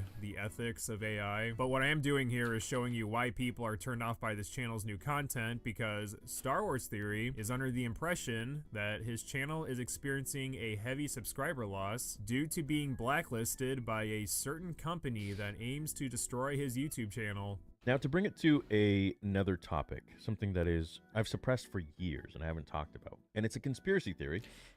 Well, for one thing, I know for sure kind of will happen. Maybe it didn't happen to him, maybe it did happen to him. The reason why I don't touch Kingdom Hearts fandom, because I don't want this to come and try to destroy me. Okay? The toilet thing is still there.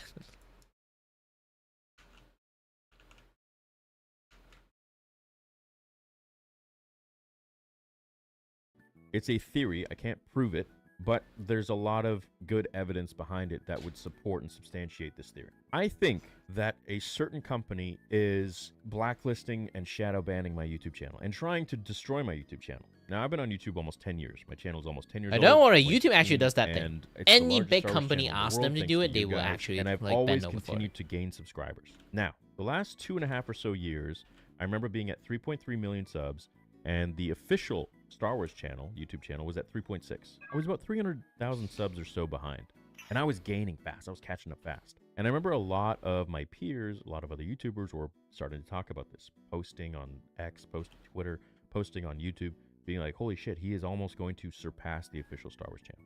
Ever since word got out about that, I started to lose hundreds and hundreds of subscribers every single day. SWT claims over the past 2.5 years, he was gaining a lot of subscribers, catching up to the official Star Wars channel, and then felt like, out of nowhere, he was losing subs. He also claims many people in the comments and at conventions notified him that they were being unsubbed from the channel without their knowledge, which, you know, if you've been on YouTube long enough, you know that's not anything new. Many people have claimed before that they were unsubbed from multiple YouTube channels for years now without actually unsubscribing themselves. However, I find it very hard to believe that this secret corporation is in cahoots with YouTube to shadow ban Star Wars Theory just because he was about to surpass the official Star Wars channel in sub count. That And one saying doesn't that will out not loud happen. just reminds me how ridiculous it sounds. And while he continues to say, well, I don't really have any proof or just take it as a theory, he still continues to push this crazy narrative that Disney is out to get him.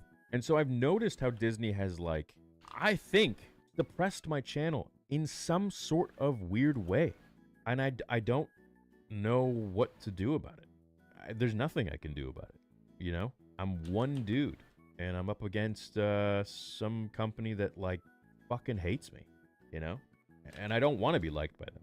I frankly think that they're pretty out of touch with their target market. And I think that they have a huge ego. But I don't think that this is fair. I don't think it's just. I don't think that I deserve to have any other treatment. Wow. Wow. What do you guess? A channel named Star Wars Theory is theorizing stuff. Other than just being left alone and letting my channel do its thing. Star Wars Theory acknowledges that there are people who unsubscribe because they're not a fan of Star Wars or the channel anymore, but that is supposedly the small minority, even though that's most likely the main reason he's experiencing a large sub loss. So, beyond people unsubscribing because they no longer like Star Wars or because they no longer like me, maybe I rubbed them the wrong way or they believed some bullshit about me on the internet, there is something strange going on that I cannot explain, and my fans can't explain either. As I mentioned, Star Wars Theory has taken a different direction with this content, focusing more on the Disney politics of Star Wars rather than Star Wars lore, which is good for a quick cash grab, but for maintaining a large audience that you built with a different genre of content, it's not that long lasting. Along with that, his new videos are also just re-uploads of him live reacting to AI videos of Star Wars stories. And this type of content is obviously a huge turnoff for many, including myself.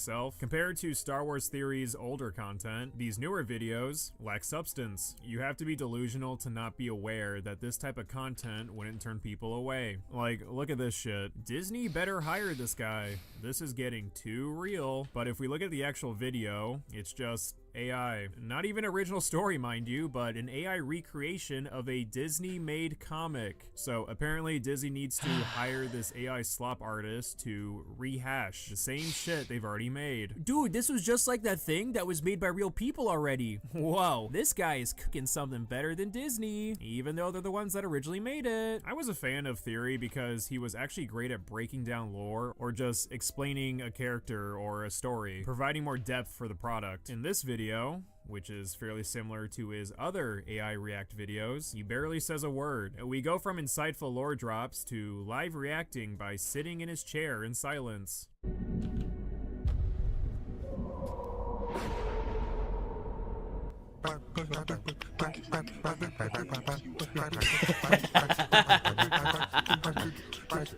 That's how you fall off.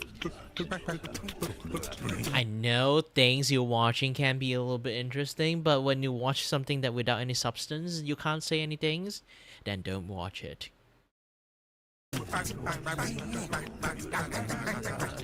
Like, man, at least do something that can entertaining people aside from just like having that thing on.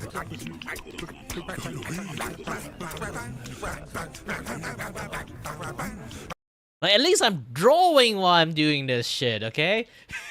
Do something! And now, there's a follow-up video that Star Wars Theory made where he continues to push this narrative that Disney is out to get him, like they're the fucking Gestapo or some shit, but it ironically only serves to debunk his belief that Disney is in cahoots with YouTube to blacklist his channel. When Star Wars Theory shows his subscriber Well, they are chart, definitely where in the cahooting span doing of a something, year but displays that definitely he's not lost 26,000 affecting his subscribers. his You can see channel. around late April of 2025 that he takes a significant follower drop compared to the rest of the chart. Was this Disney sending their entire cavalry to finish off Star Wars Theory once and for all? Well, not quite. On April 23rd, Andor Season 2 was released, and because it's Star Wars content, Star Wars Theory wanted to give his thoughts on the first 3 episodes, leading to him typing up his most infamous tweet today. Essay in Star Wars feels unnecessary. You can portray power dynamics and making the audience hate the Empire in other ways without taking it to such a disgusting place. Vader wouldn't tolerate that shit, nor does the Empire condone it. It has no place in Star Wars, period. Unnecessary. This is in reference to an episode of Andor that displays an attempted rape scene. I mean, it's already been said numerous times why this tweet is fucking ridiculous, and he made it worse by arguing with people on Twitter, along with making an entire video responding to the quote-unquote hate he was receiving. This essentially boiled down to him blaming Star Wars fans for ruining his experience watching Andor. And mind you, this wasn't just a, oh, he said something stupid and everyone forgot a day later. No, people clown on him for weeks. This whole ordeal took a huge hit to Star Wars Theory's credibility and image, and served as an explanation for his significant sub-loss. I think this comment right here perfectly summarizes how I feel about the Star Wars Theory channel now. You started out great with the lore, and honestly was one of the positive people in the Star Wars community. However, you ended up falling down the rabbit hole of the toxic side. You became too much of a, I am right about everything Star Wars. If you disagree with me, that means you aren't a real fan. You just became the poster child of everything wrong with the Star Wars fan base. I honestly think it's in your head that YouTube is unsubscribing people. You are honestly underestimating how much you are doing this to yourself. So if you're gonna switch up your persona and your content while hurting your image and brands with idiotic statements, it's gonna lead to mass subscription drops. And I think it's very ridiculous to blame Disney for losing followers. Yep.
My milk tea.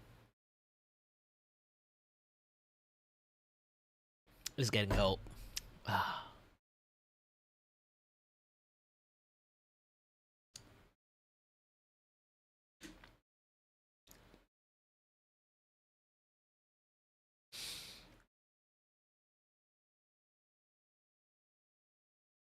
Golden Globes had a deal with Poly Market, which sounds super sketchy. No shot. I don't believe you. I have to call bullshit on that. That is just too far. The insanity of that is just too silly. No shot! Golden Globes announces exclusive prediction market partnership with Poly Market. If that isn't the dumbest fucking thing of all time. Brother, do you know how many people know who's winning a Golden Globe? The insider bets are all that's going to be there. Well, of course, the degenerates will be there too, just getting hosed for money. It's actual clown society. No way. No way. Says the collaboration unlocks a groundbreaking new frontier. I'm sure. I am so certain it is a groundbreaking frontier. I believe it. Hold on. This article's paywalled. Fuck the Rolling Stone. Maybe this one's not. At several points during the Golden Globe Sunday night, Between accepting speeches and Nikki Glazer bits, a list of percentages flashed on screen. Kevin, we gotta talk about the award for Best Stand-Up Special. Mark Malkin, one of the evening's commentators, said at one point to his co-host, "You think you know who's gonna win?" Kevin Frazier replied, "Listen, all the nominees tonight are so funny, but it looks like there's a familiar face pulling ahead on the Poly Market predictions." Did this actually happen? This actually happened. A graphic on the screen showed Ricky Gervais' Netflix special Mortality with a 71% chance of winning. The category far ahead of shows from Kamal Nanjiani and Brett Goldstein. I've said it before, I'll say it again. You are stupid if you are not insider trading on Polymarket. Anyone who is associated with the Golden Globe staff that knew winners beforehand, if they didn't place insider bets, you're a fucking idiot and I think less of you. People deserve to get scammed here. They deserve to lose their money on this kind of shit. It is so out of control. Holy Toledo. That's crazy. That's crazy. Golden Globes did what the WWE was afraid to do.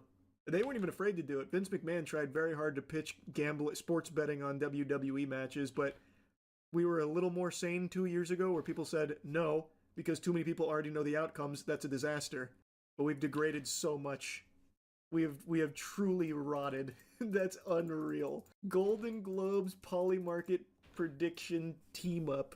What a match made in heaven. Copeland touted the predictive success of Polymarket wagers at the Globes. So everyone around has been looking at the Polymarket on who's going to win each category, and it's crazy it keeps calling it. Instead of it being betting against the house, people bet basically against each other.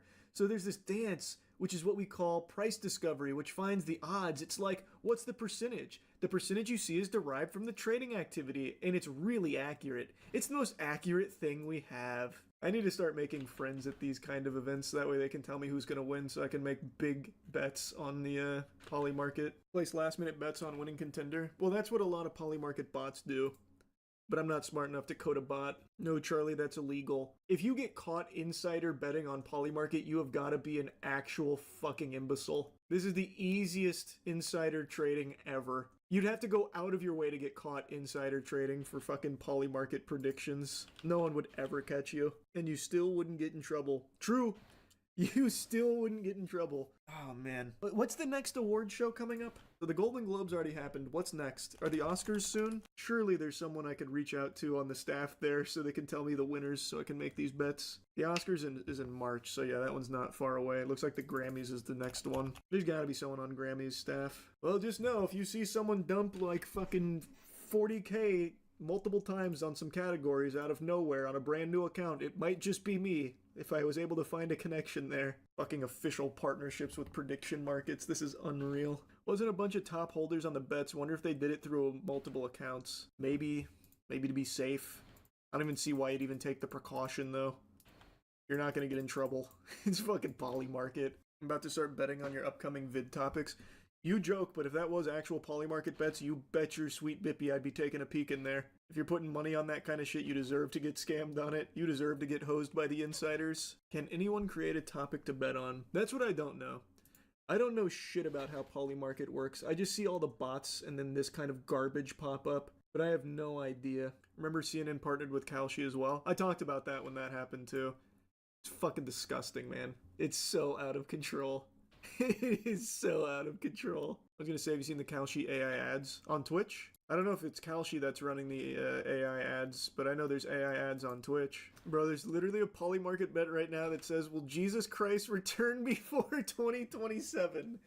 That's too long. That's too far in the future. That's too long. Yeah, do shorter ones. I'm pretty sure there's one about, will Trump mention China this week? I think they do that weekly. I see that one pop up on Twitter occasionally. Anyone can create a topic to bet on, but it has to be approved by an oracle. Was there a bet on the Noah guy's prediction, and who made the most money if so? Good question, I don't know. Surely there was some Polymarket bets on whether or not Ebo Noah was correct on the flood for the 25th. What if journalists asked Trump questions based on Polymarket bets to make themselves money? Oh, wait a minute. This guy's starting to think. Stop that. You'll start to notice some things with Polymarket that aren't great, if you can believe that. Don't think too hard. Stop it. Made a crisp 1K betting against Noah's Ark. I don't know if you're being serious or not. But I bet there was Polymarket bets for it. I feel like there had to be. You can make good money for predicting the weather, apparently. Yeah, the weather's a popular one from what I understand. The big one for bots is Bitcoin up or down. because they run those Polymarket bets every X amount of minutes, and there's like a latency issue from what I've read. So you can actually guarantee it through bots, whether it's up or down. There's a bot that makes $58 every 15 minutes just off Bitcoin up down. Where could one get this bot? I have no idea. But you can see, since it's crypto based, you can see a lot of this shit. So people are finding these bots that are successfully being run like that, and they're talking about them. I don't think you can just download that bot. You'd have to make it yourself, which I bet you could probably do if you have any level of know-how. You failed to mention you have to spend 5k a month to get a return. I actually have made one. Do you? What do you have to spend 5k on for the bot? You're talking about Polymarket bots, right? The hell would you have to be spending 5k on?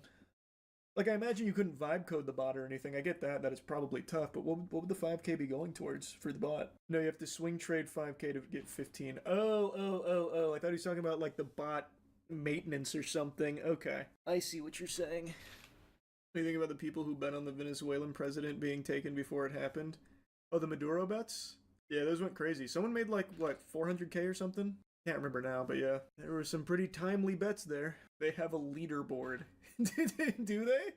Wait, like a global Polymarket leaderboard? Wait, I didn't know that. Who's top of the leaderboard right now? Is it Zezima? Who's the #1 Polymarket bettor? Where can I find that? I want to see. Where is that? I'll just type in Polymarket leaderboard. Oh yeah, you're right. Here it is. Here's your #1 prediction market bettor. KCH123. For the month, that is. Who's all-time leader? Theo. 22 mil profit. What kind of bets does Theo make? No positions. The biggest win is 8.3 million. Oh, it looks like his last one was on Trump winning. Oh man. All of their big bets they won, and then like their meaningless ones they didn't. Taylor Swift pregnant in 2024. Go to activity. What am I looking for that's different here from the rest? Just like the volume? Oh, just the only 14 bets and then dipped. Got very lucky.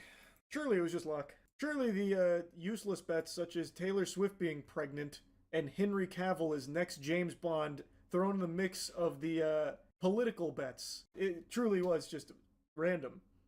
And the amounts being so vastly different with $3 and $46 and shit like that versus 8 million. Surely that's not to obfuscate or hide anything. It definitely isn't an insider. What about second place? What about Freddie? Freddie's probably more what? You're telling me Freddie also got extremely rich off political bets? And only political bets out of nowhere? Oh, I can't believe it. Probably just lucky guesses, though. What about Lynn? That's sus. No, there's no way. What? 7 predictions? All of which political, all of which hit except for this one, which happens to conveniently be the lowest amount bet? No, it's probably not insider, though. I don't believe that. Rep Trump. Oh, #5? Probably not political. What? The same bets? 8 predictions, much like the other one that was 7 predictions, all the same fucking bets, all of which that hit? No, there's no way. But what about #4? #4 probably bucks the trend. Oh wait, this one actually is different. It's still mainly this one. That's their biggest one, but they tried to hide it through meaningless Bitcoin ones. They at least did a little bit of effort. But it's all just one bet. They at least tried. All joined October 2024 as well. Which is just a coincidence. Like millions! So Holy all shit! The top 5 joined. Well, this one's June, but so what if most of the top 5 joined in October of 2024, probably on the exact same day? Oh, then we got down to this guy. This guy's one of the newer ones. Polymarket is like. That means nothing. Nothing. It's just a coinkydink. It's not insider trading, brother. You're thinking too hard. You can't manipulate the Polymarket. Who's the top one from today? Look at this fucking degenerate, this douchebag. Holy, it's a bot. Very cool. Man, Polymarket's fucking hype, brother. I'm glad that the Golden Globes did an official partnership with Polymarket. It makes a lot of sense. Nah, it's a common username. True, yeah. This I've seen this one quite a bit. The ones with the most volume have bet like 400 mil and made like 100k. Yeah, this one's done 89 mil in volume at a $3 million loss. 32 million volume and a 2 million loss. All really exciting stuff. Click volume in the top right, go all. Whoa. Risk Manager, 450 million volume at a 192k profit. Joined October 2024? What? What an interest. That must have been a really popular day on Polymarket. This one's September of 2024. October 2024? Infinite Crypto. That actually might be a real person there. Not everything is a conspiracy, man. Brother, if you look at Polymarket and you see like a legitimate service here, you need to be institutionalized. This is all solely insider traders who make their killing hosing you, the normal layman. Wake the fuck up, man. You think someone has insider knowledge on how the whole country was going to vote? How does one do that? Also, it's not weird accounts were made before an election to gamble on the election. Brother, oh my god. I can't even tell if that's being serious or not. It's not about knowing how the whole country is going to vote. Who do you think tallies the votes? Do you think that just magically happens with no one ever seeing it beforehand? Where do you think it comes from? The stork? The tooth fairy? The info goes somewhere. There is someone that handles it. You easily can make these huge, easy bets. So you think it is a coincidence? Whoops, sorry. Where's the, here. I think this one's the best example. You think it's a coincidence that this account made on the same date as the other ones makes one bet of a huge quantity, a guaranteed win, right before it happens, and then just makes these meaningless bets to try and obfuscate? You think that's just a coincidence? And then all of the other top bets with the most wins, like the most money won, just all happen to do the exact same thing? The people that handle it, man, it's insider trading. But here you can see it a little more easily than something like a Nancy Pelosi. But even with Nancy Pelosi, you get to see that too for the most part. You're just way too slow to it. Just like you will be to these. You should see the comment section on the bet for whether or not 11 would die in Stranger Things. Shit has me dying. I bet it's fucking amazing reading Polymarket comments. And if I was a writer for Stranger Things, you know I'd be placing the bet. Absolutely. I bet they fucking did too. You'd be stupid not to. You will never get caught, and the people that are placing those bets deserve to lose that money in the first place. Is there one for George R.R. Martin finishing Game of Thrones? Probably. Let's see. The fuck? Why did... Oh, maybe not. I assumed it'd be like, will Winds of Winter finish by 2026 or something, but I guess not. It's because no one's stupid enough to think he actually will. I guess. Check GTA. Ooh, will GTA 6 get delayed? Will GTA 6 cost $100 plus? GTA launch postponed again. Yeah, here. Not a lot of volume here, but it exists. Bro, the bottom bet is sponsored by Complex. Is that what that means right there? This is a Complex Polymarket bet. Look at XQC Polymarket prediction. I doubt there's some for individuals. Oh, well, I guess there is one. Will XQC beat Forsen Minecraft speedrun record by January 23rd? Or, wow, January 31st. Well, I can't really manipulate this one. Even if X wanted to manipulate this one, he'd have to really put on the big boy pants to break that record ASAP. So this one might be kind of like a safe, legitimate one. Unless he cheats. That's true. I guess he could do that if he really wanted to fuck it up. Put big money on himself, then just cheat. It wouldn't matter, by the way. If he did do that and cheated, once this closes out, you're not going to dispute it. You can't. So he could just place a huge bet, cheat to beat the record, even if it gets exposed as a cheated record. Suck his dick. You lost. That would be big brain, actually. That would be huge brain. Check something on you. I highly doubt there's any for me. But if there is, you might see a huge bet float across there pretty soon. No. Try Penguin 0. I don't think there's going to be anything. No. What floor price will Pudgy Penguins hit before 2027? Fuck, I gotta bet on that now. I wonder how strict the moderation is. Like, can I just make one about your next shirt color? That's what I don't know. But just looking at this, what floor price will Pudgy Penguins hit before 2027? I feel like the moderation's not very strict. How popular is Pudgy Penguins? It feels like anything goes. Imagine going to jail for Polymarket insider trading. Yeah, I don't think that would ever happen to a single human being on this planet. I think there's a 0% chance of that ever happening to somebody. Even if they do get caught insider trading, they don't give a fuck. You see former New York mayor did a crypto rug pull? Did he? I didn't see it. It's pretty cool though, I guess. Martha Stewart was jailed for insider trading. You just have to be richer than her. I think she just got unlucky with the timing of her insider trading. Like, now it's very normalized. Fucking Nancy Pelosi is still not behind bars, for example, and there's just blatant insider trading in all aspects of every market now, and nobody cares. Literally nobody cares. She got unlucky. Now insider trading's just fully legal. Also, wasn't it something else with Martha Stewart? It's been so long since I looked at why she went to jail. I'm pretty sure it was something else. Following a 6-week trial in early 2004, Stewart was found guilty of conspiracy, obstruction, and 2 counts of lying to federal investigation. However, the most serious criminal charges against her, securities fraud, was previously dismissed by the judge. So that's not even what happened, really. It looks like they got her on some ancillary shit, at least according to this old People article. It was over $50,000 too. Oh man, if I was Martha Stewart, I'd be pissed for the time I spent in jail seeing the state of this shit now. Oh, I'd be so mad. You'd never hear the end of it from me. Yeah, we can do the game now. I've been yapping about Polymarket for like fucking 45 minutes. This shit is, it is so infuriating. Kalshi and Polymarket.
...2025 has been a mostly incredible year for video games, but of course not everything can be a smash hit that comes out with absolutely no issues or controversies. Gamers can be an entitled bunch, for sure, and there are also a bunch of times over the past year alone where, at the same time, they have made justified and vocal complaints about the state of a new release. That is to say, each of these 20 recent games we've got on this list ended up pissing off a huge swath of players and suffered quite the loud backlash for it. I'm Jess from What Culture, and here are 20 recent games that pissed everyone off.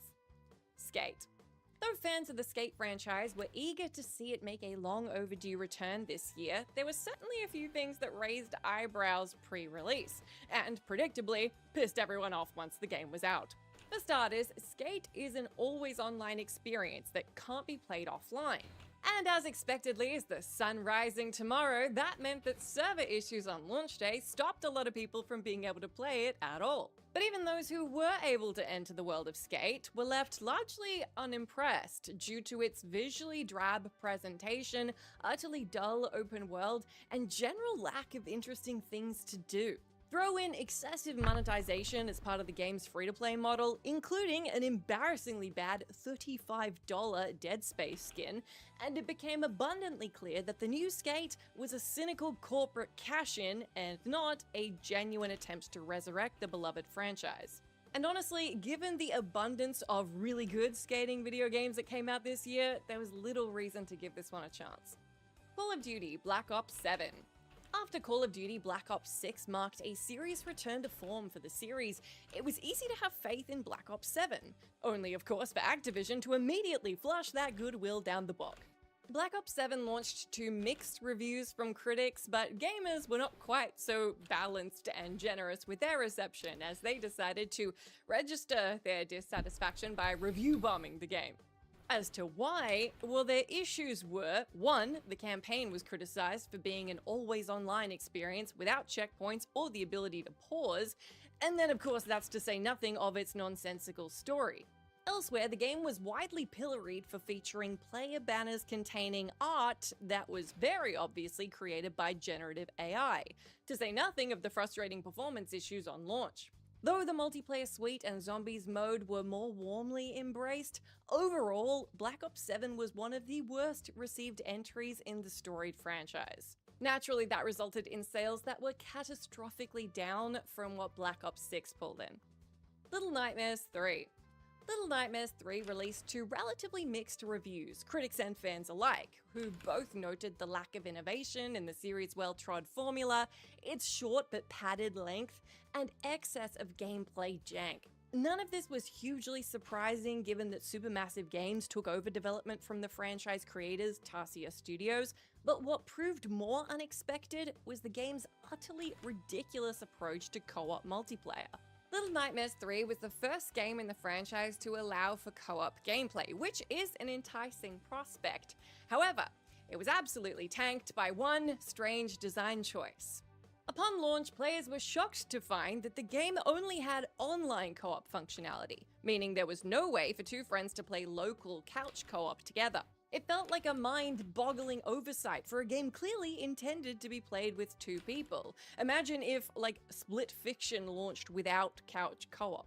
As a consolation prize, it's worth noting that Tarsier's next game, Reanimal, which is sort of inspired by Little Nightmares, has already confirmed there will be couch co-op, so little bit of an apology there. Mortal Kombat Legacy Collection. On paper, Mortal Kombat Legacy Collection seemed pretty damn great. A value-rich compilation of 11 core Mortal Kombat games produced between '92 and 2003, with online multiplayer functionality, a bevy of quality-of-life features, and a trove of behind-the-scenes content. Though generally well received by critics, the experience was something completely different for players who, upon trying to play the game at launch, realized that online multiplayer pretty much didn't work at all due to input lag. While basic online features like crossplay, private lobbies, and an invite system were absent, and a glitch also caused audio to randomly distort. This prompted many players to seek refunds for the collection, and though developer Digital Eclipse did swiftly release a patch to remedy some of the issues, more than a month after release, there's still significant input lag when playing online. It's so frustrating for a lot of fans that while so much love was put into trying to do this thing right, I mean, there are interviews, retrospectives, all these lovely quality of life things, and yet the moment-to-moment gameplay just doesn't work. I mean, you should be able to play a fighting game online, but here we are. Escape from Tarkov.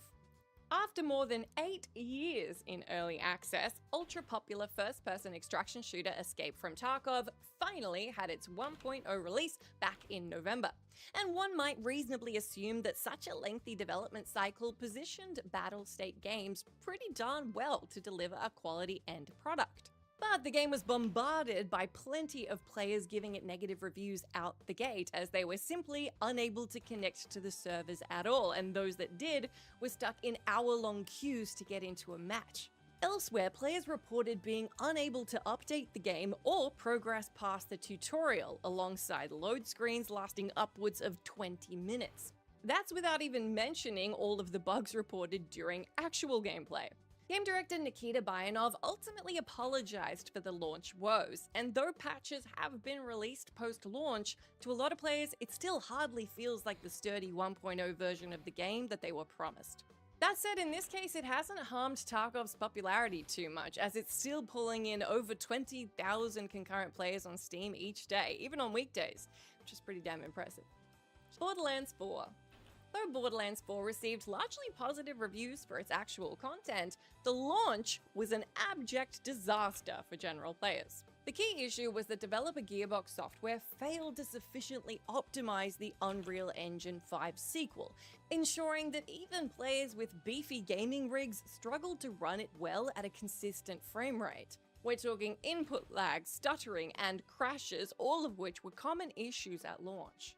Wonderfully and hilariously, even if you did happen to be suffering under this, for some reason, CEO of Gearbox Randy Pitchford decided to chime in with the exceptionally tone-deaf quote, simply saying that the game was a premium game meant for premium gamers. Yeah. Considering that Gearbox ultimately launched the game a week earlier than planned over their apparent confidence in its readiness, it's maddening that the vast majority of PC players were unable to get satisfactory performance out of it. Though Gearbox has released patches to try and address these performance issues, for some, it's still problematic 3 months after release, and this has probably contributed to the game's soft launch sales, which were less impressive than they were hoping. Nintendo Switch 2 Welcome Tour. When Nintendo first announced the Switch 2 would launch alongside a companion minigame collection, Nintendo Switch 2 Welcome Tour, most folk understandably assumed that it would be a free pack-in with the console. And so, as you can imagine, a lot of eyebrows were raised when Nintendo came out to announce that the collection was actually going to run you $10. $10 might not seem like a lot, but considering the game is effectively a brief whistle-stop tour of the console's hardware features, a lot of people saw it as a sublimely cheeky move of Nintendo to charge money for it. After all, the PS5 launched with the immensely high-quality free pack-in game Astro's Playroom, making the asking price for Switch 2 Welcome Tour seem that much more baffling. Unsurprisingly, the game was also largely panned by critics for being excessively basic. That said, pretty much all the opinions about whether the game was a quality or not quality product was drowned out by the fact that Nintendo had the gall to charge money for it at all. Monster Hunter Wilds. Though Monster Hunter Wilds was an eye-watering commercial success, selling over 8 million units in just 3 days, it appears that a good portion of those players were left frustrated by what they got. On launch, the PC release was widely dinged for performance issues, where even powerful gaming rigs struggled to run it at a steady clip, many citing poor optimization work on Capcom's part. This was compounded by the fact that a lot of people said the game wasn't graphically impressive enough to warrant these performance issues. Some people even called it downright ugly. Performance complaints still abound to this very day, while elsewhere Wilds has been criticized for its lack of content and also its noticeably lower difficulty compared to Monster Hunter Worlds. Though critically well received, the player response was considerably more fractious, some citing it as a textbook example of a complacent sequel to a hit game. And while Wilds was an undeniable juggernaut as far as its sales went at launch, those sales quickly fell off a cliff, probably due to the massively negative word of mouth. Killing Floor 3. Considering that Killing Floor 3 arrived almost an entire decade after the second entry in the popular Wait, there's a FPS Killing Floor 3? Wait, the fuck? There is a Killing Floor 3? I have to go and search it, okay?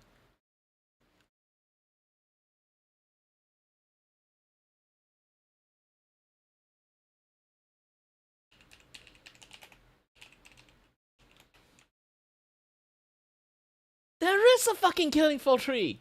Holy shit!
Expectations were hella high, to say the least. But the sequel was met with vitriol by fans, citing the lack of maps on launch, changed gameplay systems, missing features, and bugs galore, ultimately feeling like it lacked the soul that made the first 2 Killing Floor games so phenomenally popular.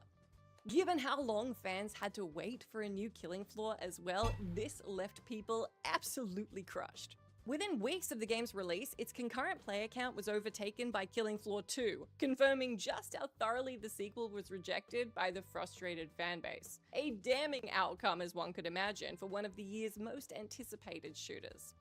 Destiny 2. It's quite the understatement to say that Destiny 2 players have had a love-hate relationship with the game over the last 8 years, pinballing between... My love-hate relationship with the game actually is good. The problem is, It's also the same time very shitty.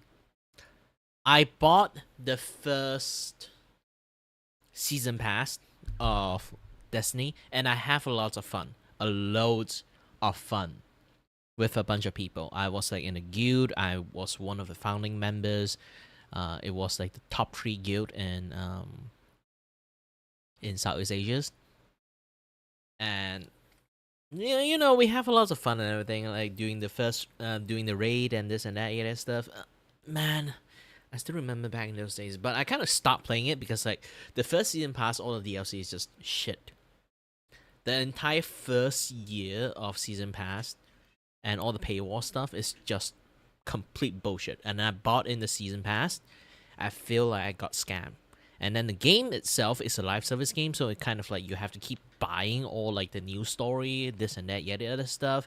And then for like finally after that year of like fumbles, they got like a decent stuff going on after it. So it's basically like the game become better on the second season pass stuff. But I feel like I got scammed by the first fucking season pass. I refuse to buy the second season pass. And then unless they compensate me, literally. Because like there's so many promise on the first year of the season pass. Everything's broken. It was so broken in many fact they literally hide all the first year season pass stuff. They archive the shit out of everything on the first season pass. They literally try to erase the existence.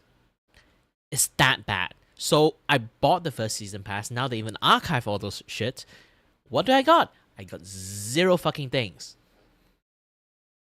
If that is not a fucking scam, what it is? And then lo and behold, look at Bungie. The entire thing crumbled. The entire cookie tower crumbled because that thing was built in a bad foundations in the first place.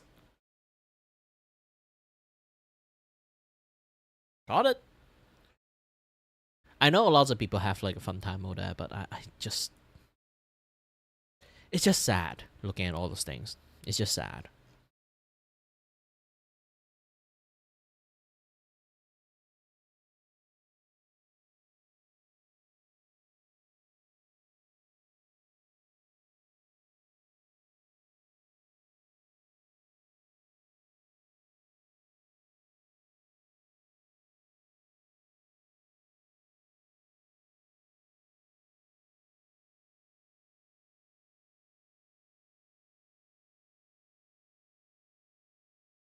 How the Titan have fallen.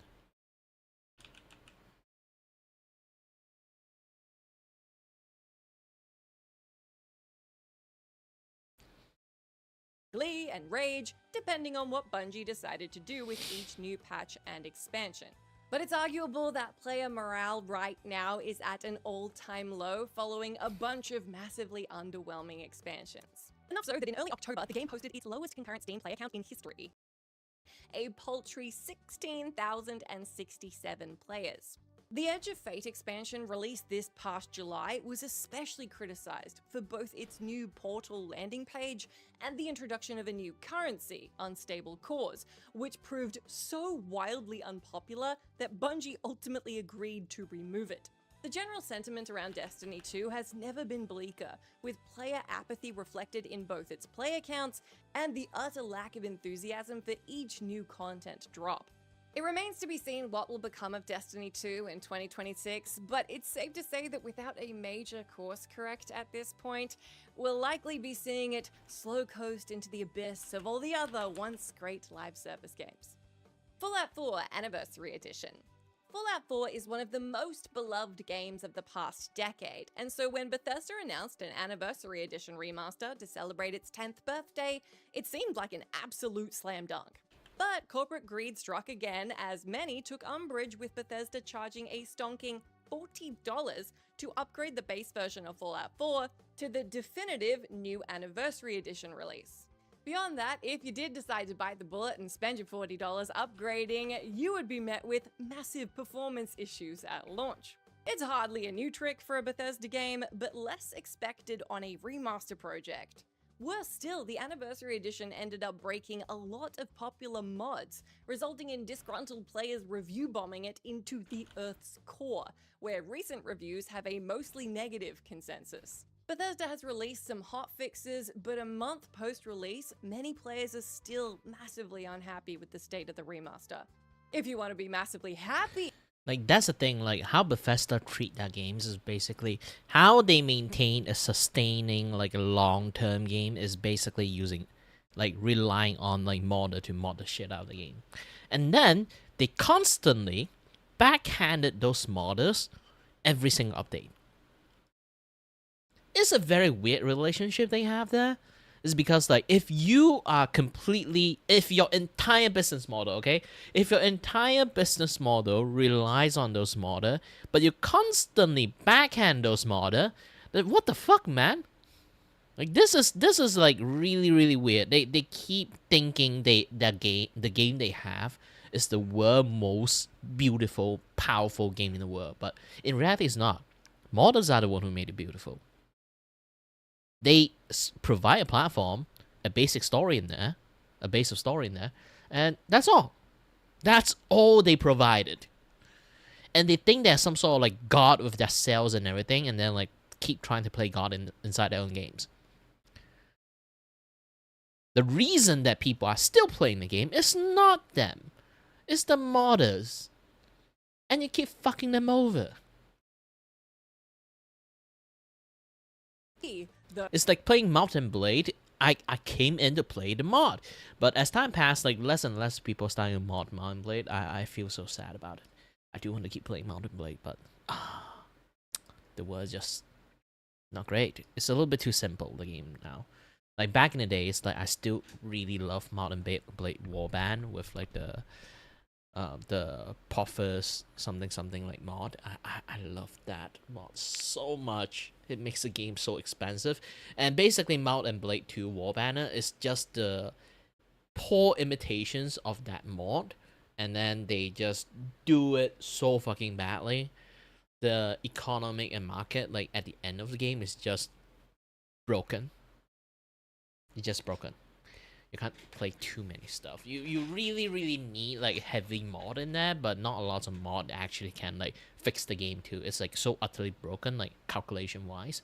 I know that there's still a lot of people who have fun with it. Obviously, it's the end game of the Mountain Blade Warband have like some, multiplication issues when it comes to that. It's just that. So may I suggest you subscribe to us at What Culture Gaming, where we have a lot of wonderful lists and things that will cheer you up, like smooth as sandpaper segues like this one. The lists are much better than the segues, I promise. Football Manager 26. Football Manager fans were shocked when the 2025 edition of the game was cancelled last year. Developer Sports Interactive cited issues with switching over to the Unity engine, prompting them to instead take an extra year to develop the 2026 edition. It was naturally assumed that this additional year would mean that what eventually came out as the 2026 edition, coming out in 2025 as sports games do, would be polished. It wasn't. It is launched to mostly negative reviews and is anything but polished. Fans cited numerous issues which made the game difficult to play, including a confusing and unintuitive new interface, an abundance of bugs and performance issues out the wazoo, which all ensured that those shiny new Unity visuals were largely for naught. Considering that Sports Interactive had 2 years to cook FM26 and instead released what's easily the consensus worst game in the series, it's little surprise that longtime fans are supremely dissatisfied with the state of the franchise. Needless to say, that 2027 version needs to be an absolute banger to pull this one back. Vampire the Masquerade Bloodlines 2.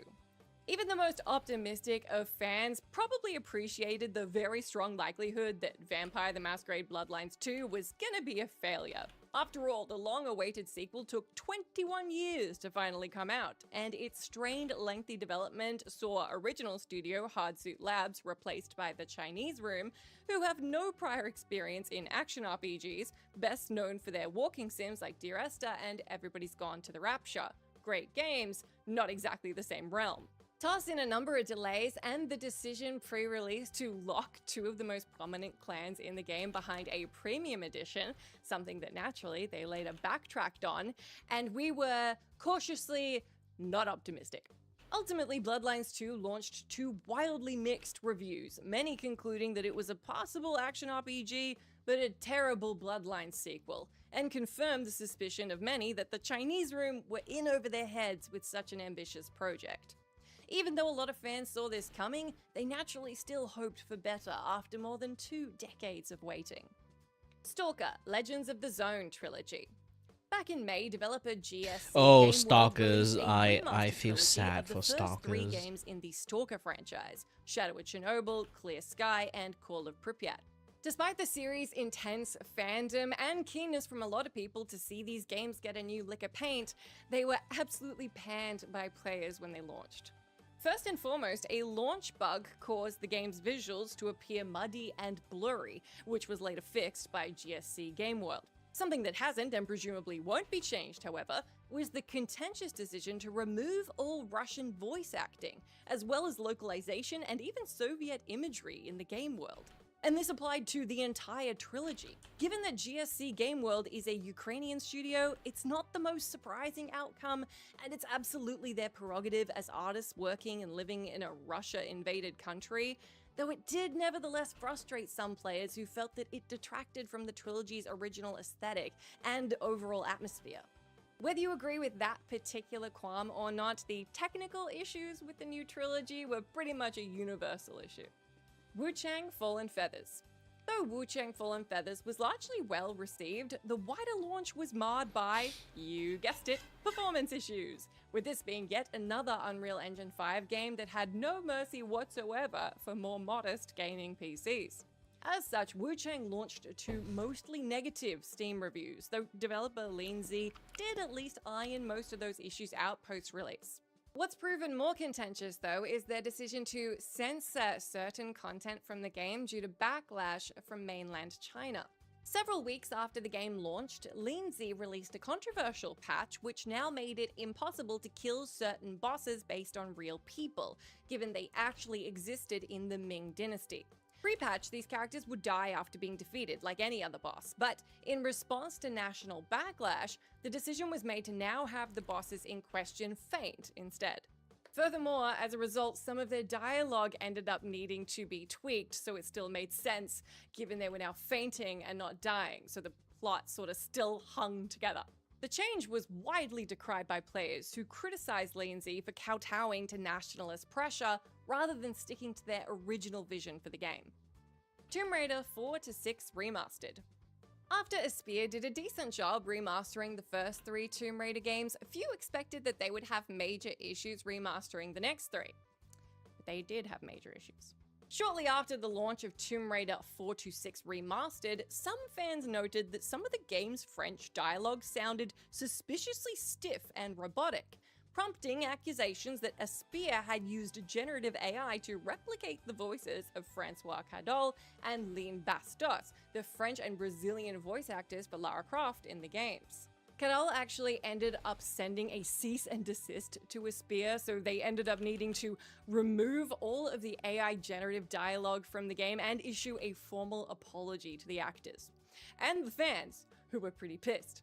The use of Gen AI slop nevertheless killed interest in the remaster for a lot of even die-hard Tomb Raider fans, a lot of whom were left irate that such artless practices seeped their way into this beloved franchise.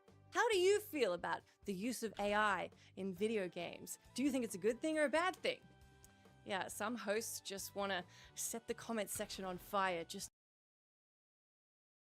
If they know what they're doing, yes. But most people don't know what the fuck they're doing, so no.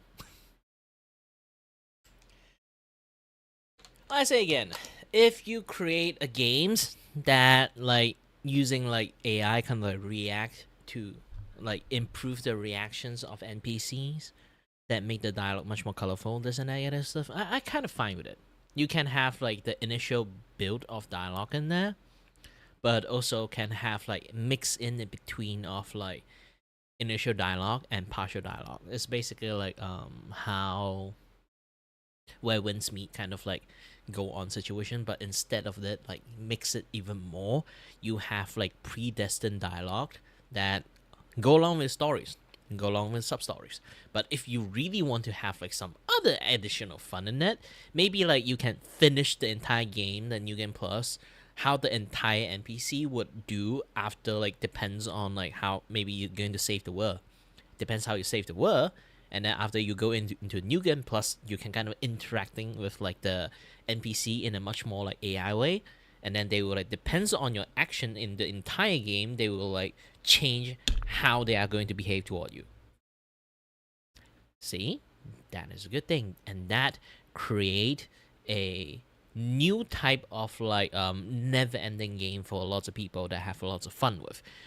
And it also at the same time doesn't diminish the people who original going to write the dialogues and everything. You know?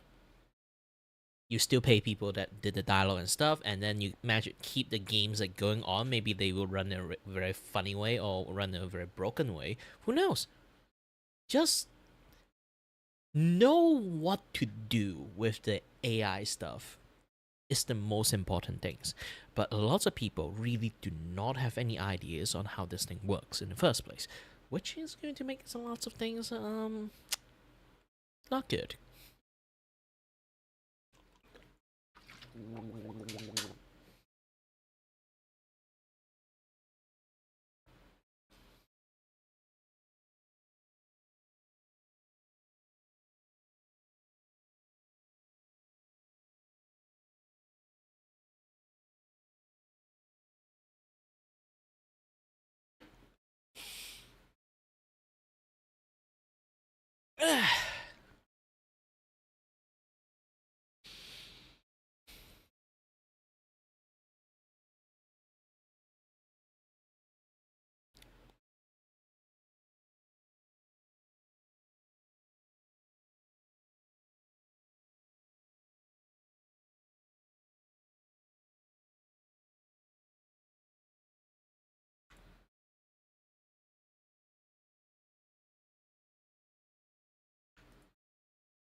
Wait a minute, since when the polygon things changed?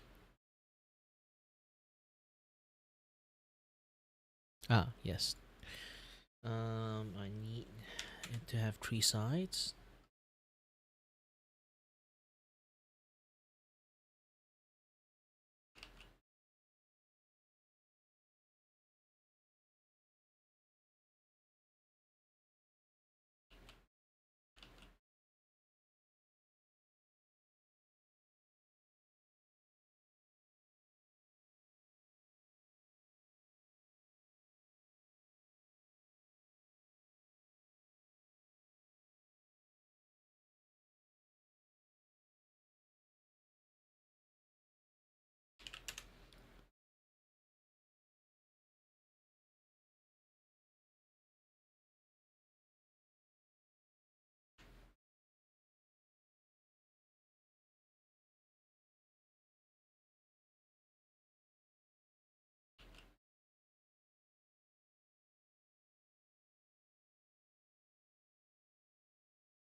to watch it burn. Civilization 7. Expectations were naturally high for Civilization 7, considering both the near decade-long wait for a new entry and how consistently well-received every prior mainline installment has been. By the way, Civilization 6 is kind of sucks. 7 more sucks.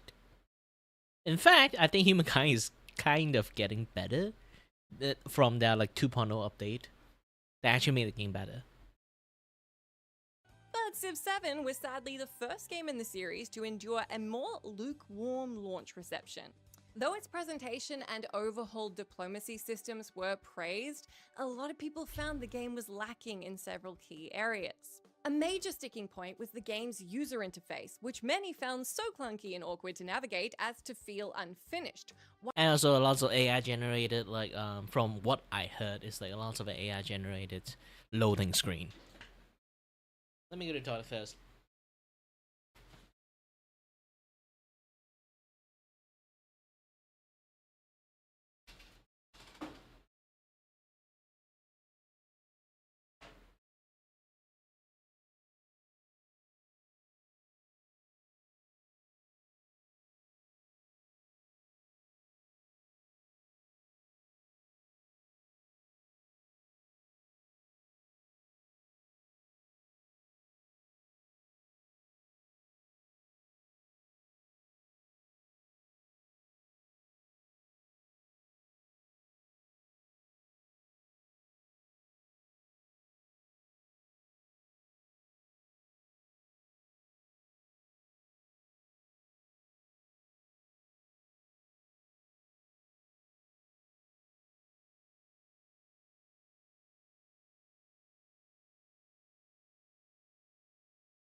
Oops.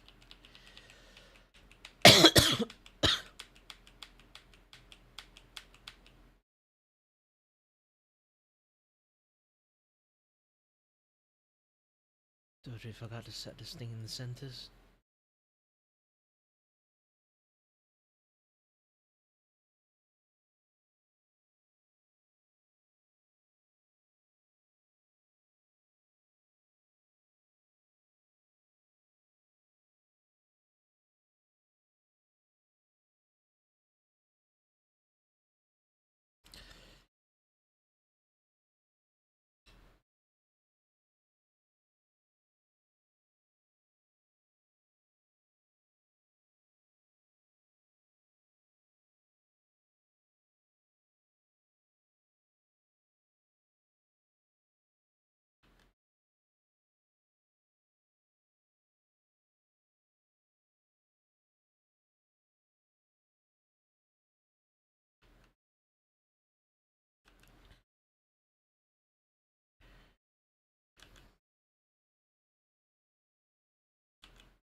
While elsewhere, there were complaints that Firaxis had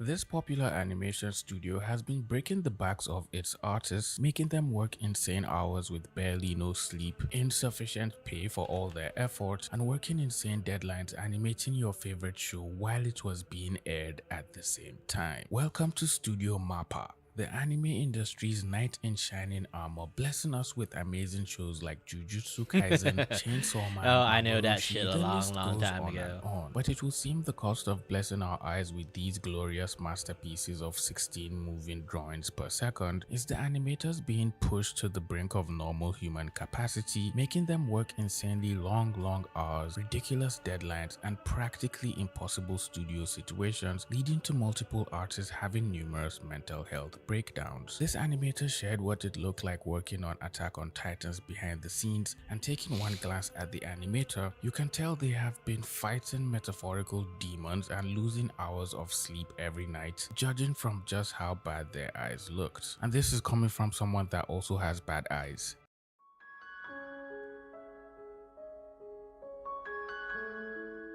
Yeah, animation is not easy.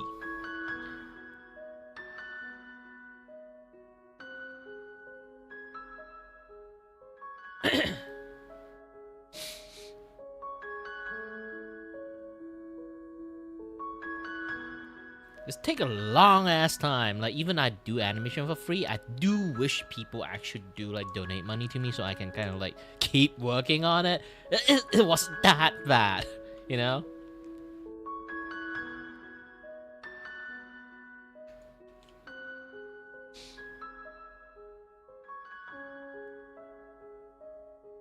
People immediately noticed his eye bags and started leaving comments begging the studio to let him sleep or give him a week off. But the artist replied to one of the comments saying he had only 2 days in an entire week to rest after working almost all day long every single day. He also mentioned if he spoke more about the situation, he could get automatically fired. It will also seem he's the art director at Studio Mappa, and everyone in the comments all Shit, my eyes immediately glitching started again. showing concern for him and his health. Another TikTok user posted a video from the same interview showing how tired and depressed the animators working at Studio Mappa were after working on Attack on Titans, and they were all looking extremely exhausted.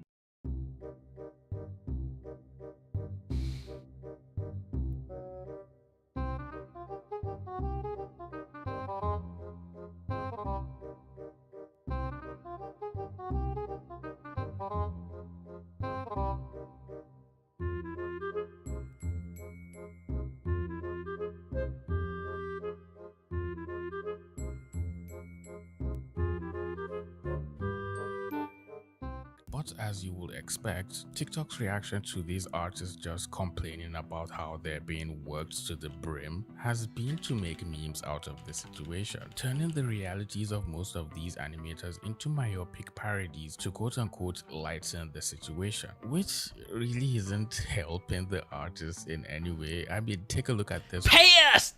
Donate money to us so we don't work the fucking hard! One, for example. Happy holidays, everyone! I have a gift for all of you. You guys are reanimating all of Naruto.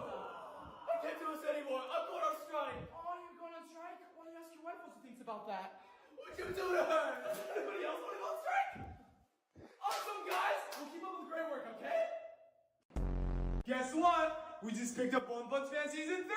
Oh, come on, guys. What's with attitude? Hey, how's this 5,000 frames going? Can I get paid? Of course, here you go. Hey, how's Vinland Saga Season 2 going? Can I see my family? Of course not. Hey, how's Attack on Titan Season 4 Part 3 going?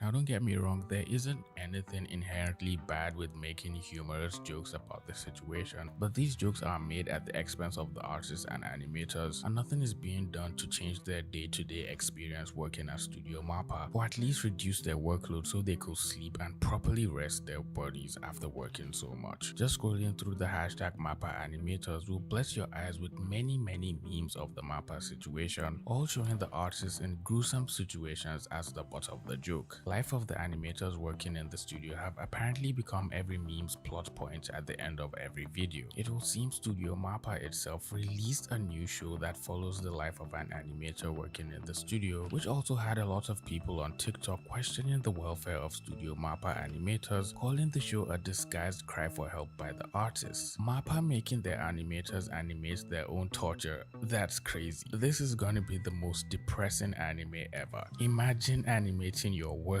While it hasn't been directly confirmed if the show is based on an actual animator's life, it does explore quite a lot of themes from the animation industry and references the different experiences of artists and animators working directly in the animation industry. But Mappa wasn't always known as the studio suffocating its artists with exhaustion and overworking them to the core. Actually, it started off as a rather safe haven.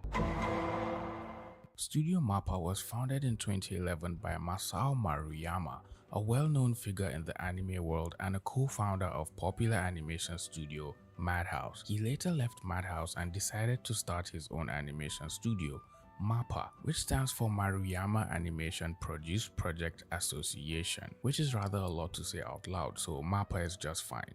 MAPPA's early years started off with producing Terror in Resonance, Kids on the Slope, and Yuri on Ice, which became global hits and brought in a wave of new fans to the studio. It will seem Mappa had quite the promising future ahead of them and were just getting their metaphorical feet wet, blessing their fans with good shows after the next. The studio then produced Dorohedoro, Kakeguri, but their real step into the limelight came when they picked up Attack on Titan the final season, after which studio dropped it. And all of a sudden, Studio Mappa wasn't just any other animation studio. They immediately became what the TikTok kids refer to as peak, casually animating violence, emotion, and insanity and making it look effortlessly easy. all the while pumping out masterpiece after masterpiece. Next, MAPPA released Jujutsu Kaisen, which immediately blew up, taking over the world of anime. JJK became one of the biggest animes since Demon Slayer almost in an instant, and MAPPA decided they still had more where that came from and rolled out fan artists and everyone else's favorite, Chainsaw Man, which immediately solidified MAPPA as one of the goats of the animation industry. But it will seem all these good shows were being released in such quick succession, which got people thinking, how is it even possible for the studio to animate all of this almost at the same time?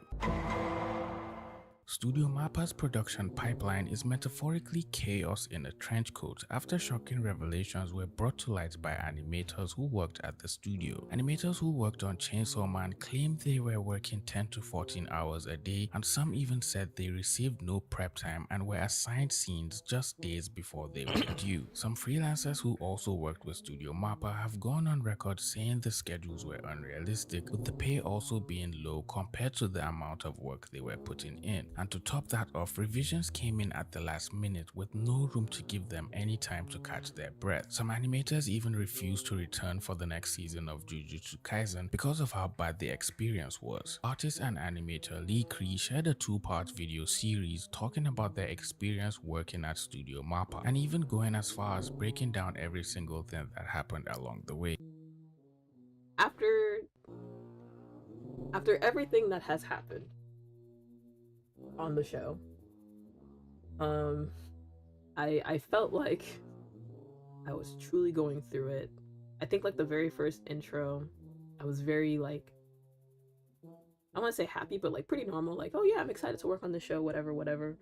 And at that time and moment, it was like any other anime production I worked on. And then somewhere we took a hard left turn and it became a roller coaster ride. So yeah, I went from like, I'm excited to work on this show with a director that I really admire, to progressively tired, exhausted, angry, and depressed.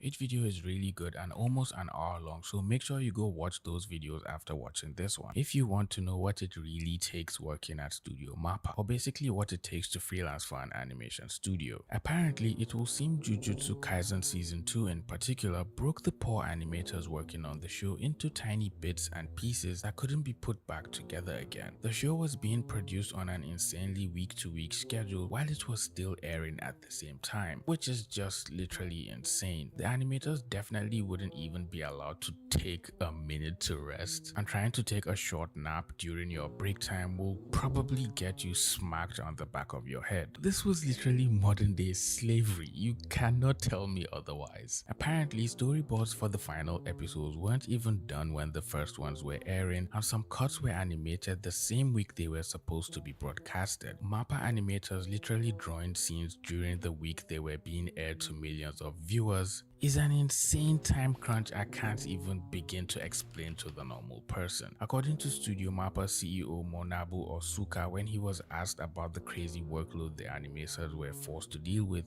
he brushed it off saying this kind of grind was necessary to compete in the modern day anime industry, because apparently they were working hard to give fans what they want, but doing all of that at the expense of the animators' health is pretty wild to me. Just the mere thought of keeping late nights for hours on end every other week and then getting 2 days or less to rest after doing all that non-stop work feels like a walking disaster waiting to happen. And this is not the first time we've heard of crazy deadlines and tight schedules in the animation industry, but Studio MAPPA is apparently making it a challenge to see who can run their artists to an early grave first. And in the light of trying unhealthy challenges, YouTuber Bonaye decided to try out becoming a Studio MAPPA animator for 72 hours to see if they could challenge themselves and push their body and skills to the limit in a bid to see if they could survive what it takes to work in the harsh conditions the animators were forced to work in every other day. For the next 72 hours, I'm gonna work like a MAPPA animator. This means 12-hour shifts and a crazy deadline of only 3 days to make a highly complex animation. Let's hope I can finish this in time and not burn out. I actually woke up at 7 to be able to make myself some breakfast to get the day started well. My shifts are gonna be from 9 a.m. all the way to 9 p.m. So eating a nice, nutritious delicious breakfast was gonna be very important. I think the video is starting off pretty well. Although Banai is eating what seems to be an adequate breakfast that might hold him for a couple of hours, if not almost through the morning shifts, I have a feeling the animators working at Studio Mappa probably wouldn't be eating as much food and will be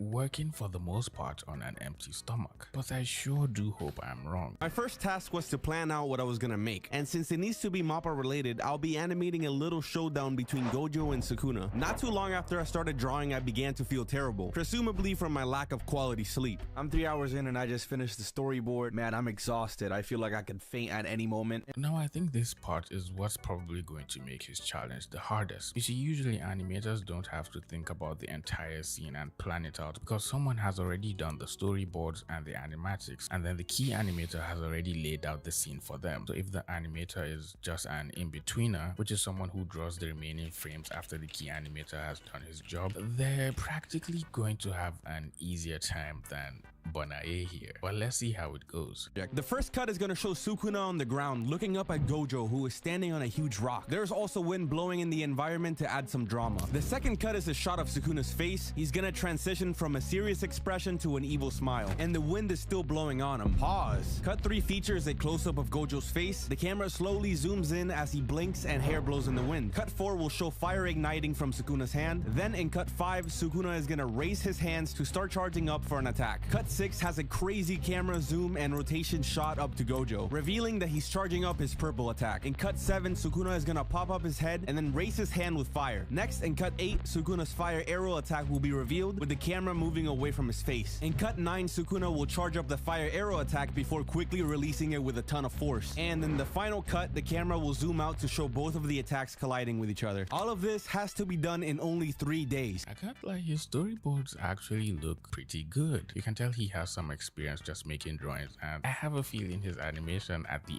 end is going to look good as well. Mappa animators have to deal with stuff like this all the time and under a lot more pressure than me, so I'm only getting a little taste of what they have to go through on the daily. Given the background heavy scenes, I thought it would be a good idea to use quite a bit of CGI to save me some time and a lot of headaches. Oh my god, background heavy scenes drawing backgrounds has always been the bane of my existence, and just watching him power through it is giving me hope that one day I should be able to draw backgrounds as well. So I spent a significant amount of time on Blender making the environment where the characters reside. Oh, that's actually a good trick. So instead of just drawing the entire background, I could just use 3D. Only for me to learn a very harsh truth. I fucking suck at Blender. Okay, scratch that. I don't even know how to use Blender at all. I can't lie, I just wasted so much time trying to figure out the CGI background. It looks horrible. I'm breaking my head over this. I don't know what I'm doing anymore. I'm just gonna do this in 2D. Sometimes things just don't go the way you want them to. So I skip cut 1 for now since it relies on a background to do the animating. My plan is to tackle all of the Sukuna shots first and then move on to the Gojo shots. I then started with cut. Then I choose Infinity. 2. I drew all of the static elements first, then I animated his mouth transitioning from serious to an evil smile with proper spacing, making the animation look super smooth. Wait, he actually knows what he's doing. This looks really good. The way he's animating it just looks like what you see an actual animator working at Studio Mappa. Alright, what, you let me choose? If I can't have Infinity, obviously I'm going to have Infinity. It's asking me like if you want $1 or like Infinity dollars. I would choose Infinity dollars. Any number, Infinity is good. Time for my little break. I got myself some Panera bread. I'm about to feast, you already know. And I'm kind of sad because I'm kind of cooking right now. But you know what I'm saying? We'll get it back once I continue. I couldn't find anything on what Mappa animators typically eat. So for this video, I'll be eating fast food in my 15 to 30 minute break each day, since I assume they don't have much time to prep a nice home cooked meal most days. Let's take a wild guess why that will happen. Maybe it's because Studio Mappa animators aren't allowed to eat at all. Next, I worked on animating the hair and the clothing. I'm not too proud of how this part of the cut looks, but I really don't have the luxury to make everything to my standards if it wasn't obvious already. I tried to match the colors as closely as possible to the show, and I think I did a good job with that. I'm also keeping the shading to a minimum to stay consistent with the look of season 2. I think so far his work can pass off as a frame in the actual Is my ad animation stuff because working? he's been trying to make it look as close as possible to what the actual No, I mean like on the animators screen. did. And I think he's been like the doing a pretty good typing job thing. so I far, didn't see especially it. with his cell shading, which looks just as good as the original show. Cut 4 was next. Hands. Lord help me. I'm just kidding. I'm not scared of drawing hands. Oh, Everything that's was what- coming okay. along very nicely up until making the in-betweens of the fingers. I was having some pretty bad inconsistencies with the thickness of each finger, which caused me a lot of problems and led me to spend a significant amount of time trying to fix that. Now, I understand drawing hands is already a problem for a lot of artists, but animating hands?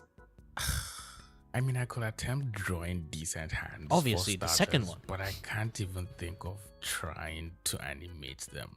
That will just suck totally. Then I got to work on cut 5, which is similar to cut 2 for the most part. I drew Sukuna and yet again animated the hair and clothes waving. Then I sketched out Sukuna's hand coming up, which looked really cool. I Hey, can't you're lie. talking math Before to engineers. being able to finish this cut, the clock hit 9 p.m., meaning it was the end of the first day. Fucking did it.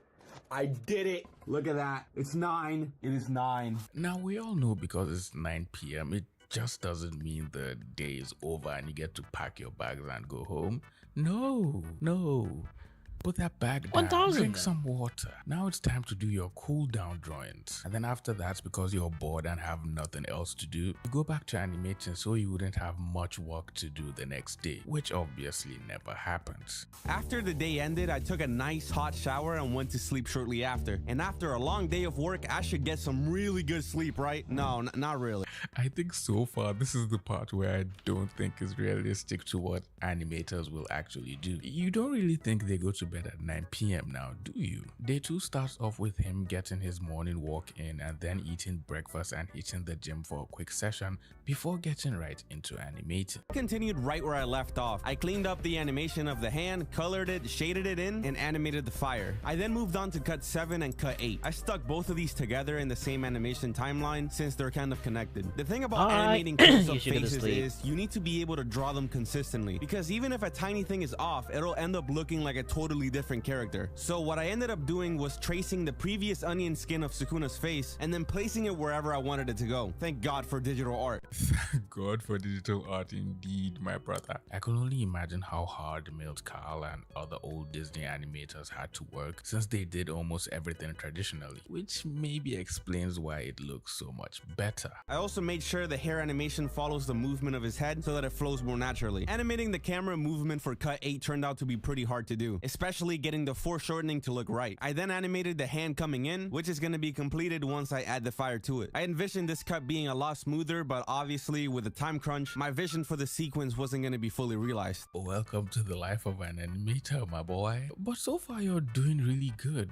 I can't even lie, you're doing great. I'm not even kidding, I spent the majority of the day on these 2 cuts. I then immediately started animating the last cut that features Sukuna. Since the charging up of the attack is gonna be a bit long, each frame is gonna be fairly spread out, making it look less smooth, but necessary at this point in order for me to have a chance of finishing this animation. I sketched out the rough animation and even made an impact frame for the release. And after a long day of animating, my second day was coming to an end. Day 2 is officially finished. I'm nervous. I might be able to do it. I might not. I really hope I can finish it. I really do. It's all up to me, to be honest, so I gotta lock in. He survived day 2. Congratulations. I think he made quite some progress between day 1 and day 2, but let's see if he can pull it off in day 3. The more I drew, the more depressed I grew. Ooh, bars. It was truly starting to look hopeless. This is so sad. I actually have like no time to make this good. Like everything is so off. There's nothing I can do, man. This is actually so sad. 3 p.m. eventually came around, meaning that it was lunch break time. For my last meal, I got myself some Chipotle. Let's see if they actually hook me up. When you order Chipotle online, they barely give you any food, but it looks like pretty good. Not bad. I then went on to do the cleanup, which took a lot of time. But this workload and this annoying due date was also starting to take my soul. This is so much work, man. This is so much work. And to think this is like a fraction of what MAPPA animators go through every single day. And I'm already like ready to finish this and never look back and just be done with this. But this is some people's job. Like, it's actually insane. I have no idea how they do it every single day. I'm struggling just like trying to finish this one animation. And like, yeah, I have a due date, but like I don't have the pressure to do it because I don't have a contract with like a company and whatnot. Also, I'm doing this at the comfort of my own home. The fact that there's such low pay in the Japanese anime industry, I would find it very difficult to keep myself all together. And this is so true. You have all our respect for doing this all by yourself because it's fucking hard, man. It's hard work. I went 15 minutes overtime, but after 36 hours of work in only 3 days, this is the final product. Only 16 seconds of animation. Wow, that looks so good, man. And that was only 16 seconds of animation, which took almost an eternity. This is what these animators literally have to live with every single day for years. Trust me when I tell you this. I do not want to be in their shoes. I think this is a really good video from Bonet, which gives us a glimpse into what it will be like working tight deadlines and insane schedules for an animation studio like MAPPA. And while this was merely a challenge for a few days, these animators really do live like this for months on end, if not years. And I feel like some of the pressure these studios put on their animators is because of fans and consumers like us who put unnecessary pressure on studios, demanding them to release shows in quick succession just because we enjoy them so much and can't wait for another season. And then when they fail to meet these unrealistic deadlines, we clown the studio's attempts at even trying. To be honest, I think MAPPA needs to chill and say no to projects to give their animators more time, and also to make it a deal to pay them better for all the hard work they've been putting in for years. And while Studio MAPPA has created some of the most stunning, emotional and jaw-dropping anime in history, this was only made possible by people who paid for it with their blood, sweat and sleepless nights on end without hoping for this to change in the foreseeable future. So the next time you see a MAPPA masterpiece across your For You page, remember the anime is fire because the team is literally on fire too. And maybe we all should stop fanning the flames and finally start asking the right questions. Well, it looks like you made it to the end of this video. If you enjoyed this video, please leave it a like, share the video with a friend who enjoys JJK just as much as we do, and subscribe to the channel if you're new here. With all that being said, I'll see all you pretty penguins in the next video. Bye.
I said to draw the bandage and everything.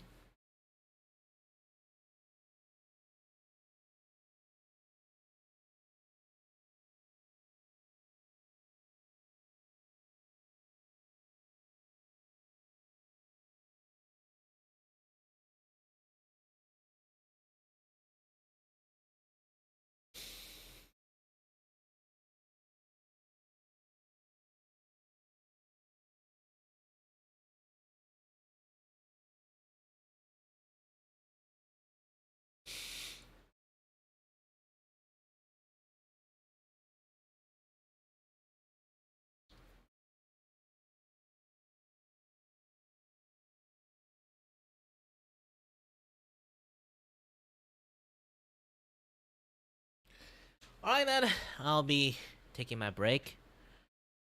Man, like, how long I've been fucking working? Like 6 hours.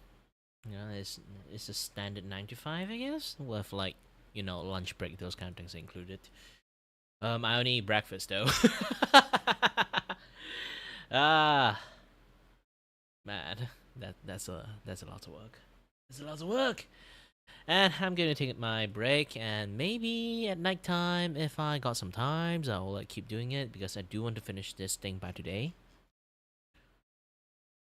Anyway, thank you very much for watching, guys, and as always, stay healthy, stay safe. Until next time, stay tuned on the next stream. Bye bye.